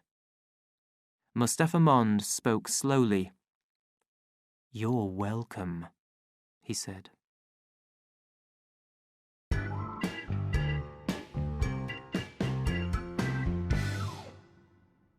Chapter 17. John Alone. The door was half open. They entered. "John!" From the bathroom came the unpleasant sound of somebody being violently sick. "Is there anything the matter?" Helmholtz called. There was no answer. The unpleasant sound was repeated twice. There was silence. Then the bathroom door opened and, very pale, the savage came out. "I say," Helmholtz cried anxiously, You do look ill, John. Did you eat something that upset you? Asked Bernard. The savage nodded. I ate civilization. What? It poisoned me. And then, he added in a lower tone, I ate my own evil nature. Yes, but what exactly... I mean, just now you... Now I am pure again, said the savage. I drank some salty water. The others stared at him in surprise. Do you mean to say that you were doing it on purpose? Asked Bernard. That's how the Indians always make themselves pure. He sat down and wiped his forehead. I shall rest for a few minutes, he said. I'm rather tired. Well, I'm not surprised, said Helmholtz. After a silence, We've come to say goodbye, he went on in another tone. We're off tomorrow morning. Yes, we're off tomorrow, said Bernard, on whose face the savage noticed a new expression of determined acceptance. And by the way, John, he continued, leaning forward in his chair and laying a hand on the savage's knee, I want to say how sorry I am about everything that happened yesterday. His face went red. How ashamed, he went on, in spite of the trembling in his voice. How, really... The savage cut him short and, taking his hand, pressed it in sympathy. Helmholtz was wonderful to me, Bernard went on after a little pause. If it hadn't been for him, I should... Now, Helmholtz protested. There was a silence. In spite of their sadness, because of it even, for their sadness was the sign of their love for one another, the three young men were happy. I went to see the controller this morning, said the savage at last. What for? To ask if I could go to the islands with you. And what did he say? Asked Helmholtz eagerly. The savage shook his head. He wouldn't let me. Why not? He said he wanted to go on with the experiment. But I won't, said the savage with sudden anger. I won't go on being experimented with. Not for all the controllers in the world. I shall go away tomorrow too. But where? The others asked. The savage shook his head. I don't know. Anywhere. I don't care, so long as I can be alone. The helicopter air lane from London to Portsmouth was marked by a line of air lighthouses, which served to guide night flyers. The line from Portsmouth to London ran roughly parallel to it, similarly marked, some distance to the west. At one point, in the county of Surrey, the old lines had been not more than 6 or 7 kilometres apart. The distance was too small for careless flyers, particularly at night and when they had taken 0.5 gram too much. There had been accidents, serious ones. It had been decided to move the Portsmouth-London line a few kilometres further to the west. The course of the old line was marked by 4 deserted air lighthouses. The skies above them were empty and silent. The savage had chosen for his lonely dwelling one of these lighthouses, which stood on the top of a hill. The building was well built and in good condition, almost too comfortable, the savage had thought when he first looked round the place, almost too civilized. But he accepted it by promising himself that he would make his life all the harder, with the severest self-discipline. His first night there was passed without sleep. He spent the dark hours on his knees, praying to all the gods of whom he had heard in his childhood days in the reservation. From time to time he stretched out his arms as though he were on the cross, and held them out until they ached. "Oh, forgive me," he prayed as the tears streamed down his face. "Oh, make me pure. Oh, help me to be good." Again and again, till he was on the point of fainting from the pain. When morning came, he felt he had earned the right to live in the lighthouse. Yes, even though there was still glass in most of the windows, even though the view from the platform was so fine. For the very reason for his choosing the lighthouse had become almost immediately a reason for going somewhere else. He had decided to live there because the view was so beautiful, because from that high place he seemed to be looking out on the loveliness of heaven itself. But what right had he to be comforted with the daily and hourly sight of loveliness? All he deserved to live in was some blind hole in the ground. Stiff and still aching after his long night of pain, but feeling comforted because of it, he climbed to the platform of his tower. He looked out over the bright, sunlit land. To the north, the view ended with the long line of hills known as the Hog's Back. In the valley which separated these hills from the sandy hill on which the lighthouse stood, there was a little village with a chicken farm, only 9 floors high. On the other side of the lighthouse, towards the south, the ground fell away in long slopes of rough grass and low bushes to a chain of small lakes. It was this slope that had attracted the savage to the lighthouse. The woods, the open stretches of yellow flowering bushes, the tall trees, the shining lakes, these were beautiful and, to an eye used to the dry wastes of the American desert, amazing. And then the quietness. Whole days passed during which he never saw a human being. The lighthouse was only a quarter of an hour's flight from the Charing-T Tower, but the hills of Malpais were hardly more empty than this little spot. The crowds that left London daily left it only to play obstacle golf or tennis. There were no golf clubs in the area. The nearest artificial tennis courts were several miles away. Flowers and scenery were the only attractions here. And so, as there was no good reason for coming, nobody came. During the first few days, the savage lived alone and in peace. Of the money which, on his first arrival, John had received for his personal expenses, most had been spent on equipment that he needed for his new life. He counted his money. The little that remained, he hoped, would be enough to last him through the winter. By next spring, his garden would be producing enough to make him independent of the outside world. Meanwhile, there would always be wild animals. He had seen plenty of rabbits, and there were wild duck on the lakes. He set to work at once to make a bow and arrows. There were young trees, beautifully straight, in a little wood near the lighthouse. He began by cutting down one which gave him 2 meters of straight stem without branches. He took off the outer covering of the tree, and then gradually and very carefully cut away the white wood, as old Mitsima had taught him, until he had a strong stick, of his own height, stiff at the centre where it was thickest, lively as a steel spring at the tips.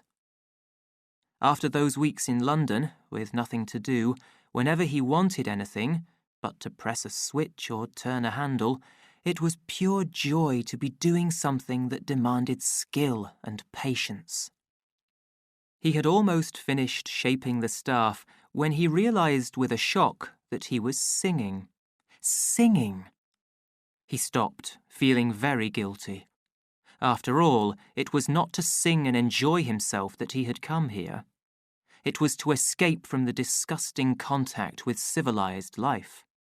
It was to be made pure and good.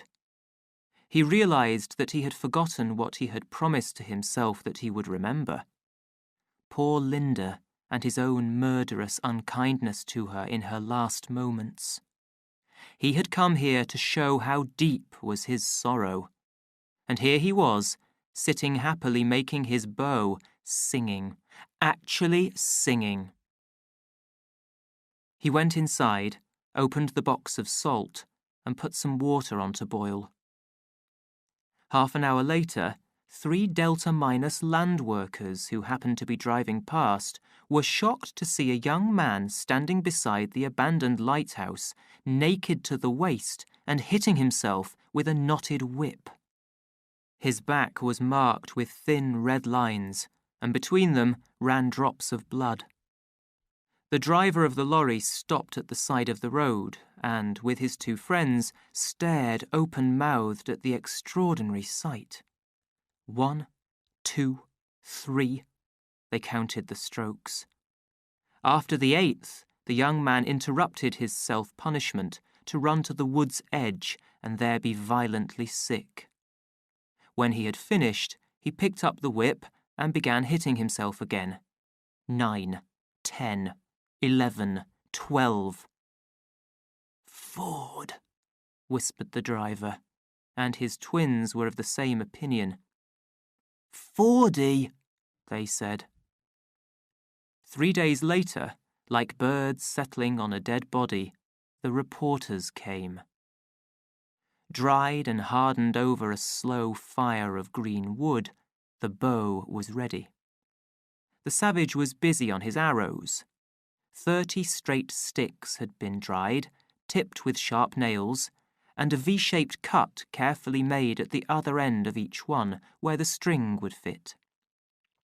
He had secretly visited the chicken farm one night and now had enough feathers for all his needs. He was putting feathers on one of his arrows when the first of the reporters arrived. Noiseless on rubber shoes, the man came up behind him. "Good morning, Mr. Savage," he said. "I am the representative of the hourly radio." Taken by surprise, the savage sprang to his feet as if a snake had bitten him, scattering arrows and feathers in all directions. "I beg your pardon," said the reporter. "I'm sorry." He touched his hat, a tall hat of light metal in which he carried his radio equipment. "Excuse my not taking it off," he said. "It's a bit heavy. Well, as I was saying, I am the representative of the hourly—" "What do you want?" asked the savage angrily. The reporter smiled his most friendly smile. "Well, of course, our readers would be very interested in a few words from you, Mr. Savage." He smiled more pleasantly than ever. "Just a few words from you, Mr. Savage." And in a very few moments he had taken wires from his pocket, connected them to his radio set, and turned it on. "Hello?" he said into a microphone which the touch of a spring had caused to hang down from his hat and in front of his mouth. A bell suddenly rang inside his hat. "Is that you, Edsel? Primo Mellon speaking. Yes, I've managed to find him. He's here. Mr. Savage will now take the microphone and say a few words. Won't you, Mr. Savage?" He looked up at the savage with another of those winning smiles. "Just tell our readers why you came here. What made you leave London, hold on, Edsel, so suddenly? And, of course, that whip." The savage jumped. How did they know about the whip? "And then something about civilization. You know the sort of stuff. What I think of the civilized girl. Just a few words, a very few." The savage obeyed, but not in the way Mr. Mellon expected. 2 words he spoke, no more, and then repeated them. "Get out!" he shouted. "Get out!" And seizing the reporter by the shoulder, he spun him round and, with all the force and skill of a champion football player, kicked him violently on his well-covered bottom. 8 minutes later, a new edition of the Hourly Radio was on sale in the streets of London. "Hourly Radio reporter kicked by Mystery Savage," said the headline on the front page. In spite of what Melon had suffered, 4 other reporters called that afternoon at the lighthouse. Each one was received more violently than the one before. From a safe distance, and still rubbing the sore place where the kick had landed, one of them shouted, "You madman! Why don't you take Soma? That would make you feel better." "Oh, would it?" said the savage, picking up a large stick and moving towards him. The reporter made a rush for his helicopter. The savage was left for a time in peace. A few helicopters came and circled the tower. He shot an arrow into the nearest of them. It went through the light metal floor of the helicopter. There was a cry of pain, and the machine shot up into the air with all the speed and power that its engines could give it. After that, the others kept their distance respectfully. Taking no further notice of them, the savage dug at what was to be his garden. After a time, they grew tired of waiting, since nothing seemed to be happening, and flew away. The weather was very hot. There was thunder in the air. He had dug all the morning and was resting, stretched out along the floor. And suddenly, Lenina came into his thoughts, as real as if she were there in the lighthouse with him, naked, saying, "Darling," and "Put your arms round me," in shoes and socks and smelling sweet. Shameless woman! But oh, her arms round his neck, her soft red lips, her smooth white skin. Lenina! No. He sprang to his feet and ran out of the house. At the edge of the wood there stood an old bush with needle-like leaves. He threw himself against it. He held closely not the smooth body of his desires, but an armful of sharp green points. They gave him great pain. He tried to think of poor Linda, breathless, silent, with terror in her eyes. Poor Linda, whom he had promised to remember. But it was still the presence of Lenina that filled his mind. Lenina, whom he had promised to forget. Even through the sting of the bush he could feel her, unavoidably real. Sweet, sweet. And if you wanted me too, why didn't you? The whip was hanging on a nail by the door, ready for use should any more reporters arrive. In anger, the savage ran back to the house, seized it, swung it in the air. The knots bit into his flesh. "Whore! Whore!" he shouted at every blow, as though it were Lenina, and how greatly, without knowing it, he wished it were. White, warm, sweet-smelling, shameless Lenina that he was whipping thus. Shameless!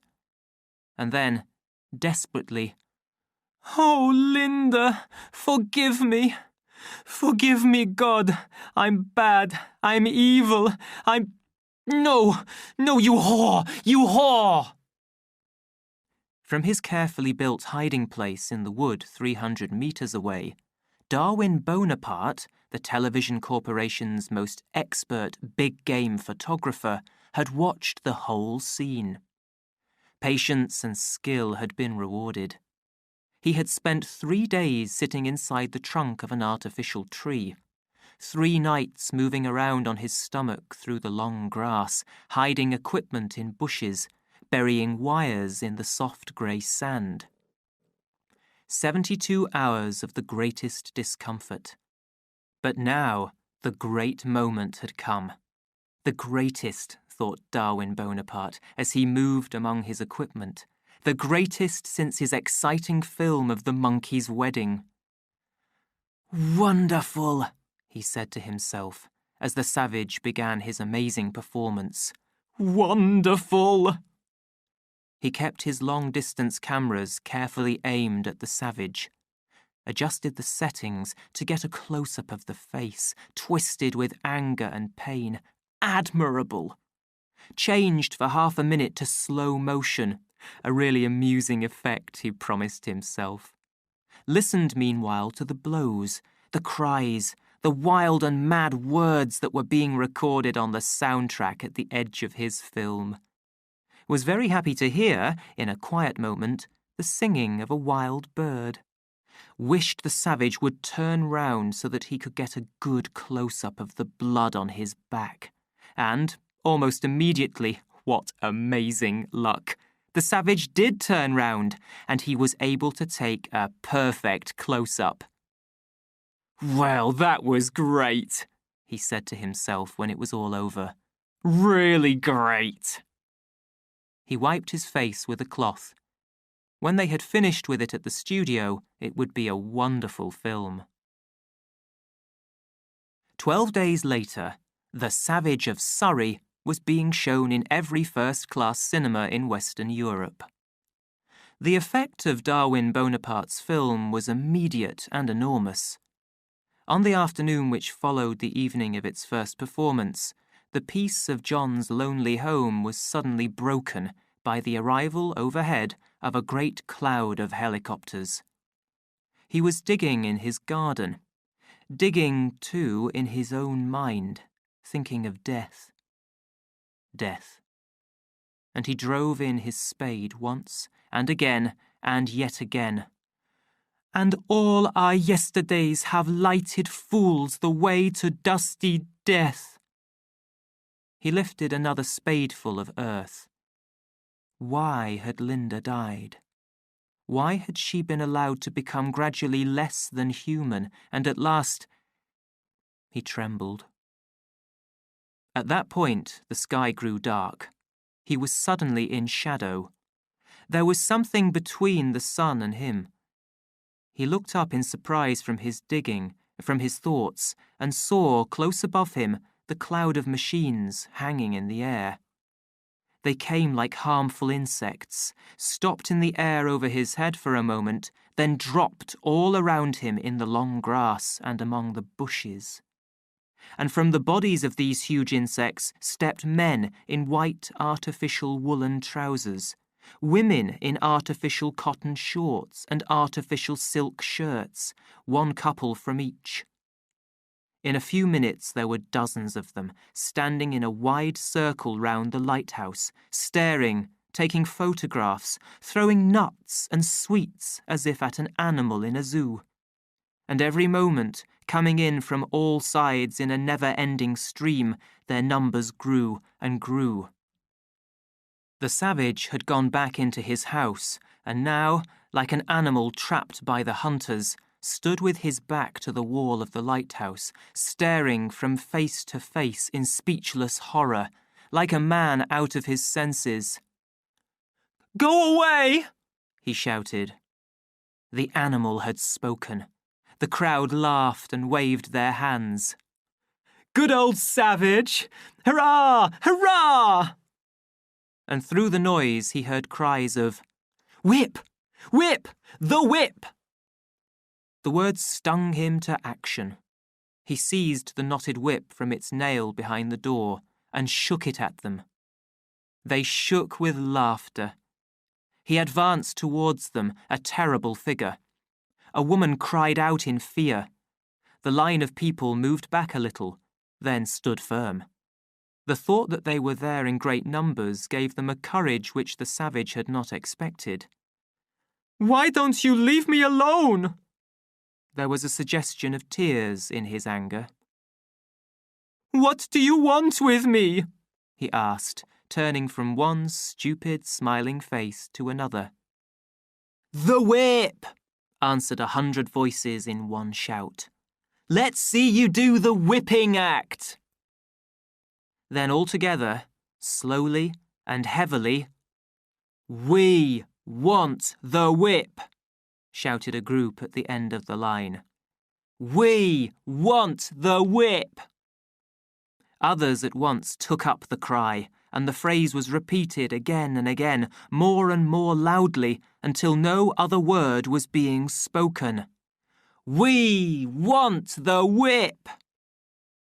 At this moment, yet another helicopter arrived.